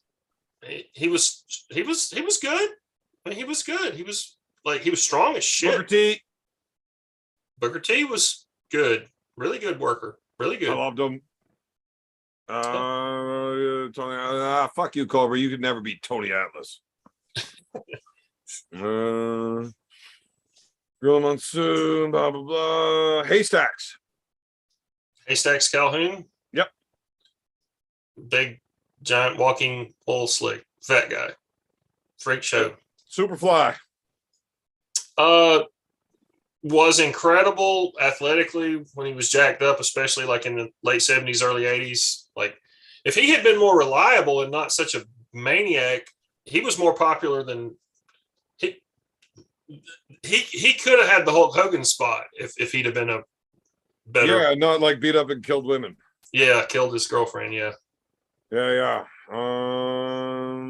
I met Lashley after WrestleMania. Dude is ginormous. Yes, he is. Yeah. I don't know who Mantor is. He was a guy who had just a very brief run. He was like this huge 6'3", 450. He kind of looked like Vader. He had like a brief run in the WWE. Let's go Vader then. Vader was great. I loved him. Yeah. I mean, he was a believable monster heel. Really. I mean, like he was a legit scary son of a bitch. I was remember in front of arm wrestler, we were doing the top over the top. He was totally punked. It was hilarious. Terry Funk has a funny story from filming Over the Top, apparently. Evan's favorite wrestler was Blue Meanie. No, but I really, really did enjoy Blue Meanie's win over Bradshaw at the hands of Steve Richards. Yeah, Bradshaw sucks. Once I played Goldust Stunt Double. It wasn't once. It was once a day for about 6 months, but that was like an offshoot weird porno thing that we don't talk about. Old Dog Road, Harley down there. Schmo, don't know what you're talking about. Harold, where's that? What's that fucking flag? Looks like Norway, right? Or Finland, maybe? Fucking Norway and Finland with a name like Harold. I mean, that's a very Norse name. Harold with an A. Yeah, I think you're the king. He might be a descendant of Evan Harold. is going to get Hannibal by Maiden in the UK. Fuck you and fuck him and fuck that. Not a chance. What have we got? Okay, we're caught up. I got to pee. But while I go pee, I would like to ask you a question. Okay. I may have asked it before, so you may get it quickly, which sucks on a pee break. Okay. But only wrestler to ever wrestle Muhammad Ali and box Andre the Giant. Oh, wrestle Muhammad Ali and box Andre the Giant. Okay, I think I know who this is. I'm almost wrestle. I think I know. I'll wait until you come back to say the answer.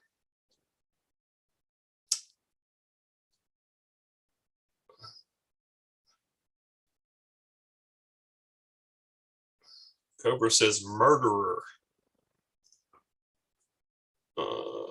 Probably talking about Jimmy Snuka. I don't know.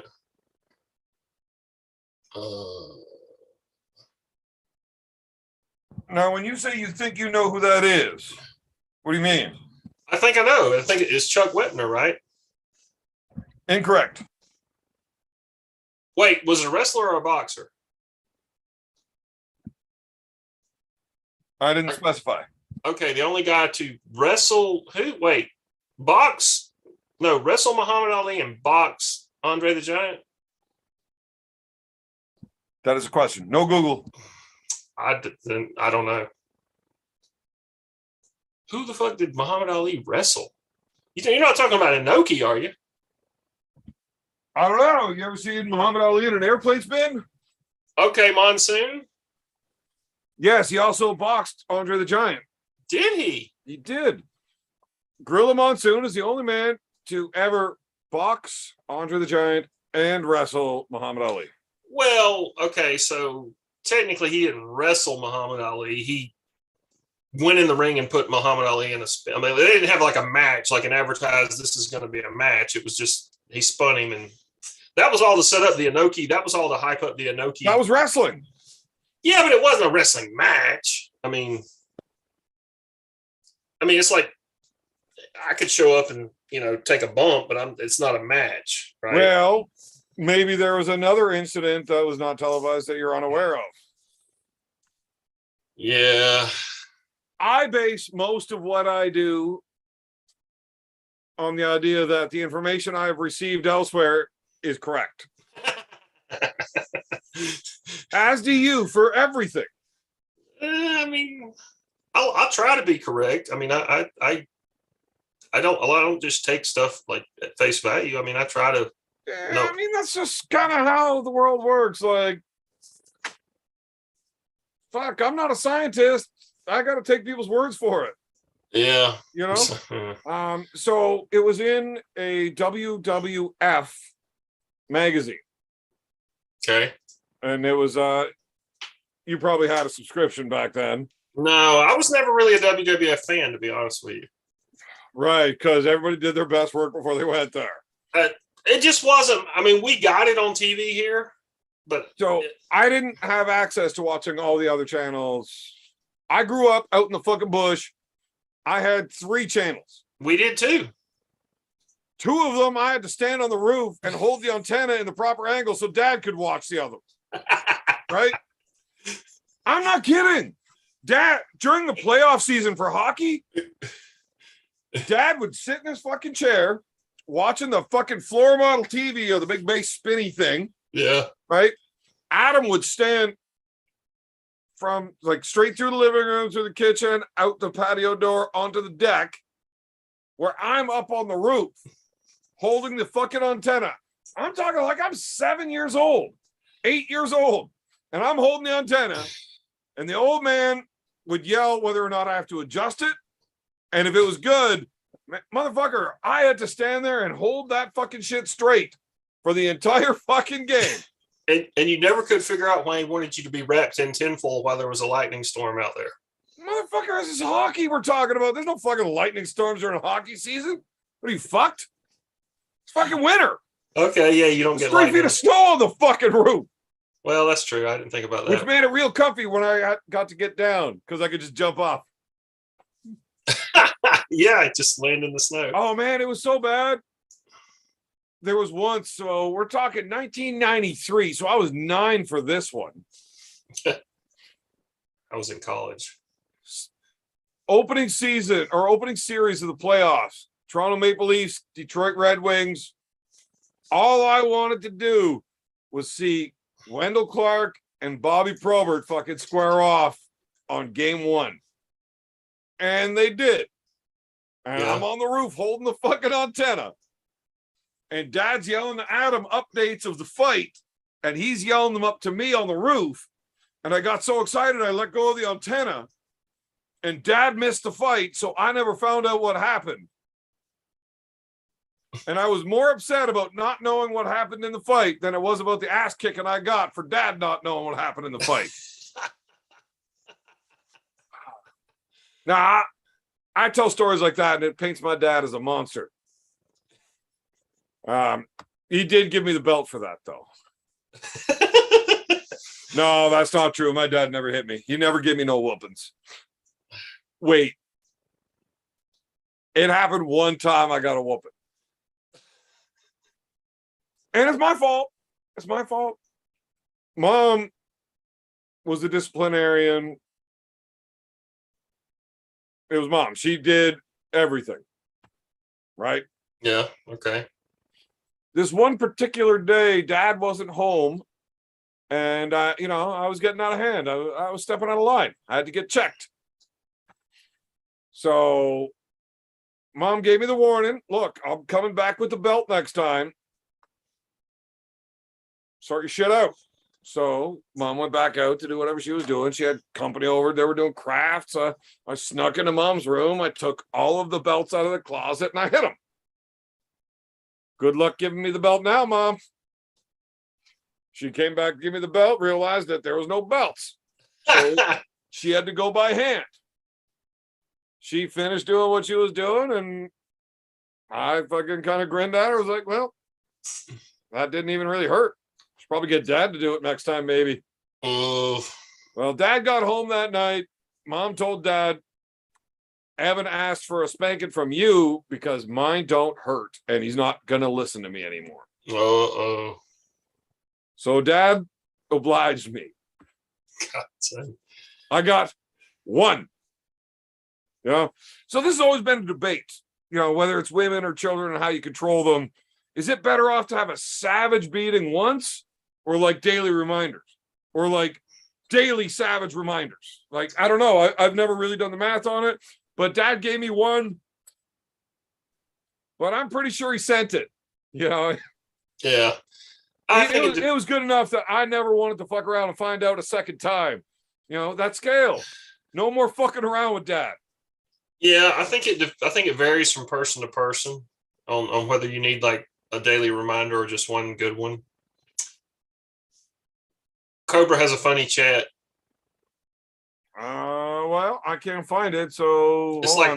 It can't towards be the far. I got it. Hold on. Hacksaw Jim Douglas. It was great. I mean, What'd you think of the Matt Bourne hacksaw in the fucking school gym? well, they had heat from years earlier. That was Right, but they were buddies. Like they were legitimate friends back in the day.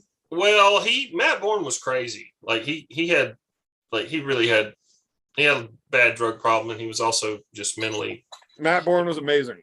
He back when they were in Mid-South working for Bill Watts in Louisiana and Oklahoma and all that, he went after Matt Bourne, tried to fight Hacksaw Duggan in the locker room, and that was not a good idea. It was just not a good idea. Matt Bourne has had the idea to fight a few wrestlers a few times that were not a good idea. Yeah, Arn Anderson beat his ass too. I don't know the Arn Anderson story, but I do know the Killer Bee. Yeah. Brian Blair. Was it Brian Blair? No, yeah, not Brunzell. It was Brian Blair. Brian Blair. That was I've heard the details. That was a fight that like they It was tied 6 fights. Yeah, it just kept getting like Bourne just kept He coming bit back. his fucking lip off. Yeah, it was brutal. Who bites somebody's fucking face off? Yeah, What do you think? You're fucking Haku? yeah, that's bad. Okay, I'd imagine this is the Cobra comment. I have nothing to say about your dad. All I can say is your mother makes the finest egg sandwiches in Canada. Actually, probably the best egg sandwiches in North America. Cobra, I would love to hear you come say anything to my daddy about my mama. Well, he wouldn't Now, do that. maybe not now. Dad's pretty old. But motherfucker, that dude was a beast. So the reason that I am the way I am is I always strived, to live up. Dad was a badass when he was young, right? He was a badass. I got some good old man stories. But dad will never be, he was never able to reach that status that grandpa held. I tried to fucking hold up to dad's. I don't know. Never lost, so I guess we're close, but now, look, I'm not one of these fucking weirdos that says I've never been beaten up in my life. Although it's true. But I'm one of the guys that's well aware that I've never been beaten up or lost a fight because the guys that were able to do it just weren't there that time. Like, I did actually. I did. For several years, I legitimately believed I was like the toughest dude in the world. But I was a kid. I was dumb as shit. I didn't know. Yeah. So Steve Burgess, he was a phenomenal jiu-jitsu practitioner. At 160 pounds and 50 years old, he would roll with super heavyweight world champions. Like, they would come to see him work on their technique. Yeah. Nixon Gracie kicked him out of his gym and said, "You need to go start your own. I can't teach you anymore." Yeah. Okay. Right? Like, fucking freak. Now, this is how my whole life goes, though. I got into wrestling. There was an Olympic wrestler in my small little shithole town of 13,000 people. Yeah. Right? And I only got into wrestling because I watched the UFC. I watched Royce Gracie win the first one. And like, I got to learn how to do this shit. The wrestler was the guy you bounced with, right? Yeah. Oh, I've told you some of the little Dave bouncing stories. Yeah, a little bit. Yeah. Yeah. So I only did the wrestling because I wanted to do the UFC when I got older. Right? Yeah. So all of a sudden, I'm like 17, 18, and my buddy so the chick with her dad was like, I may have even told you that story about how I wrestled him and with my thumb that was like hanging off, and I climbed up a building that night. And anyways, I hadn't heard that one. I haven't told you that one. I'll tell you that one someday. It's kind of funny. So this guy's like, "Yeah, this is like really good jiu-jitsu black belt. Do you want to come fucking do some jiu-jitsu with me?" I'm like, "Yeah, I fucking love this shit. Let's go." But I thought I was good at this. Yeah. Yeah, I've never lost to anybody, blah, blah, blah. I watched a lot of UFCs, and for somebody that had never done any formal training, I had done formal training in wrestling. Yeah. And I've watched a lot of UFCs, and like literally it's like you watch the move. Oh, man, how did that guy tap out to that triangle? When Dan Severn tapped out to that triangle choke, first time I'd ever seen one, I was like, what in the fuck is this? That pussy taps out to somebody fucking squeezing their legs around your fucking head. Yeah. Yeah. So I'm trying to figure this out and angles and stuff. That's actually really funny because later on that comes back into play. So this dude, hey, yeah, black belt, come train. Okay. Yeah. So he's teaching us these moves, everything else, all these fucking positions, everything else. Okay. And now I'm like trying to learn.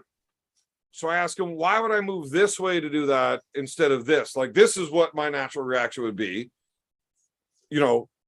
Explain to me why your way is better. Yeah. Now, I was unaware of how detailed jiu-jitsu is.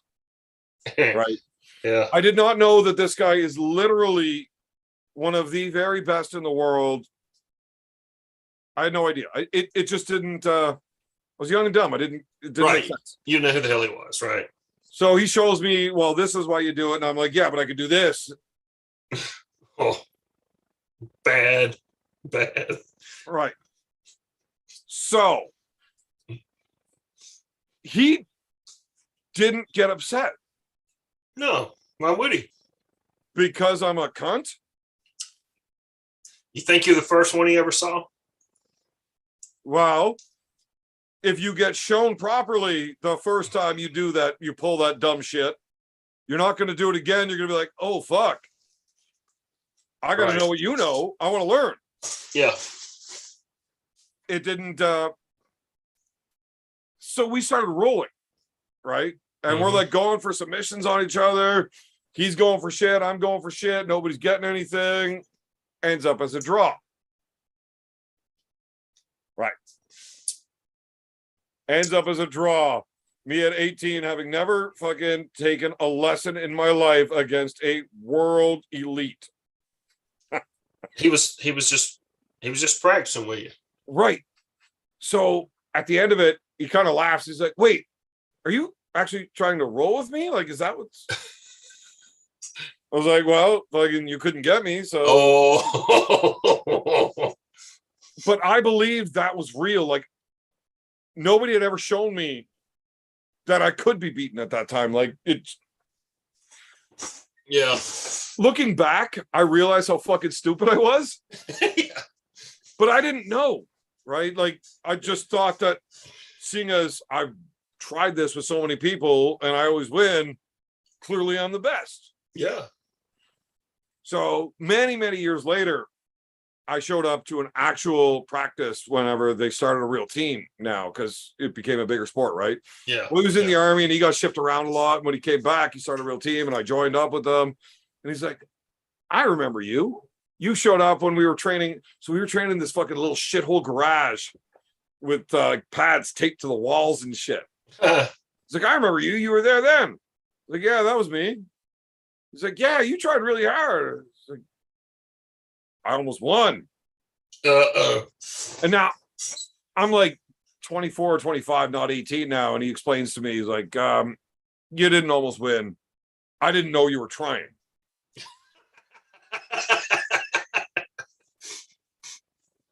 At this point, I did know, though. I had actually lost in a jiu-jitsu match against a black belt that I had 50 fucking pounds on. Yeah. But I'd never done jiu-jitsu before, so I don't care how many pounds you have on that black belt, you should lose. Yeah. It was weird that I beat all the other black belts. They were not real black belts. Well, there's black belts and then there's black belts, and you don't really know until you know. Yeah, like Chael Sonnen, the old Happy Meal black belts. Yeah. Yeah. I mean, Yeah. So I went to a pile of jiu-jitsu competitions and shit in between then. And I did my wrestling still with my coach, and I did boxing. And then I went to jiu-jitsu tournaments. But I was the jiu-jitsu coach in our gym. I'd never taken a jiu-jitsu lesson in my life. My fat fucking cousin would YouTube instructional videos, right? Oh, hey, check out this move. I have a fucking, he shows me the video. This is how you do these moves. This is how you move. Like, yeah, okay, I practice it. And I go to provincials. Literally, the very next day, he showed me a taking the back from a full guard. Pass their arm over your head, trap it in, lock it in, scoot your hips out, just fucking take the back. yeah. Right? You'll never see that in any real competitions. No. But back then you would. Yeah. So I literally watched it on YouTube the night before, practiced it 3 times, said, yeah, I got it. And I went and I pulled it off in my very first match. Right. So I was delusional, but for a reason. Yeah. But then, so I'd won like 5 tournaments in a row. I'd won black belt tournaments. It's like, yeah, I'm pretty good at this shit. And then I lost to this fucking 165-pound dude Yeah. with a score of 0-0. I'm like, okay, you know what? That fucking sucks. I know I'm bigger. I know I'm fucking stronger. I got to be as good at this as he is. There's no reason. He's not stronger than me.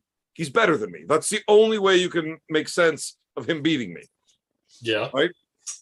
So I fucking, okay, well, we have a jiu-jitsu club. I go, and this is where I actually find out how good this dude is. And I'm like, okay, so if you remember me from that, my bad. I didn't know. So he's like, okay, because I was actually thinking about fucking you up because Yeah, you're you're a 24. dickhead, but Yeah, you're- clearly you're here to learn for the right reasons. All right, I'll teach you. So then I actually started, I never competed again once I started taking lessons. Weird, right? Yeah. Because my coach told me, okay, the kumite, that's another thing that we'll get to Oh because god. that's fucking man. Not a whole lot of people have real personal ties to the kumite, so it's funny that he said that. Where was it going there? Kumite fucked me off. Jiu-jitsu, you never competed after you took a lesson. Guy said he wasn't gonna Yeah. fuck. Fuck it. I don't even remember where this all started, but whatever.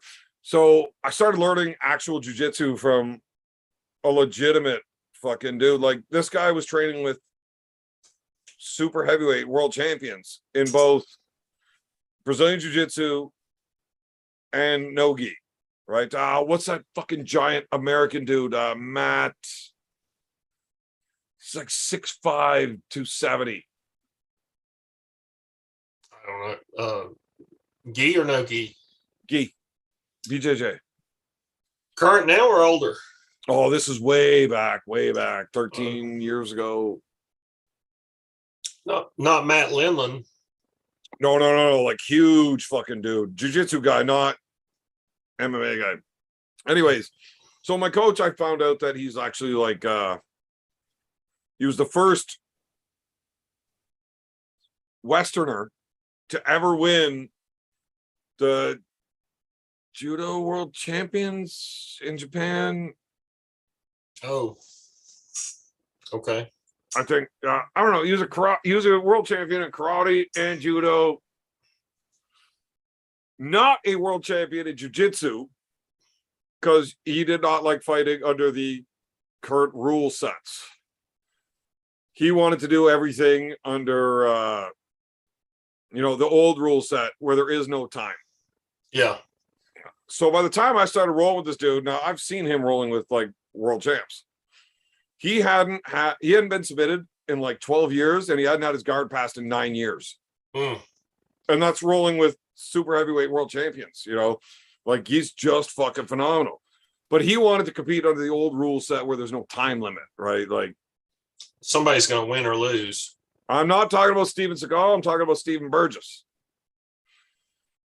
So yeah. Anyways, the dude was that good. Years later, I am working. No, my brother, Adam, shows up to my house. He's like, we're fixing your basement sink. So, okay, we got the plumbing stuff. We started fixing it. So he's laying underneath it. You remember the old fucking phones? Like when people had house phones? Yeah. And like we had a cordless one. So we were Yeah. fancy people. Yeah. All right, the phone rings. I answer it. And it's my coach from one of the gyms. He's like, hey, Evan, you want to fight? I said, yeah. Of course I want to fight. I'll fight. Yeah, sure. What weight class? When? Fucking give me the details. Yeah, I want to fight. So like, it's at 205. So obviously you're gonna make weight. I'm like, yeah, I'm walking around at 200 right now. I'll make 205. Okay. It's in like a month. All right, 205.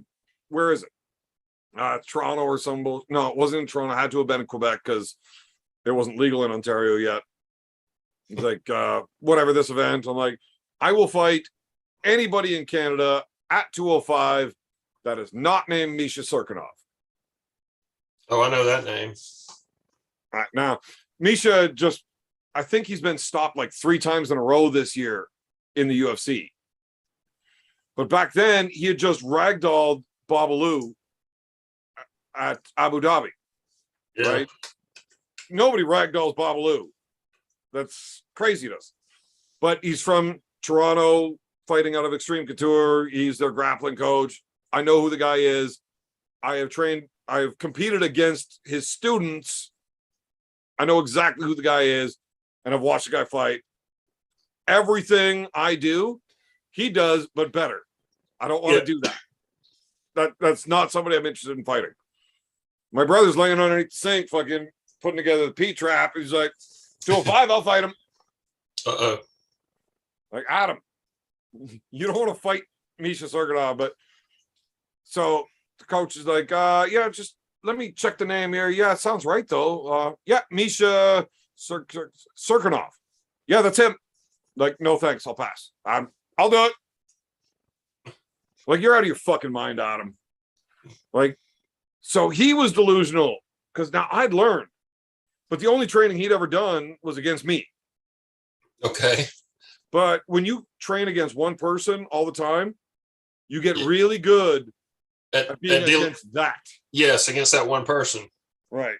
So Yeah. Adam goes to an event with me and he struggles like a motherfucker against people that I will fucking crush. Yeah. But then he will give me a really hard time, you know? Yeah. So I explained to him how good this dude is. They're like, Adam, you can't fight this guy. Like, this is bad. You have a better chance of being permanently injured than you do of winning. He's like, it's $500, win or lose. I don't care. Like, no, permanently injured. There's a better chance of that than winning. Evan, you've won black belt tournaments. I do fairly good against you. I think I'll be all right. This is where I really clued in on how delusional people are. Because they just don't know. And it's not really delusional, it's ignorance. You don't know. Right. Right. It's just you don't know. I mean, it's like, yeah. When you don't know, you don't know. But there's Yeah. no way to know without finding out. You know, you gotta Yep. fuck around so you can find out sometimes. Yeah. So I take him up to the gym in Petawawa and they're like, Steve, my jujitsu coach here. Steve, my brother's got a fight coming up. He just accepted in 4 weeks against Misha. He's like, Serkinov. Yeah. That's bad, dude. He's got hands? No. What is he good at? Nothing. I mean, he's strong. He said, what the fuck? Like, why would you let him take it? Like, I can't talk him out of it. What do you want me to do? So I'm like, Steve, this is what I want you to do. I want you to show him the difference between grappling with me, Yeah. and grappling with an elite level dude. Like, be mean to him. Don't let him have anything. Show him. I want him to decline the fight. Like, it's stupid. He's like, okay, I got you. So he brings Adam over. He's like, hey, you're a big dude. What do you bench? Adam's like, I don't know, 450. He's like, well, I'm only 150 pounds. You should be able to just throw me off of you, yeah? Well, yeah, Yeah. let's do it. So they get down on the ground and Steve's like crushes down on him like it's like a fucking python, man. A guy that really understands what he's doing. He's not stronger than you. He just understands where all of the balance and leverage points are. Yep. He doesn't allow you to use any of them while he uses all of them. He's just sticky. All right. So you got this 150-pound dude on top of a 270-pound dude, the strongest fuck, and he's just crushing down on him. Doesn't let him move. And then he whispers in his ear, it's like, hey, try to wiggle your toes. My brother's laying there, he's like, I fucking can't. He's like, I know, isn't that fun? So we get off the mats and he's like, so that's what it's gonna be like. I'm like, no, that's what it's gonna be like if Steve was fucking 250 and fucking jacked, not 50 years old. It's not the same thing. It's gonna be way fucking worse than that. And the guy hits like a fucking Mack truck. Yeah. I'm like, whatever. It's $500. Doing it anyways. Yeah.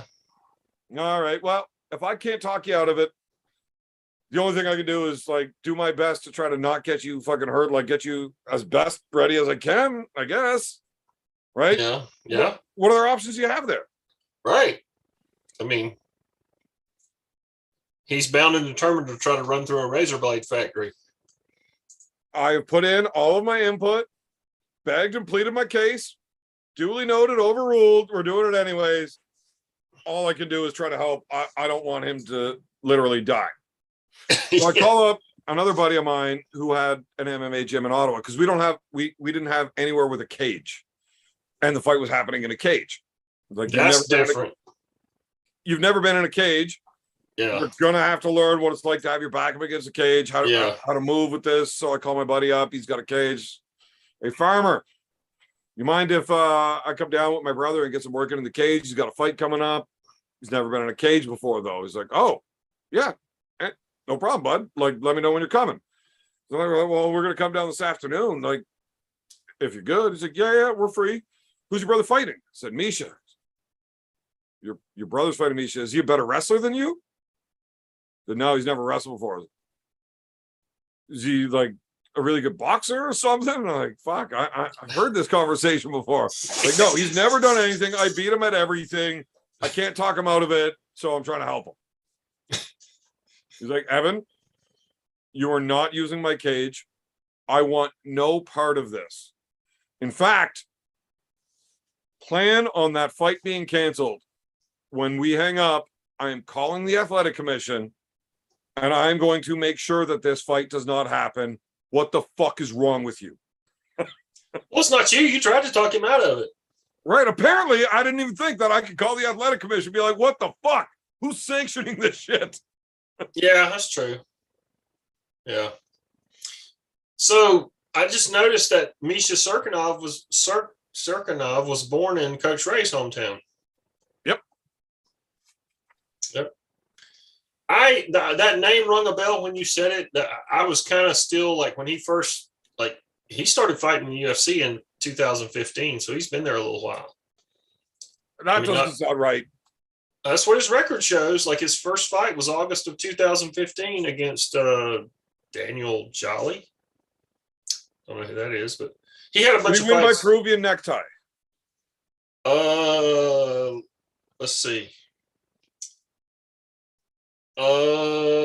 He has an inverted triangle choke win. He has a arm triangle choke, a guillotine, arm triangle. Oh, he does have, yeah, Peruvian necktie against Jimmy Crute in 2019.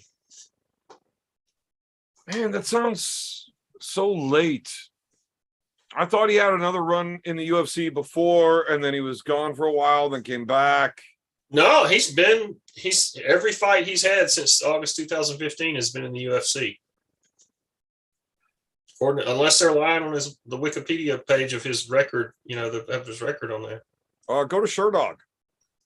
He fought. I mean, they're not making that up. I mean, these are legit. I mean, they've got the UFC fight. It's Wikipedia. Anybody can change that shit. Just go to Sherdog. Well, I know, but they're not. I mean, nobody. It's not gonna. I mean, well, you never got drunk and went to Wikipedia and just fuck shit up because it's funny? No, no, I haven't. I don't believe you.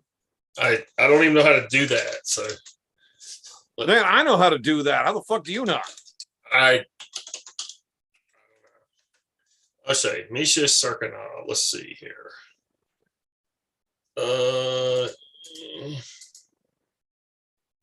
Yeah, I mean they're showing basically the same record. He's on a 4-fight losing streak. Yeah, all 4 were this year though. No. 3 of them this year then. March of 21, October of 21, February of 22, and October of 22. So he's on a 4-fight skid, but it was only 2 this year? I thought there was 3. It was 2 last year and 2 this year. Yes, the plan is to be Captain Spaulding for Halloween. That is a real thing. You could do that. Yeah. Sid I Haig. think I'd make a pretty good Sid. Yeah. Well, you don't like fucking clowns? I don't really like or dislike. I'm not like scared of them like some people are. I don't like clowns. Do you remember when that whole fucking ICP bullshit was running around? Oh God. Like all these killer clowns are like out there, they were actually fucking people up. Oh yeah, people coming out of the woods dressed up as clowns and shit a few years ago. Dude, me and a couple of my buddies, because there was a fucking clown infestation in our little town. Really? Now there was no assaults, but there was clowns out fucking on people hard. You get shot in Georgia, you do that shit. Right. Well, that's why they don't do it there. Yeah, I say we're exactly. not allowed having guns here, so they do it. That's exactly right. So me and a couple of my buddies, when we heard of a clown incident downtown, we let's just say that we picked the one guy that was sober to drive. And we all piled into the fucking minivan and brought well, my beer hand there, that dude, he doesn't look too intimidating. We dropped him off to see if we could fucking get a clown to come. He was the bait. Yeah, absolutely. He's like, I don't want to be the bait man. Like, just don't worry. It's fine. We got Yeah. you. Yeah, we got you. We're backing you up, man. Well, what if he gets here before you? You got to be further away so he doesn't see you right away. I'm like, yeah, no, well, just run towards us. Yeah, we didn't find no clowns, but I was not having that shit, man. Like, what the fuck is wrong with people? So Misha is in the chat, says Evan is scared of me. I am not. I mean, that's Well, hilarious. One, Somebody- I mean, that guy just changed his name to Misha, which I appreciate. yes. Yeah. But two, I'm not afraid of Misha. Me neither. There's just nothing to be scared of. I'm not gonna fuck with him, so why should I be scared of him? Like, I would fight the guy for money. I like money and I don't have a lot of it, and I would like to have some more of it. Like, I'll fight him. It's not that big of a deal. Man, once you actually get into a couple of fights and you realize that nothing really hurts till tomorrow, and fuck, you wouldn't drink like this if you really worried about tomorrow, right? So, yeah, I'm not afraid of Misha. I would fight him, whatever. I wouldn't expect to win. That's all. Yeah, I mean, if he looks like, if that's a recent picture of him on his Sherdog page, I mean on his Wikipedia page, he looks like he's ready to eat his own guts and ask for seconds. I mean, he doesn't have a 6-pack; he's got an 8-pack. I don't know. I haven't seen him recently, but back then when I was really plugged in with all of this, he was a fucking monster. He looks like one. I mean, Like, Babalu had just won the ADCC and the Absolute Division, I believe. And then the next year he gets ragdolled by fucking Misha. Like, fucking ragdolled. yeah, And if you ever look up that fucking grappling match, it's on YouTube. It's not close. Like, you don't see world champs getting fucking thrown around like that. Right? Like, No. Misha was such a bad motherfucker back then. Now, his striking was limited, but he hit so fucking hard. yeah. If he landed one, it was tough. Right. And I was kind of in the same position where I was never really that good at the boxing shit, but I hit hard enough to make up for it a bit. Right. You know, it's funny because it seems like a lot of amateur wrestlers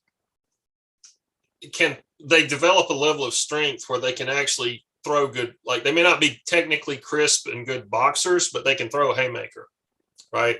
And they can land one. You're talking Almost. like Koscheck. Yeah, I mean, like, He had a double leg and an overhand, and Yeah. both of them were really good. yeah, he was good. I mean, look, anybody. That reminds me of that conversation we were having earlier about scoring a double leg and the judges thinking that wins a fight.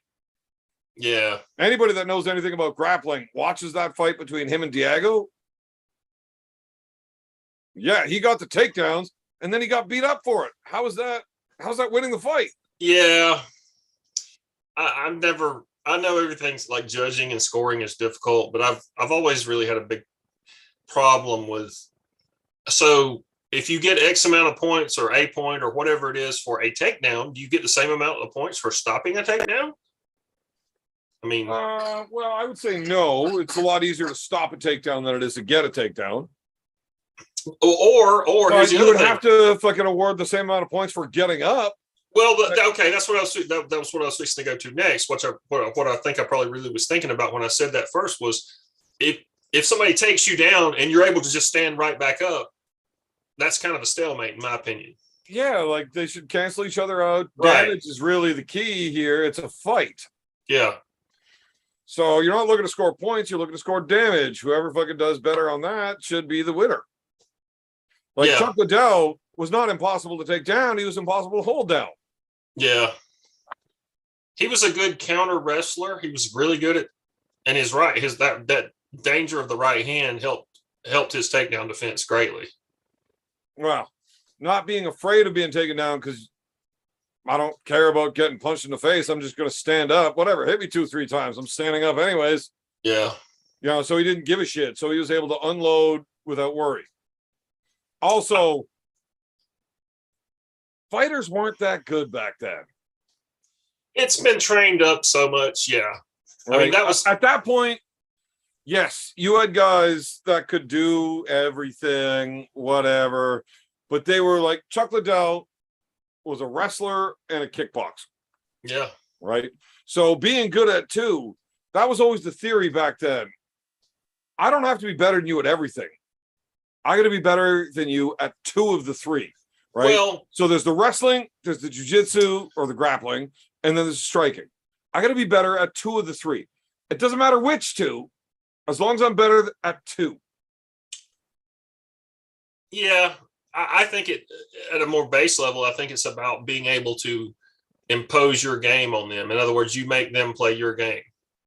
Like for example, the Koscheck George St. Pierre fight. George St. Pierre made it a stand-up fight and made him box with him. And George St. Pierre walked out and took him down like almost immediately. Yeah, but Just to show him that he fucking could. And Correct. then jabbed the fuck out of his orbital. yeah, I love that fight. I love that fight. I hated it. I loved it because it was just technically it was St. Pierre going, I'm so much better than you. I'm going to stand here and just punch the shit out of you over and over until the end of this. St. Pierre is a cunt. I liked him. I mean, I don't know him as a person, but I enjoyed watching him fight. I thought he was really good. He's just a douchey fucking dude. Well, he may be. I don't know. Well, I I mean- had a little run-in with George back in the day. Were you one of the ones who bullied him, you bastard? No. It was after that. But it was right at the beginning of his fighting career, which was the same time that I was doing all this shit. And we were at the fights live in the TKO in Montreal. And so my coach, being an Olympic wrestler, had he had some weight on him. Like people knew who he was. There's validity when you have an Olympic athlete as a coach. Yeah. Right. Yeah. So the coach went and talked to the guys and was like, yeah, no, I got a guy to fight him next. George refused to fight me without ever seeing footage of me fighting. And it didn't matter what it said to him. He just would not fight. You tried to talk him into it? Yeah. Well, I mean, Now, you can't Look, fault him just for to being. be fucking clear, George St. Pierre at that time was not the fucking dude that won the fucking title. Like, he was not that good back then. I think it would have been pretty good back in the day. Like, he was a karate guy and he had shit wrestling. He got a lot fucking better. Oh, he got for a guy who he was not an amateur wrestler. He did not wrestle in school, right? No, and he would never win an amateur wrestling tournament. But the fact that he became that good at MMA wrestling is incredible. I like the way you worded that. MMA wrestling? Yeah. Well, it's different. Right. I was ready to jump all over you, and then you're like, But he became, I mean, he was able to avoid, I mean, think about how many great collegiate wrestlers he fought, and he was able to make them stand up and fight with him. well, I mean, when you could take down those great collegiate wrestlers. Yeah. Now, how great were they? Well, I mean, if you're Division I, you don't even have to be if you competed at a big, Whatever, you beat a couple of Division I champs, and all of a sudden you think you're good. yeah, you're just a bum. So Harold has a super chat for you, another one. Yeah, I'm trying not to read that. I was definitely ignoring that. You can read it if you want, but fuck that guy. He says, try to wiggle your toes when Maiden is having his way with you. I am shoving a pound of this crazy spicy moose turkey up that dude's fucking asshole. Fuck that guy. Look, I don't want to even talk about Paul Maiden, man. Like, seriously, I don't like the guy. I think he's an asshole. He might be. I don't know him. Um, Only time I've really seen him talk, he was on Aussie's show a month or two ago, and I watched it. yeah, he's got his own show and he does whatever he wants. And I just, man, I don't like him. You don't like him because he's a referee and you hate authority figures. I'm a referee.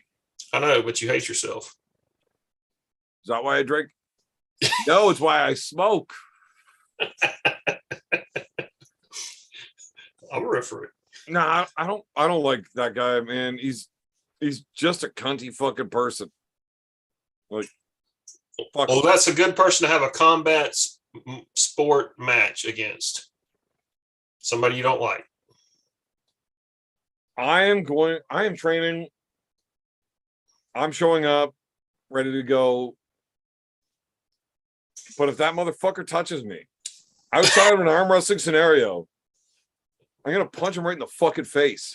Don't get arrested in the UK. Don't get arrested. No, fucking Marcus has already promised bail money. Ugh, Fine. We're in Ireland. Marcus owns Ireland. that's right. It's He's like the that Don. movie Braveheart, you know, and the Irish dude there. It's my Your island. Your island. You mean Ireland? Yeah, Yeah, mine. it's mine. Yeah. Yeah. I love that. Marcus. That guy was he was a great character. But yeah, fuck that guy. Not interested in anything he has to say. Don't care. People keep asking me to have fucking him on the show. I don't want him on the show. I don't want What to if- talk to him. What if you're having a face off with him before the match and he kisses you on the cheek? Are you going to punch him? Yes. Man, I will immediately morph into Heath fucking Herring. And he's fucking getting one. That's it. He tried to kiss me on the face. I'm homosexual. Fuck him. And I'm not talking the Heath Herring that got mauled by Lesnar. Like, Pride. Yeah, he was a badass in Pride. Well, he was a fucking badass dude. Like, he didn't give a fuck. Yeah, he was what was he called? Was he the Wild Horse? Yeah. He was the Wild Horse. Yeah. Now Matt Mask is the Wild Horse. Yeah. But I take offense to it whenever you compare those two. Because Heath Herring and Matt Mask are not the same. I'm not comparing them. I'm just saying they got the same nickname. That's all I'm saying. It's like whenever people say Travis Paget is the beast, but Eddie Hall's the beast.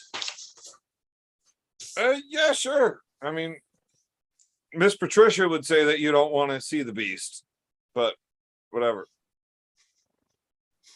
No, huh? No, whatever. What? Have you not seen that shit? What? Glass?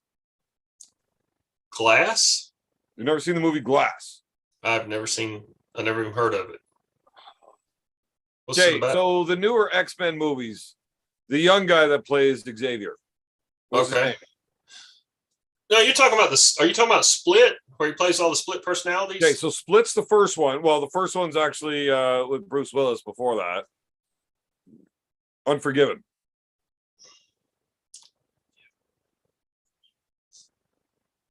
Okay. And then there's Split, Okay.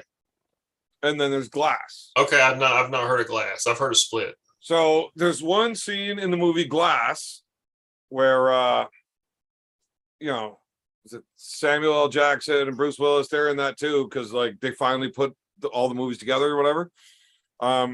There's one scene. What the fuck is that dude's name? I want to You're say McEachern, but it's not.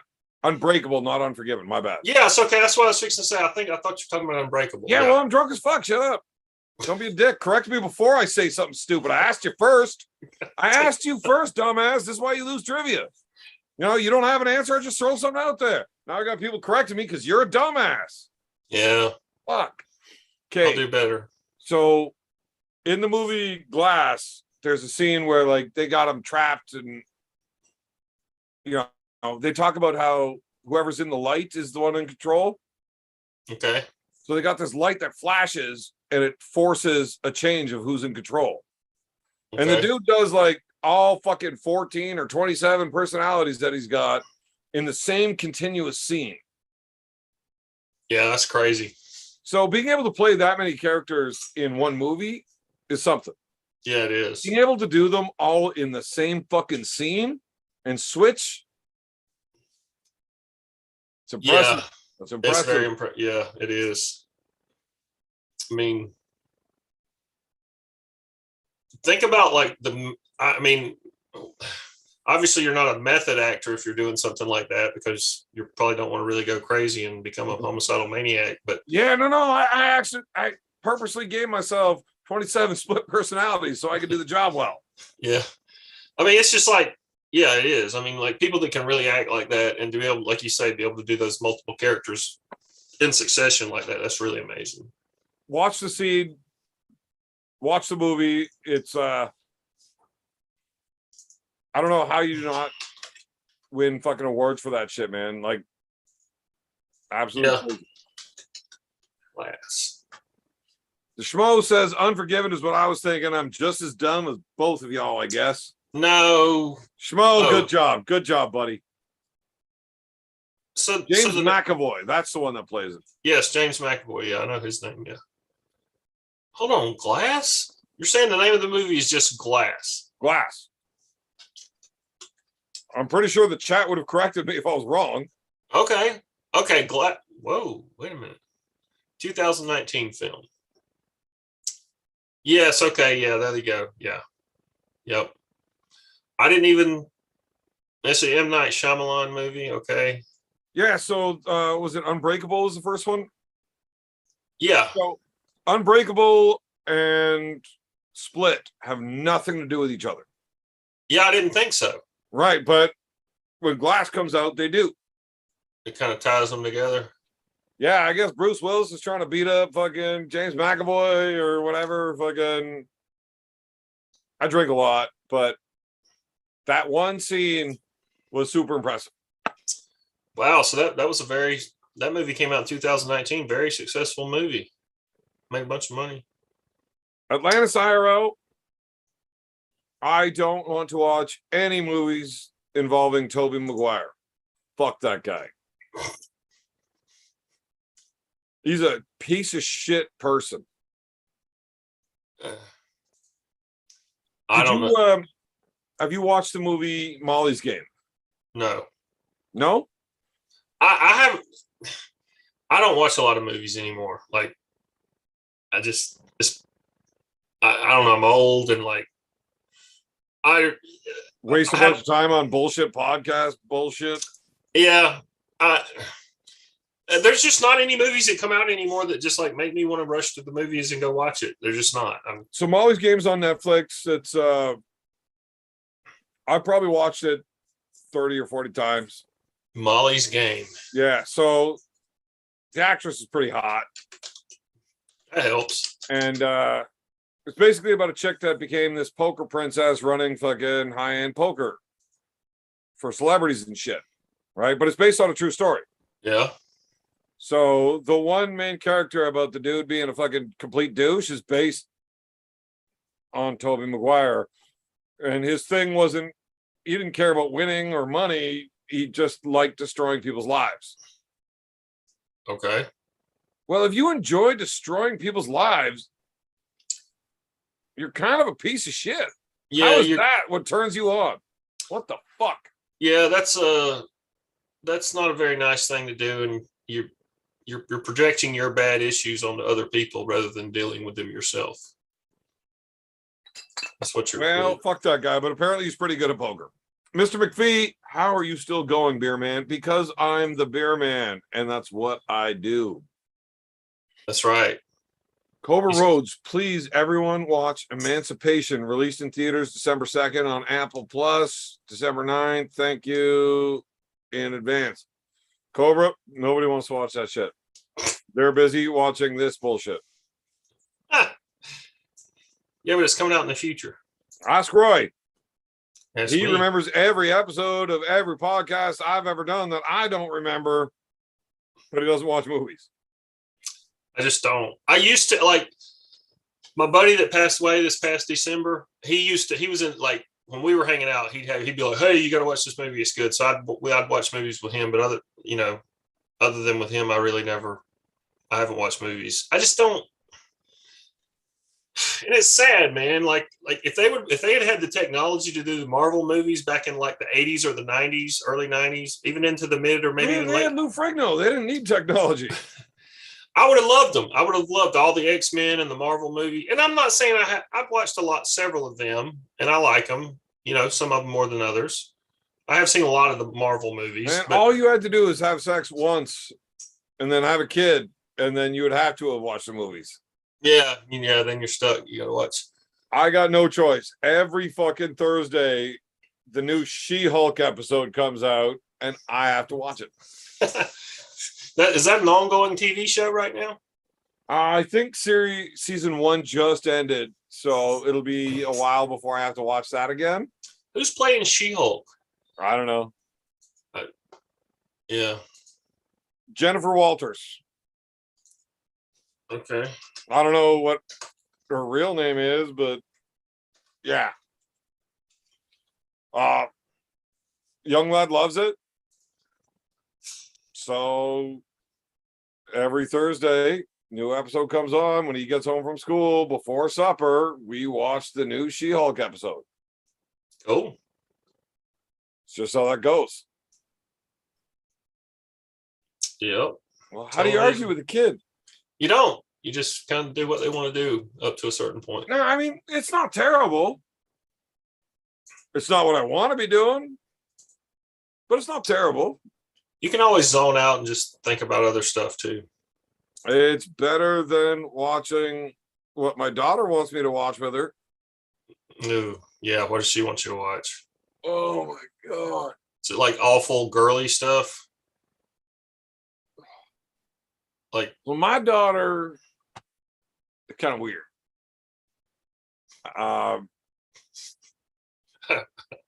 go figure.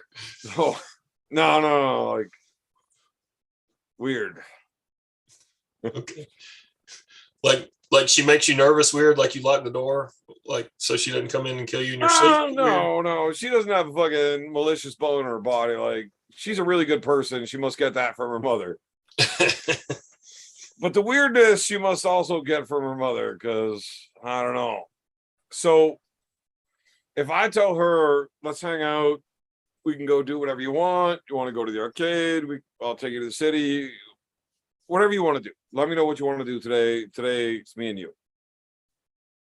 It's like, can we kick all the boys out of the living room and watch anime? Oh, anime. Okay. All right. If that's what you want to do, that's what we'll do. Now, I've watched some anime, I don't hate Pokemon. I actually rather enjoy it, but I played the video games. So I just know all of these fucking characters, right? Right. Yeah. Now, I've watched Dragon Ball Z when I was a kid. Apparently there's like 800 fucking seasons since I was a kid, but whatever. Yeah. She wants to watch Naruto.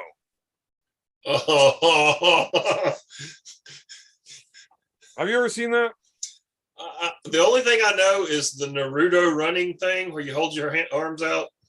Yeah. So we bought her a Naruto cape for Christmas.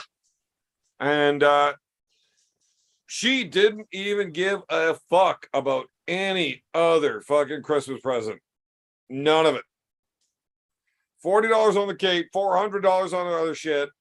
Cape is all she cared about. She ran around with her arms behind her back. All fucking, well, she still does it. So she says, I want you to watch Naruto with me because I love it and I think you would like it if you really just got into it a little bit. Like, you got to try. All right, you know what? I will leave my phone upstairs. I will have nothing to occupy myself with except watching the TV. Here's the problem. It's not that she wants me to watch Naruto. She wants me to watch the Naruto that she wants to watch. Okay. She doesn't watch her anime in English with subtitles. She watches the Japanese version with subtitles off. Okay. I don't speak motherfucking Japanese. Well, neither does she. Huh. That's Maybe what I she thought. does. Maybe That's she what I does. thought until we watched it. And She's she a, starts fucking translating for me. it's like her Rosetta Stone. Oh no, that kid's fucking smart. So my ex-wife, well, I don't want to speak poorly about my ex-wife. Yeah, I love her dearly. She mothered my children. She's a gem. She's a nurse. She way better marks than me through school. She went to fucking college, university, all that shit. She makes money. Like, Yeah. She's got a lot of. motherfucker. Is she blonde? So Ariana was like 2 years old in the bathtub. Julie was giving her a bath. Like, Evan, get in here. I'm like, okay, what's going on? I run into the bathroom and she's like, would you please explain to your daughter that is a rectangle? But it's not. My daughter is 2 years old explaining to her mother that's a trapezoid. Okay. And this is a rhombus. Right? Like, she just knows all these shapes because when she would put them, like, it's just little sticky things that you put on the side of the tub. Yeah. And every time she would tell me what they are, I would tell her what they actually are. But at 2 years old, she's correcting her mother. That's funny. She's a smart cookie. Yeah. At 3 years old, we had to outlaw, well, Caillou, one, because if I shave my face, I look like him. And two, that's a bratty little motherfucker. Nobody should ever let their kids watch Caillou and learn how to grow up to be an entitled brat. Okay. So fuck Caillou. But we had to outlaw Dora. The Explorer. Yep. That's racist. No, it's not. It's not racist. You don't like her because she's Mexican. No, I don't like her because my daughter refused to speak English to me. She would only speak Spanish. She's 3 years old and won't speak English because she can speak Spanish. Yeah, that's cool. Well, no, it's not. Because I can't talk to her. She refused. I couldn't say that any clearer. Refused to speak English. They Yeah, would that giggle about it. kind of makes it hard to communicate. Exactly. So I'm a little upset about it because she was fluent in Spanish. That's Wait. wild. Do they speak Spanish? On Dora the Explorer? Yeah. I assume so. I've never Is watched Mexican it. a language? Yeah, it actually is. Is Truthfully. American a language? I guess you could say maybe. Why don't you just speak American like everybody else? I'm pretty sure it's English, but whatever. So, yeah, she just refused to speak English, like, at all. Everything was in Spanish. I'm like, I don't understand anything you're saying. This is fucked up. Like, you're not going to be allowed to watch Dora anymore if you can't. If you want to say it in Spanish, be bilingual, trilingual, quadlingual, whatever. I don't care. That's good. But you better be ready to say it 3-4 times in a row. Every time you got to say something, I need to understand what the fuck you're saying. Yeah. She refused to speak in English, so I wouldn't let her watch Dora anymore. Well, good. I mean, that's what you had to do, right? But I mean, it's a good thing if she would have been able to speak all these languages. Yeah. She learned Japanese through anime. Did she really know what she was saying? Like, could she translate it? I mean, was she just here's the repeating? thing. I'm not really that good at Japanese. Well, so you don't really know. Like, she could just be telling you, well, this is what this means, and hell, you can kind of tell by watching the scene sort of what's going on, right? Right, but when it's your daughter and you know her, she probably just speaks Japanese. That's impressive as hell, man.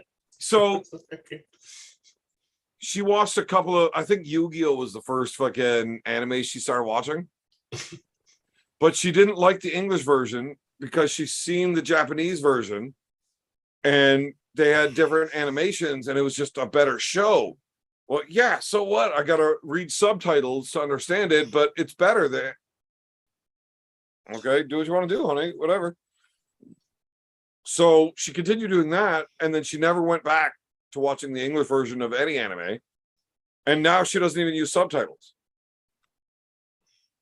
Yeah, she must know. I Just- mean, 4 years of watching anime in Japanese only with English subtitles, she just understands what they're saying. yeah, you can learn it that. Yeah, you can learn it that way. I mean, you think about it with the subtitles, definitely. I mean, if you're hearing what they're saying and you're reading it in English, at some point that shit's going to start sticking in your head. And it's probably a lot easier when you're Young. 8, 12. Yeah, young. Yeah, it's a lot easier to learn a language when you're younger than it is when you get older. Yeah. Right. Because So, you're in a learning process. yeah, she tries to teach me Japanese all the fucking time. How old is she now? Man, why you gotta ask me shit like that on lives? You don't know how old she is. I mean, she's been around for a while. I mean, is she 20? Is she 10? I mean, Definitely closer to 10. okay, so she's still a kid. She was born in 2010. Okay, that would make her probably 12 by now, I would think. So February 24th, 2010. So she's 12. And she's 5'7", which is almost a foot taller than the beer wife. And her goal is to become taller than me. Well, I mean, that's a great goal to have, although I don't think she can do much to ultimately influence the outcome of that, whether it Well, she happens. wants to be the tallest woman in the world. I mean, I can understand thinking that when you're 12. Right. Maybe, So maybe. she gave that one up when I explained how good she's going to need to get with a rifle. To be the tallest woman in the world? Hey, if you want to be the tallest man in the world, is it easier to grow taller than everybody else or just shoot everybody that's taller? Yeah, okay. Yeah, all right. I get you now. Yeah. Look, honey, you're 12. I get it, but chances of that happening are pretty fucking slim. There are some 7-foot fucking women out there. Probably not going to happen. Yeah. Also, if you do get tall enough, you're probably going to end up in a Russian prison for smoking dope. And now I got to get good at a rifle. Yeah. Fuck. You know how good you got to be with a rifle to go to fucking Russia? Real good. Fuck. Roy, promise me right now, if my daughter goes to a Russian prison for smoking weed, you're dealing with it. Bring her back. I'll do it. I'll go in there. Okay, I'll be right back. I really got to piss, buddy. I'll do a black op and go in under the cover of night. I was kidding. I'm friends with Devin. I'm not using you. Well, he might be a little better than me. A little? Yeah. Jesus Christ, that sounds like when you were thinking you were going to beat me in fucking trivia. Well, I mean, that kind of, yeah. Do you remember Okay. the score? Do I remember the score? Yeah, when you said you were going to beat me in trivia. Yeah, I mean, I lost on final trivia question and bet all my points, so I had 0. Yeah. No. The game actually ended before that. You were ahead, but I mean, yeah, you were ahead going into the final question, but I mean, if I had, Ahead of everybody. yeah. The only reason, no, I wasn't ahead of everybody. Eric was actually like a half a point ahead of me. Yeah. Bullshit.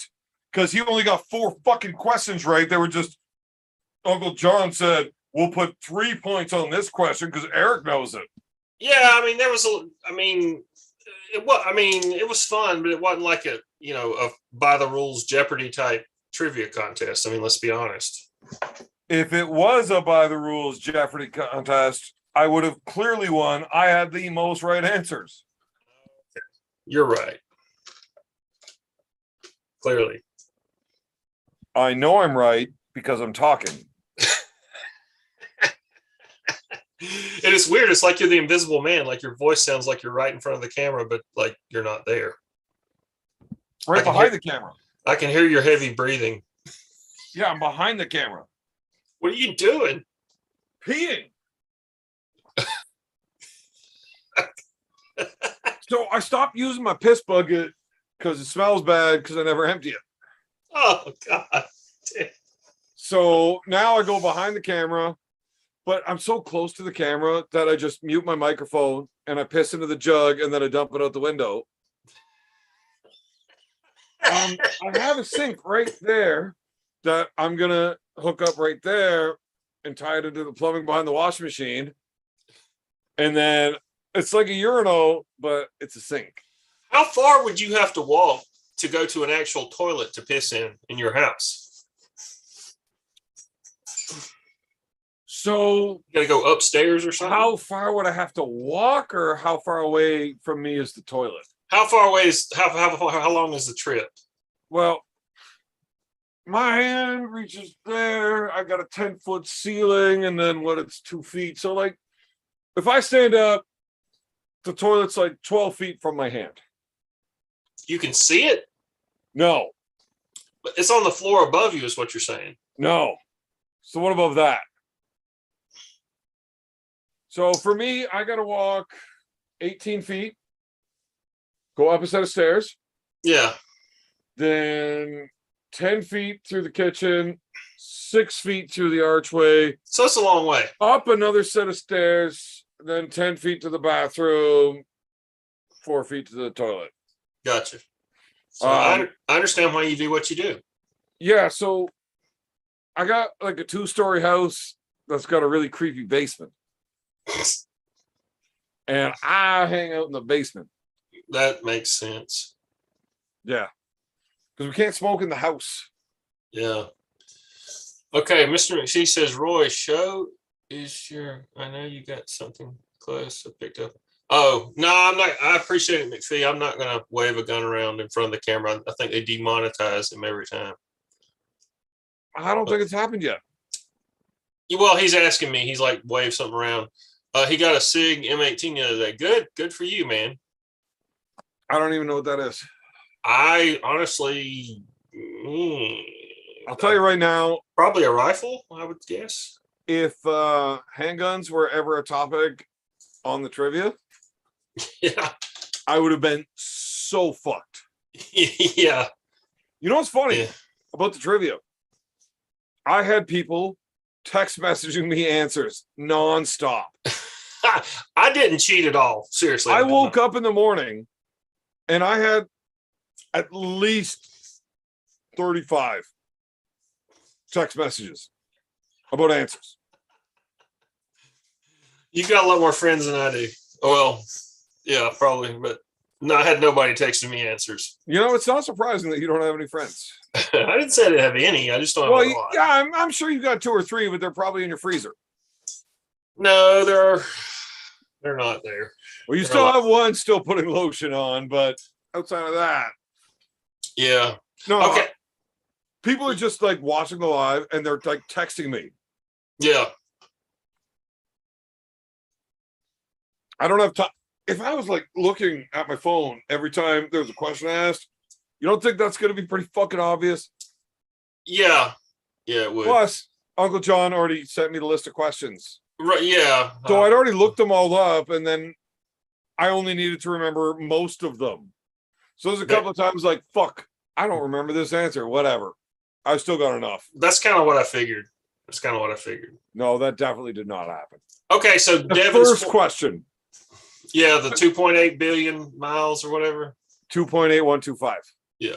Yeah. Okay, Devin. Yes, Devin's forum. I did look it up. Yeah, I didn't realize that was the that's the 9mm SIG that got adopted by the military, and they call it the M18 because I did see that. I was not aware of that designation or name for it, but I'm thinking about having another piece of jerky. you're just a Dude, glutton. this stuff is so hot. Yeah. I'm good at hot sauce. Like, I'm starting to think that maybe I'm not as good as I once was. Like, I may have been a little bitchified in the last 2-3 years of not doing it. You know, I used to hold hot sauce fucking wing night every Wednesday after practice.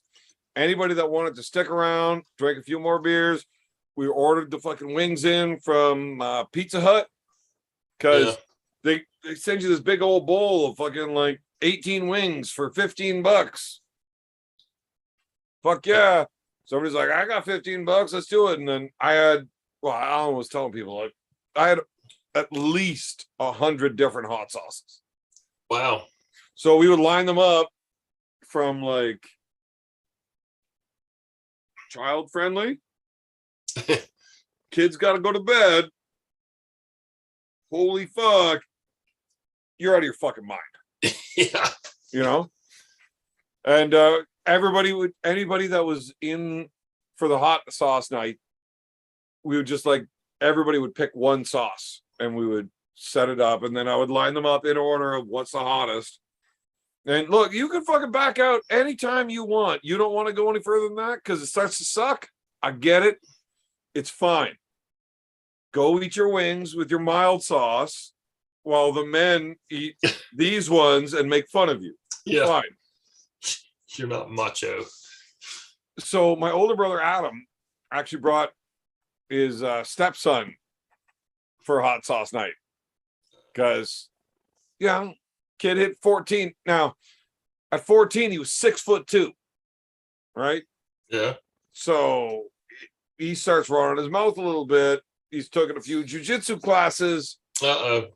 And he's like, look, I'm only 14. I'm 6'2". How long do you think it's going to be before I'm able to whoop your ass? Right, motherfucker, never. Right answer. There is a good chance that I am dead 4 years before you could beat me in a fist fight. You know? So we had to do a little bit of jujitsu just to show him what's up. But Adam brought him in for hot wings. Yeah. Man, he outlasted half the team. Like, he got right up in there. Fucking half the team was out before the young leg quit. Actually, I think he made it right through till the very end.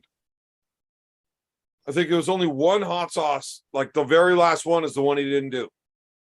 Wow. And I'm sure once you start getting like into the top 10 or 5, they start getting really fucking hot.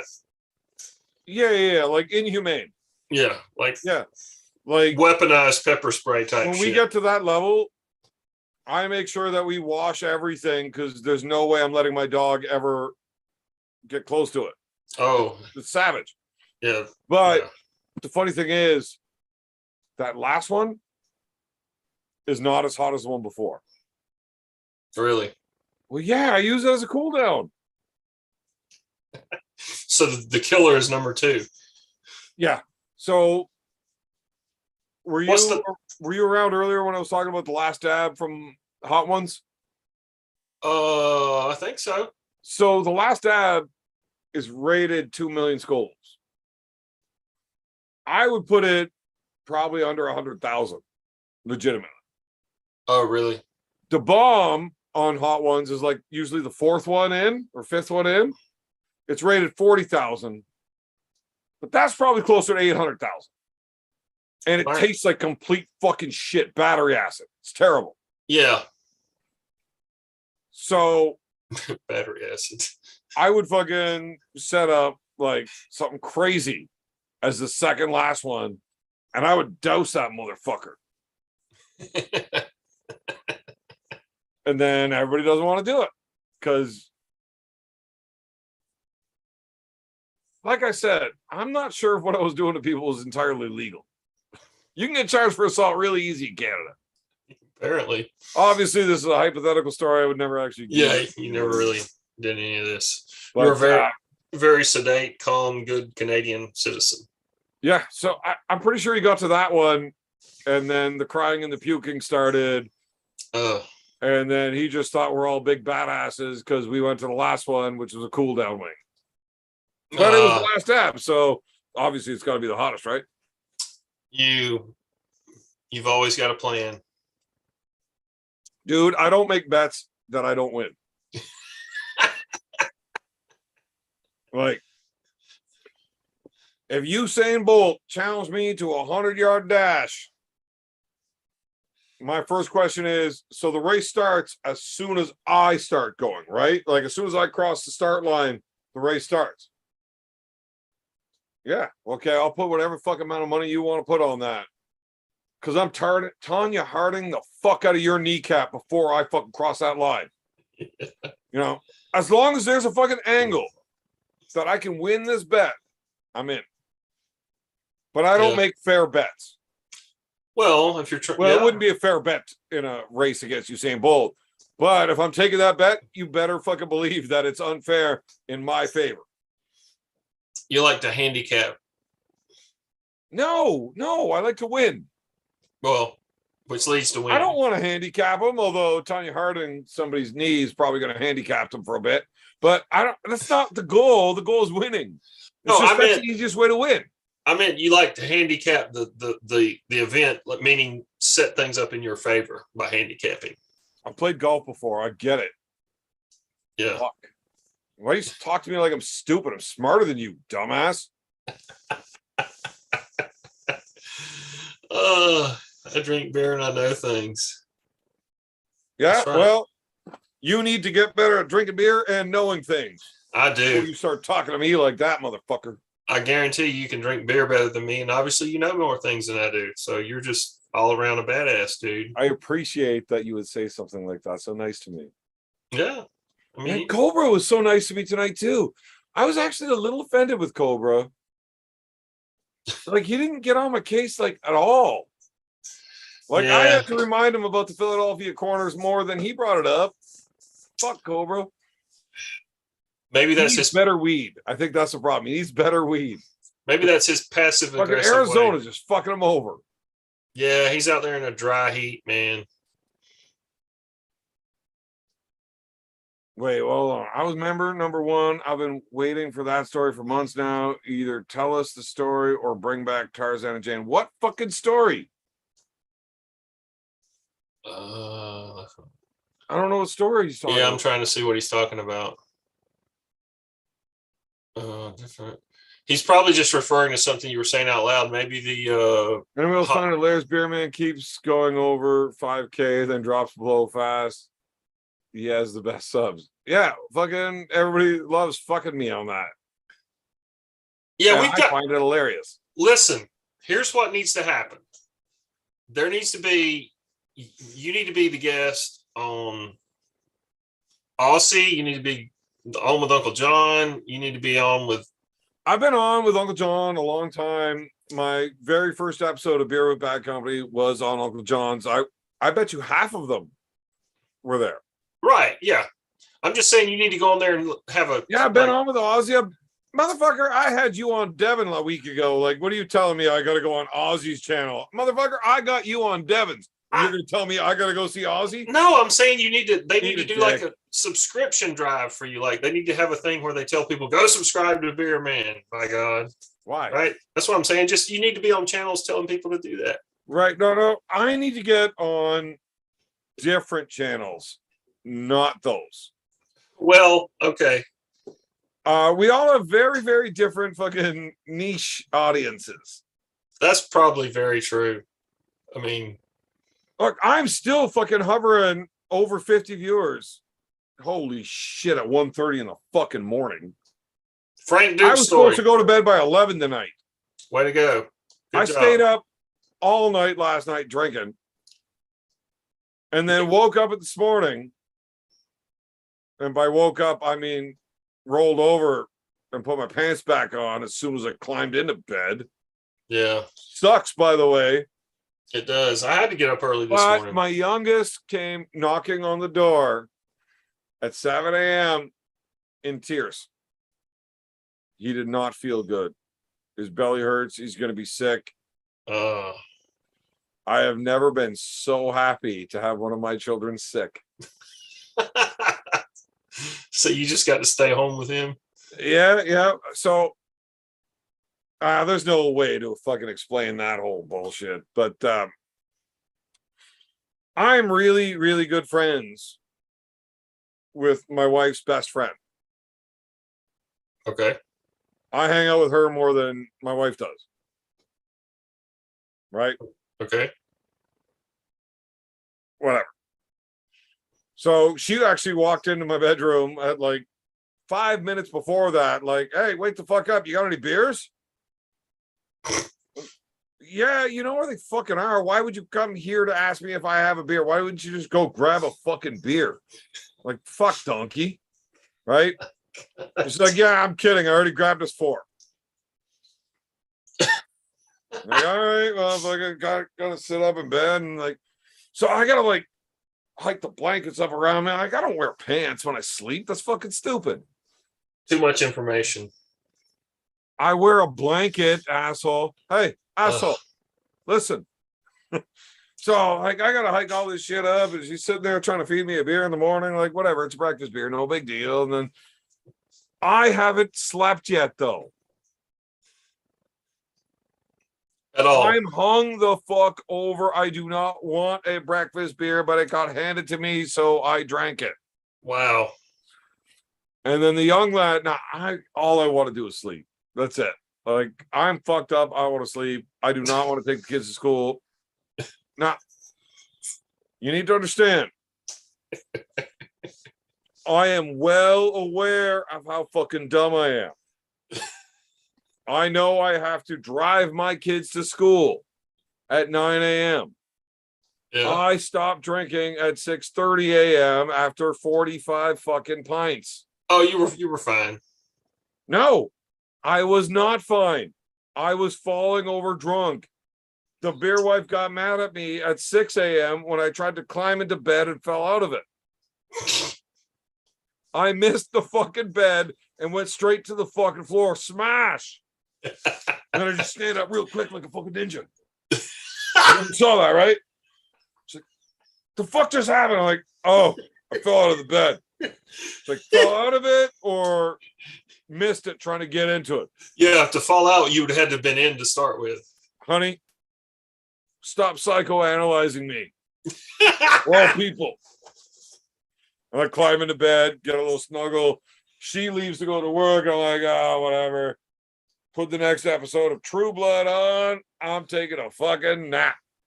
And now this fucking bitch walks in. I'm wake up. Here's a breakfast beer. I'm like, fuck sakes.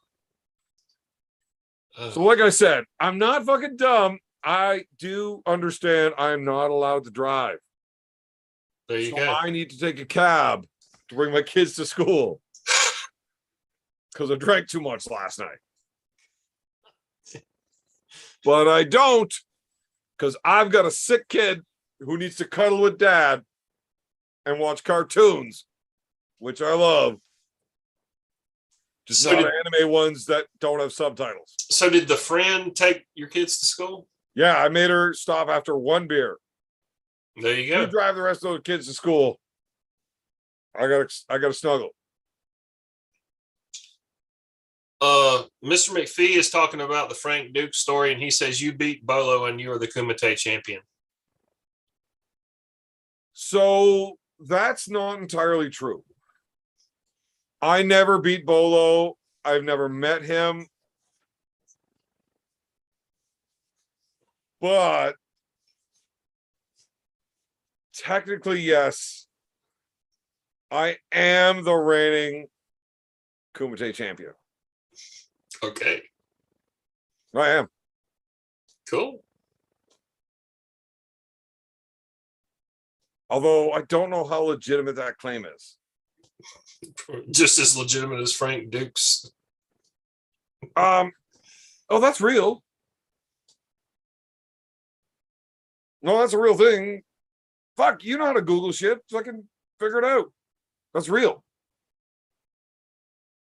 Well, I mean, it's a real story. Did he really do that? I mean, Yes. I know there was a lot of questions about that for a long period of time. So the biggest problem is with Kumite is that It's Fight Club. You don't talk about Fight Club. they really had to start changing it. Like whenever all of you fuckers started showing up and being all PC. All of you fuckers. So, as far as I can tell from the stories I was told and the digging I was able to do on that information, now, I mean, you're probably far better at using the internet, seeing as you know how to type and read, which is surprising for being such a dumb fuck that can't win trivia. Yeah, I agree. But Frank Dukes did win the Kumite.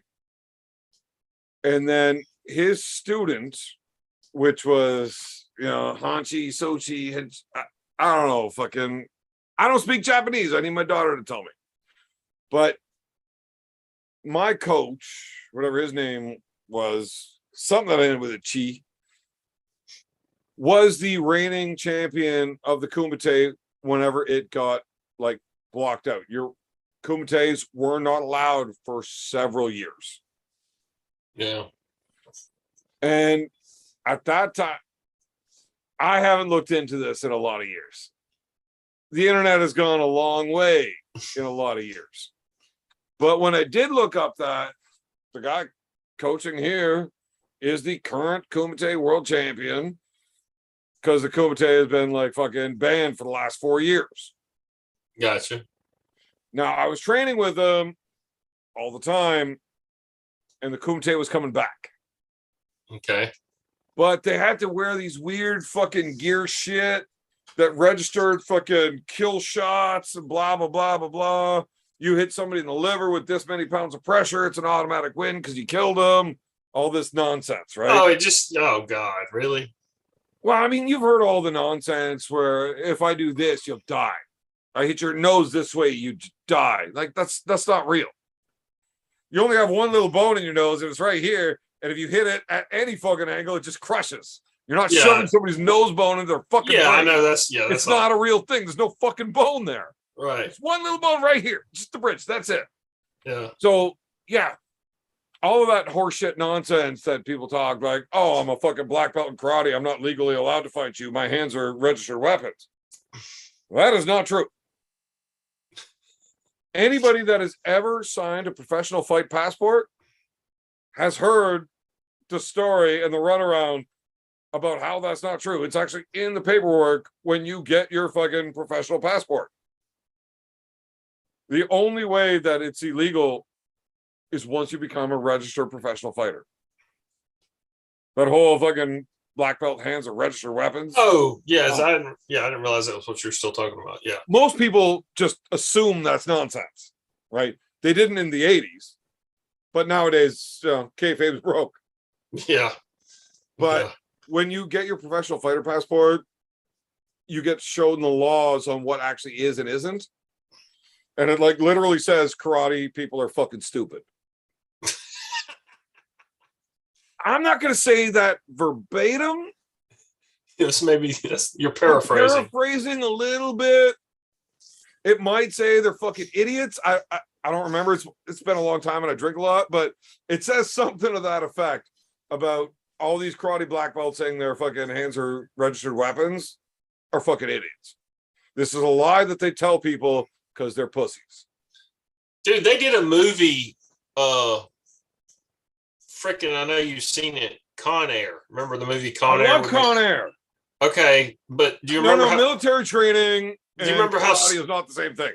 No, but do you realize how stupid that was? That the opening scene or the opening little montage that kind of Why couldn't you put the bunny back in the box? The opening thing that sort of set the movie up about him going to prison because he beat a guy's ass in a bar and the judge says, "Son, you've had training and you're more dangerous, so I hold you to a different standard." That is real. I know this for a fact because I literally just went through it. In I Canada? got into a fist fight at a bar. I'm going to say 2 years ago. Damn. I did not get into that fist fight. But the bouncer said it was me. Because it was a bouncer that got beat up. And he and I don't like each other, and that's where it started. So he basically lied and said you did something you didn't do. Correct. And when they still had the fucking, when they brought the security camera footage in for evidence, I wasn't allowed to see it because I was representing myself. So they will not give me the video footage. Oh, really? Really? Wow. So you're the person representing you can't see the evidence. No, the person representing you can see the evidence if they are bound under attorney bullshit. Me having never done law school or the bar, I'm not bound by any of these laws where I can't just take this footage and do whatever I want. So basically it's almost like you're participating in a system that's rigged against you. So I can go in Like to every the system. courthouse and watch this video evidence anytime I want. I call them up and like, hey, I want to watch that tape again tomorrow. And I can do that anytime I want. But I Okay. cannot have a copy of it to take home to study. Can it be presented in court during your case? Yes. Okay. So that's But it kind of fucks you because if there was video tampering, anything like that, well, I can't say, hey, I have the same fucking original copy that they gave me, and that's not the same, right? So obviously to change it, you can't do that because you don't have a copy. well, So okay, you're yeah. kind of fucked. But Well, on small time shit, the chance of that being a problem, pretty slim. But it pissed me off that I wasn't allowed to take it home and study, watch, whatever. And it was weird because the video shows nothing. I'm not even in the fucking screen. Yeah, you don't make an appearance in the footage. Now I make an appearance, it shows me walking out of the bar. And then a fight breaks out. And that's it. But there's never any footage of you fighting in front of the camera. Right. And there's no, is there sound with this camera or no? No. No sound, just video. Right. Okay. So either way, I get charged because the bouncer says it was me. Based on his word alone. Right. So the cops actually came to my house to arrest me for this and charge me. And I'm like, why the fuck are the cops here? Like 2 months after the incident. Right. Like I got the kids sitting at the kitchen table, we're feeding them supper, and there's like banging at the door, like, what the fuck is this? So I walk over to the door, I open the door, there's a cop there, like, so something I can do to help you, officer? You're Evan Burgoyne? Yeah. I'm going to be placing you under arrest. You need to come with me. I'm like, we're going to need to talk about this a little bit. Like, what the fuck? Right? Yeah, So he's like, well, this night it was blah, blah, blah. This date, this fucking at this address. Yeah, okay. Like, I was there. I understand the scenario you're talking about. What does that have to do with me? I didn't do anything. Well, you're being charged for assault on this matter, blah, blah, blah. I'm like, what the fuck? Like, it's a fucking bar. Do they not have video cameras and fucking surveillance and shit? Yeah, we have all surveillance evidence. Well, why the fuck did you actually watch the fucking footage? no, not the guy that came to get you did. He's not the one that made that. Yeah, it's No, not he did. But he's not the one who wrote the warrant, right? Yes, he is. Well, no, the judge had to sign off on it, but whatever. So I'm like, did you actually watch the fucking video footage yourself? He's like, yeah, I've seen it all. I'm surprised that Then he. why the fuck are you here talking to me? Clearly, the video does not show me assaulting anybody. He's like, well, it doesn't show you not assaulting somebody. That's all he could say to me. I'm like, are you out of your fucking mind? You should have said, you know what? I don't have any video evidence to prove that you don't have kitty porn all over your computer. I mean, like, I don't have anything showing you don't have that. I mean, it's so stupid. Such a fucking retarded thing to say. Oh my god, that's so funny. All right. So I'm drunk as fuck one night and I want to go up to the bar that's like 25 minutes away. So my cousin, he's like, I'm sober. I'll fucking drive you. It's all right. Let's go. So we hop in his truck. We're dieseling down. We're going faster than the speed limit? Yes. Are we going fast enough to weren't getting pulled over? No. You know, so you guys are like miles an hour. So 80 here would be like 150. No, wait, that's the wrong way. 80 be like 55 or no. Your 60 is our 100. Yeah, y'all are kilometers, right? So we're doing 80. So it's like 50, whatever. Yeah, that's whatever. yeah. So you're like your normal speed of like a not in town roads. Right. 50? Miles per hour here, 55. If you are on a fucking backwoods road, even a backwards highway that's not posted speed limits, what do you drive? If it's a dirt road, it's based on the condition of the road, but I mean, you know, 50, 55? maybe. I mean, that's not crazy. No, I mean, that's not like, Right. So basically that's what we're doing. So basically it's like this posted speed limit is 50 and we're doing 55. only 5 over. Okay. Yeah. They give us 5 and we get 5. Like that's how that works, right? No, nobody told them that. So we got pulled over. And my cousin asked why we were being pulled over. And the cop said, oh, well, you were swerving around. And, you know, once you cross those lines, we have reasonable suspicion to pull you over. He's like, yeah, except I got a dash cam on my truck that's going to show you I did not cross any lines. So you might want to give me a better reason than that. Now, my cousin's a bit of a dick. Well, dash cams are a very good idea, though. Yeah, but he didn't have one. Well, but they didn't know that. Yeah, well, they didn't know that he wasn't sober. So then the cop looks at him and says, well, we had reports that you were drinking and driving. So Really? we're allowed to pull you over. Really? Who reported it? Well, you can't find that out until you get your disclosure papers in a criminal trial only. So my cousin returns fire with, well, I heard reports that you're a fucking faggot. That doesn't make it true now, does it? Wait, I don't think you can say that on YouTube, Pyramid. I'm allowed to tell a story. Okay. I Awesome. didn't say those words. I was just telling the story of what was said. I understand you still said them, though. You were just recounting a story, but the words were uttered. You did make those sounds. Yeah, but so if you're telling a story, recapping something, it's perfectly fine. As long as it's not ever implied that those are my personal beliefs, that's okay. Exactly. Yeah, so I'm telling a story, it's fine. Yeah. I mean, I've actually said worse tonight in a fashion that would give me, shut up, stop bringing that up. Anyways, so he says this, I'm like, for fuck's sakes, you're going to jail, the truck's getting impounded. I'm not going to get to the fucking bar. So they ask him, the cops, I'm going to need you to come blow. Sorry, sir, I'm not gay. Like, yeah, sounds like those reports might be true, huh? Did he really say that? He did. He did. And then he told the cop, I'm not getting out of this truck without a fucking reason that's going to hold up in court. You want me to fucking take the breathalyzer? I'll take it right now. You bring it to the fucking door.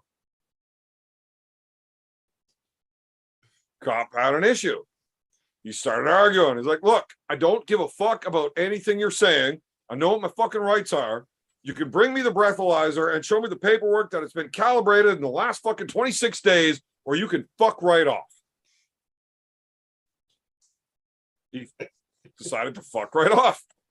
Is this a true story? Dead true. So the cop was like, okay, and fucked off.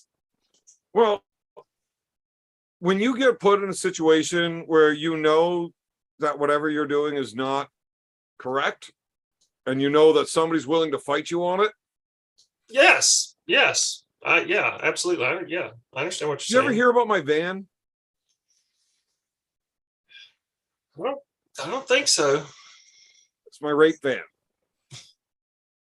You can't say that on YouTube. Sorry, my bad. It's a non-consensual sex van. So the van was like super fucking creepy, right? It was a 1979 Econoline. Oh yeah. It had the teardrop windows, like Yeah, all the yeah. fucking shag carpets, everything else. But in the front, it didn't have a Ford emblem. It had the Playboy bunny on the grill. Like, now it's my work van though, right? Because I can put a 24-foot ladder right inside of that van, or I can put my fucking 12-foot aluminum brake in there, no problem. Like it's just really convenient. Plus, it's awesome. So I'm doing this route for this guy, and he's got a cooler full of beer all day, every day. It turned a 2-day job into a 6-day job, right? So I can't drive home. I've been drinking all day. So I get a ride home, find my way back in the morning to go to work again. No big deal. So my van is parked across the road from this job site, this guy's house, for a week. Oh God.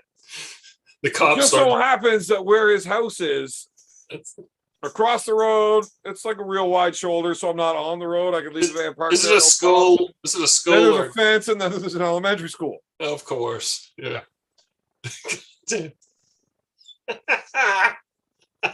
I get it. So after a week, I finally showed up to finish the last day, and I'm like, nope, not drinking today. I got to drive home. I don't drink and drive anymore. So we finished the day up. The room's done. We get paid, whatever. We fuck off. I made it about 6 minutes down the road before I got pulled over. And the cop pulls me over, and they come to the door. I'm like, officer, is there a reason you're pulling me over? He's like, well, we heard reports of you swerving, drinking and driving is suspected. Oh God. Officer, how about you cut the shit and I'll do the same. And we don't do this thing where we lie to each other back and forth. And you just say, you pulled me over because it's a creepy fucking van that was parked next to a school for 6 days. And the guy just kind of smiles at me. He's like, I heard a report that you were drinking and driving. Oh, you're one of those motherfuckers, eh? And the cop starts laughing at me. He's like, wait a minute. Are you bad company?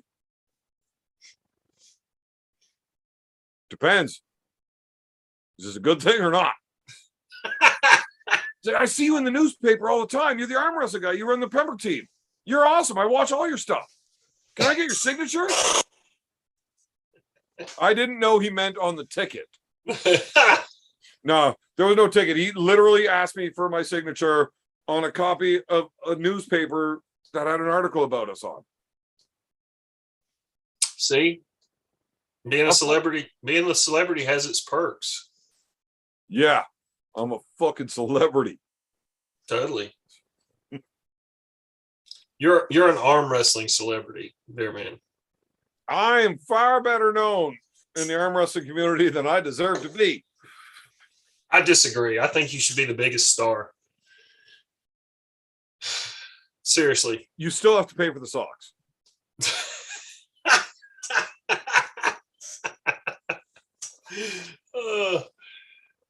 You've got it. You need a, like, such a shame that schoolboy match got canceled.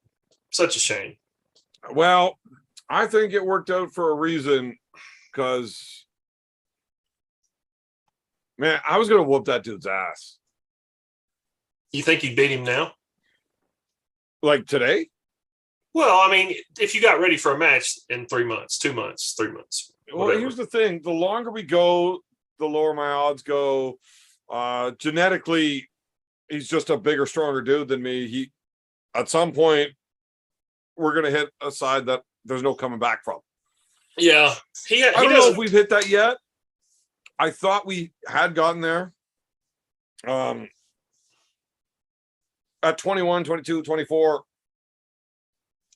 the gains you make are substantial. Oh, he could very easily like get a lot stronger over the next years. Like a lot of times, it can be well into your 20s before you get your real grown man strength. I mean, that's different. That's a real thing. It What is the real. fuck is wrong with Mr. McPhee? Oh no. Can we do a "Why are you still here" poll?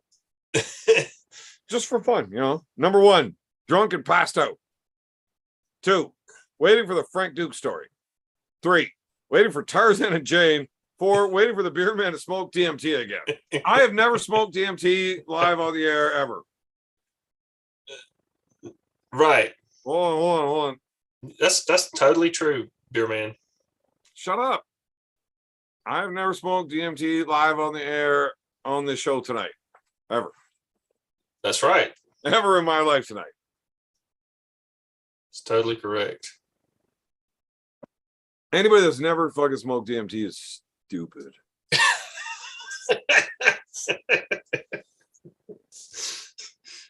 I'm glad it had ego killing properties for you. Man, you know what the most fun I ever got being pulled over by a cop was? On DMT. No. Oh. Way before DMT was a thing. I was cruising around through the city with a couple of my buddies. Well, one of my buddies and then 2 of his buddies that I did not know. So me and my buddy are sitting in the back seat of the car. They're sitting in the front. I don't even know these guys. I don't know their names. It was the first time I'd ever met them. Okay. We're just driving through the city. Now, I lived in a really fucking rough neighborhood. Like, I don't know. I'm sure you guys all have fucking that one shithole place in every city where it's fucking really rough and tough, whatever. Yeah. And Compton, Harlem, I think those are big cities. Yeah. Yeah, but those are like the places you don't go, right? Those are the rough neighborhoods. Yes. Yeah. Yeah. Compton, definitely. Arthur Park. Yeah. All that shit. So Yeah. I was living in that area of Ottawa.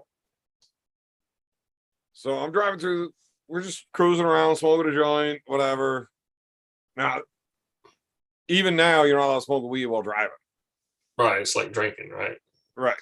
Now, I wasn't driving, which is good because fuck, we would have hit something. I can't smoke and drive, man. I get all that. But so we get pulled over while we're smoking this joint.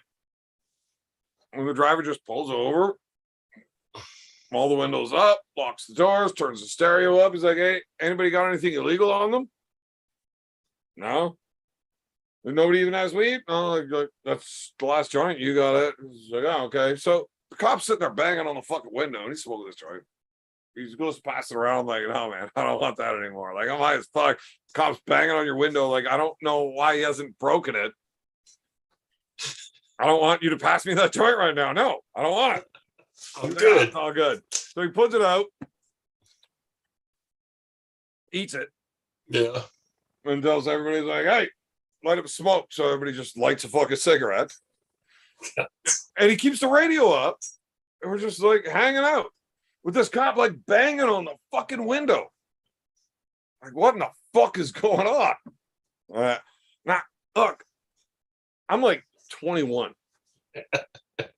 And I'm not from the city. I only lived in this fucking rough neighborhood for like 2 weeks now.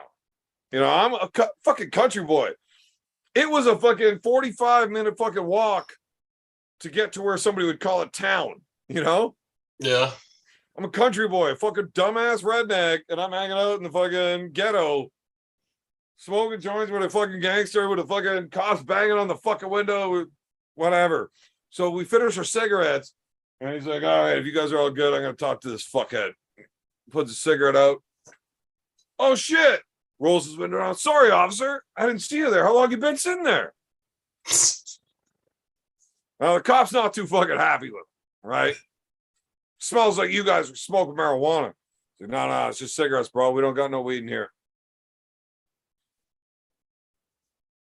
They have a little bit of an argument, and the cop would very much like to read us our rights. And the driver pulls his license out, hands it to the cop, and says, "Why don't you take that back to your car and run my license before you fucking do anything stupid?" I'm like 21 years old. I'm high as shit. And I don't know what the fuck is going on.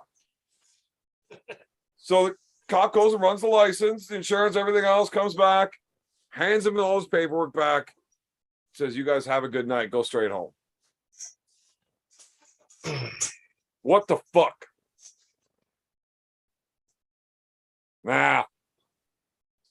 I don't know whether the story I got told after this is true or not. But I know whatever the fuck just happened didn't make sense, and I wasn't so high that I'm just making it up. Like, I'm pretty sure that actually happened. So apparently, buddy had do not detain, do not assist. I don't know what the actual words are, but something Yep. like that. Yep. Do not detain. Yeah, do not detain and do not something else with it.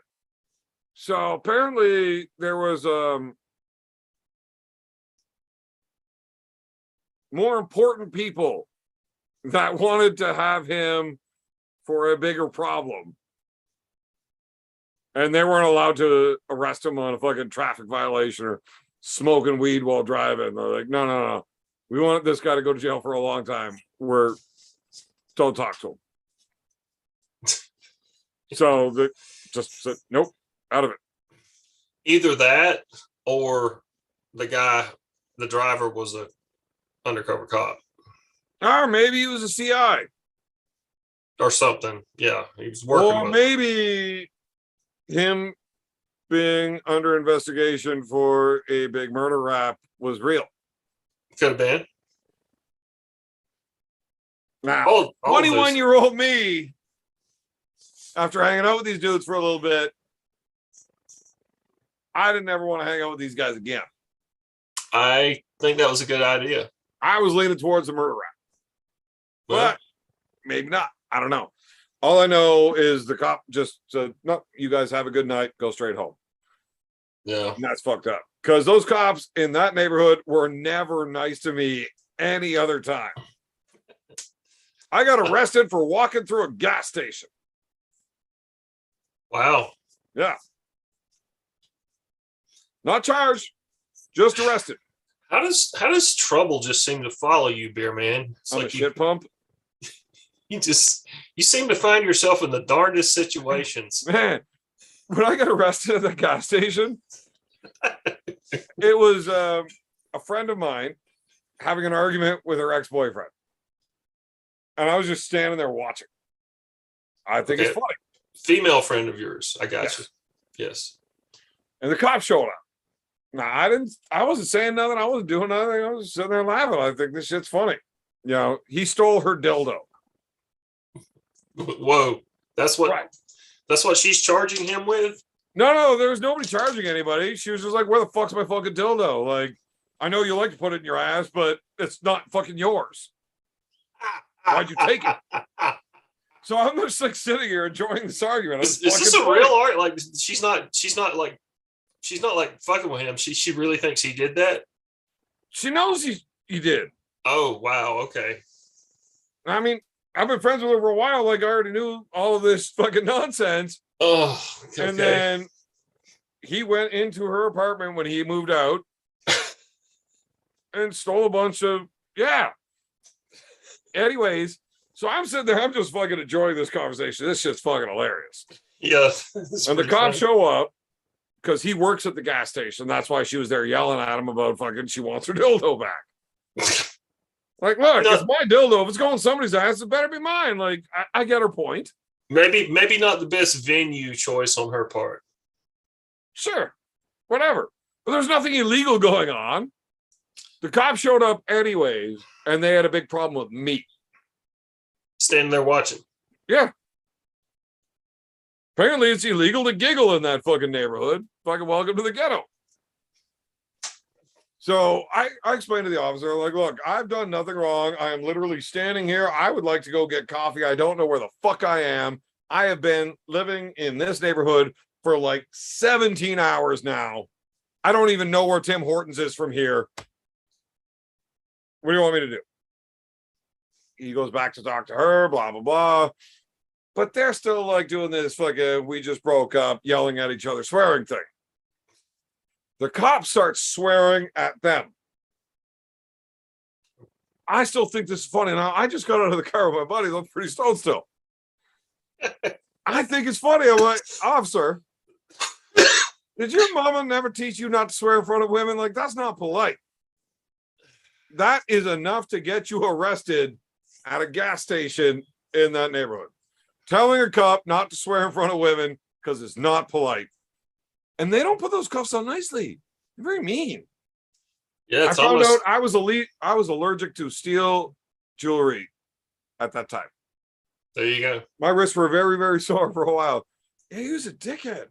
So I got arrested, thrown in the car. He drives me away and leaves her and him sitting in the gas station yelling at each other just to drive me away.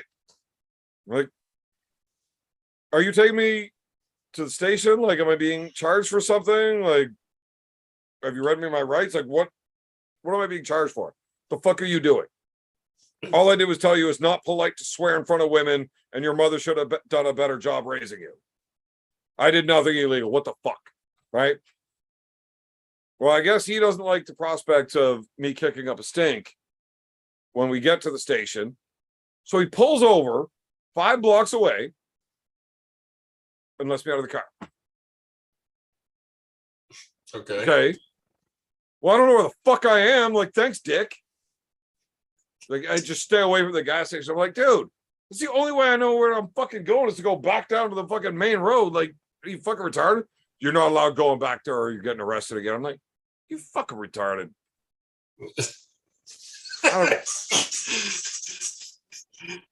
This So sounds I like walked straight back to the gas station, except nobody's there anymore, except for the cop sitting on the other side of the road. Oh, Well, I great. get back to the gas station, and now I don't know where I'm going from here. Fuck. What a great fucking town that was. That was great. See, though, once again, you talked yourself into that situation. I did nothing illegal. I didn't say you did anything illegal. I said you talked yourself into that situation, and you The dude was did. a dickhead. I agree, but you gave him the opportunity to be a dickhead by talking to him. No. If you're silent, silence is a better option almost always. Look, now, Don't. I'm pretty sure Big B is not in the chat anymore, so it's okay. I have a great respect for law enforcement, and their jobs are necessary. No, they're not. But they need, no, they are. No. In our current civilization, they are. Without them, you end up in complete anarchy. Well, you do. You think morals are a real thing? 90% of fucking morals are only upheld by being afraid of punishment. Which No, it's not moral. No. Look, we don't want to go down this topic, but government is the violent gang that you are afraid would take over if there was no government. I am well aware of the government being the most violent gang in history.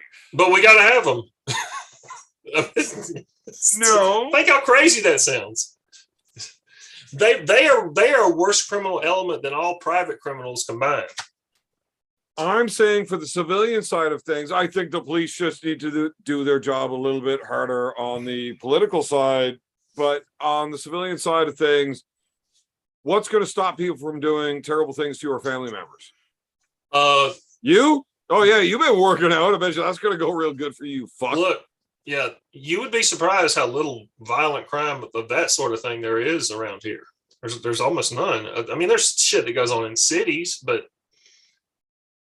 I'm just saying, without they don't prevent any crime. Government creates crime. Government is a criminal organization. I'm not talking about government. I'm talking about police.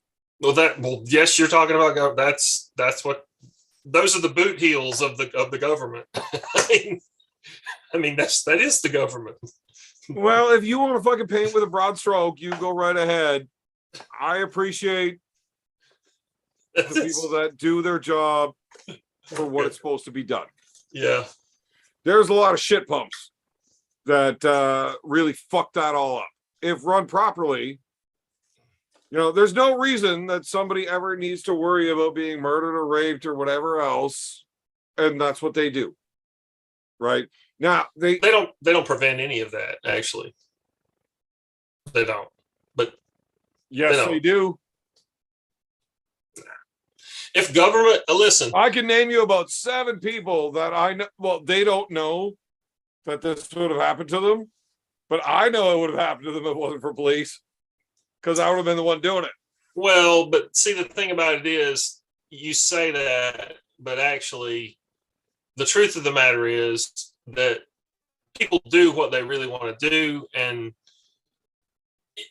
when you say that you want them to do their jobs better, what you're saying is you want the only people who would want to do these jobs are sociopaths at a minimum. They're not good people.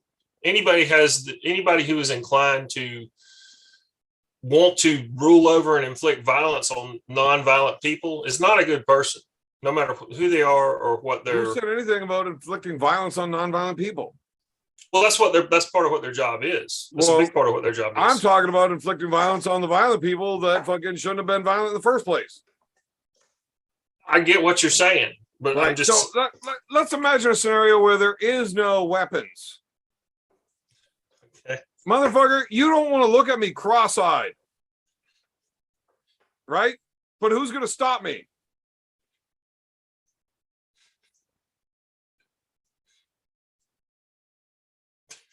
See the problem? No, not really. Right. So I'm just allowed to walk around beating the fuck out of everybody I see just because I feel like it that day.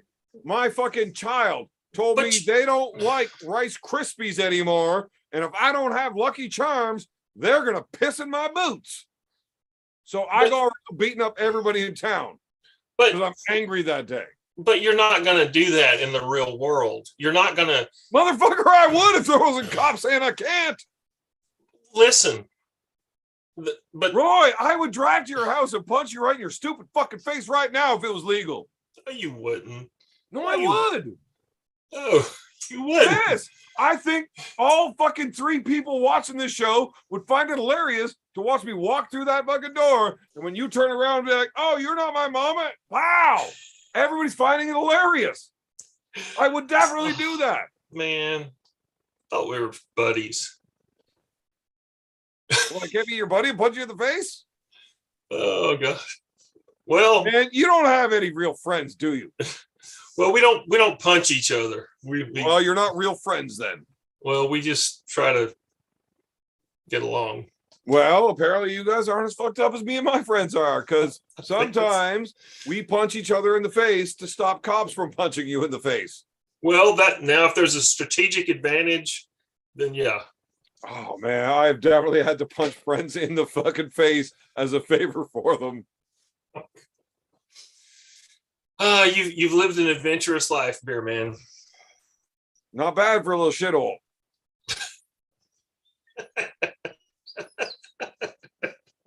Anyway, I don't even know how we got this fucking far off topic. We're way off topic. Let's talk about like butterflies or pro wrestling or chimpanzees. Oh my God, not butterflies. Not butterflies. That will definitely get me banned from YouTube. Okay. That's it. I gotta end the stream. Nope. We're out. Okay. Somebody remind me Frank Duke's story next time, but butterflies can't do online ever.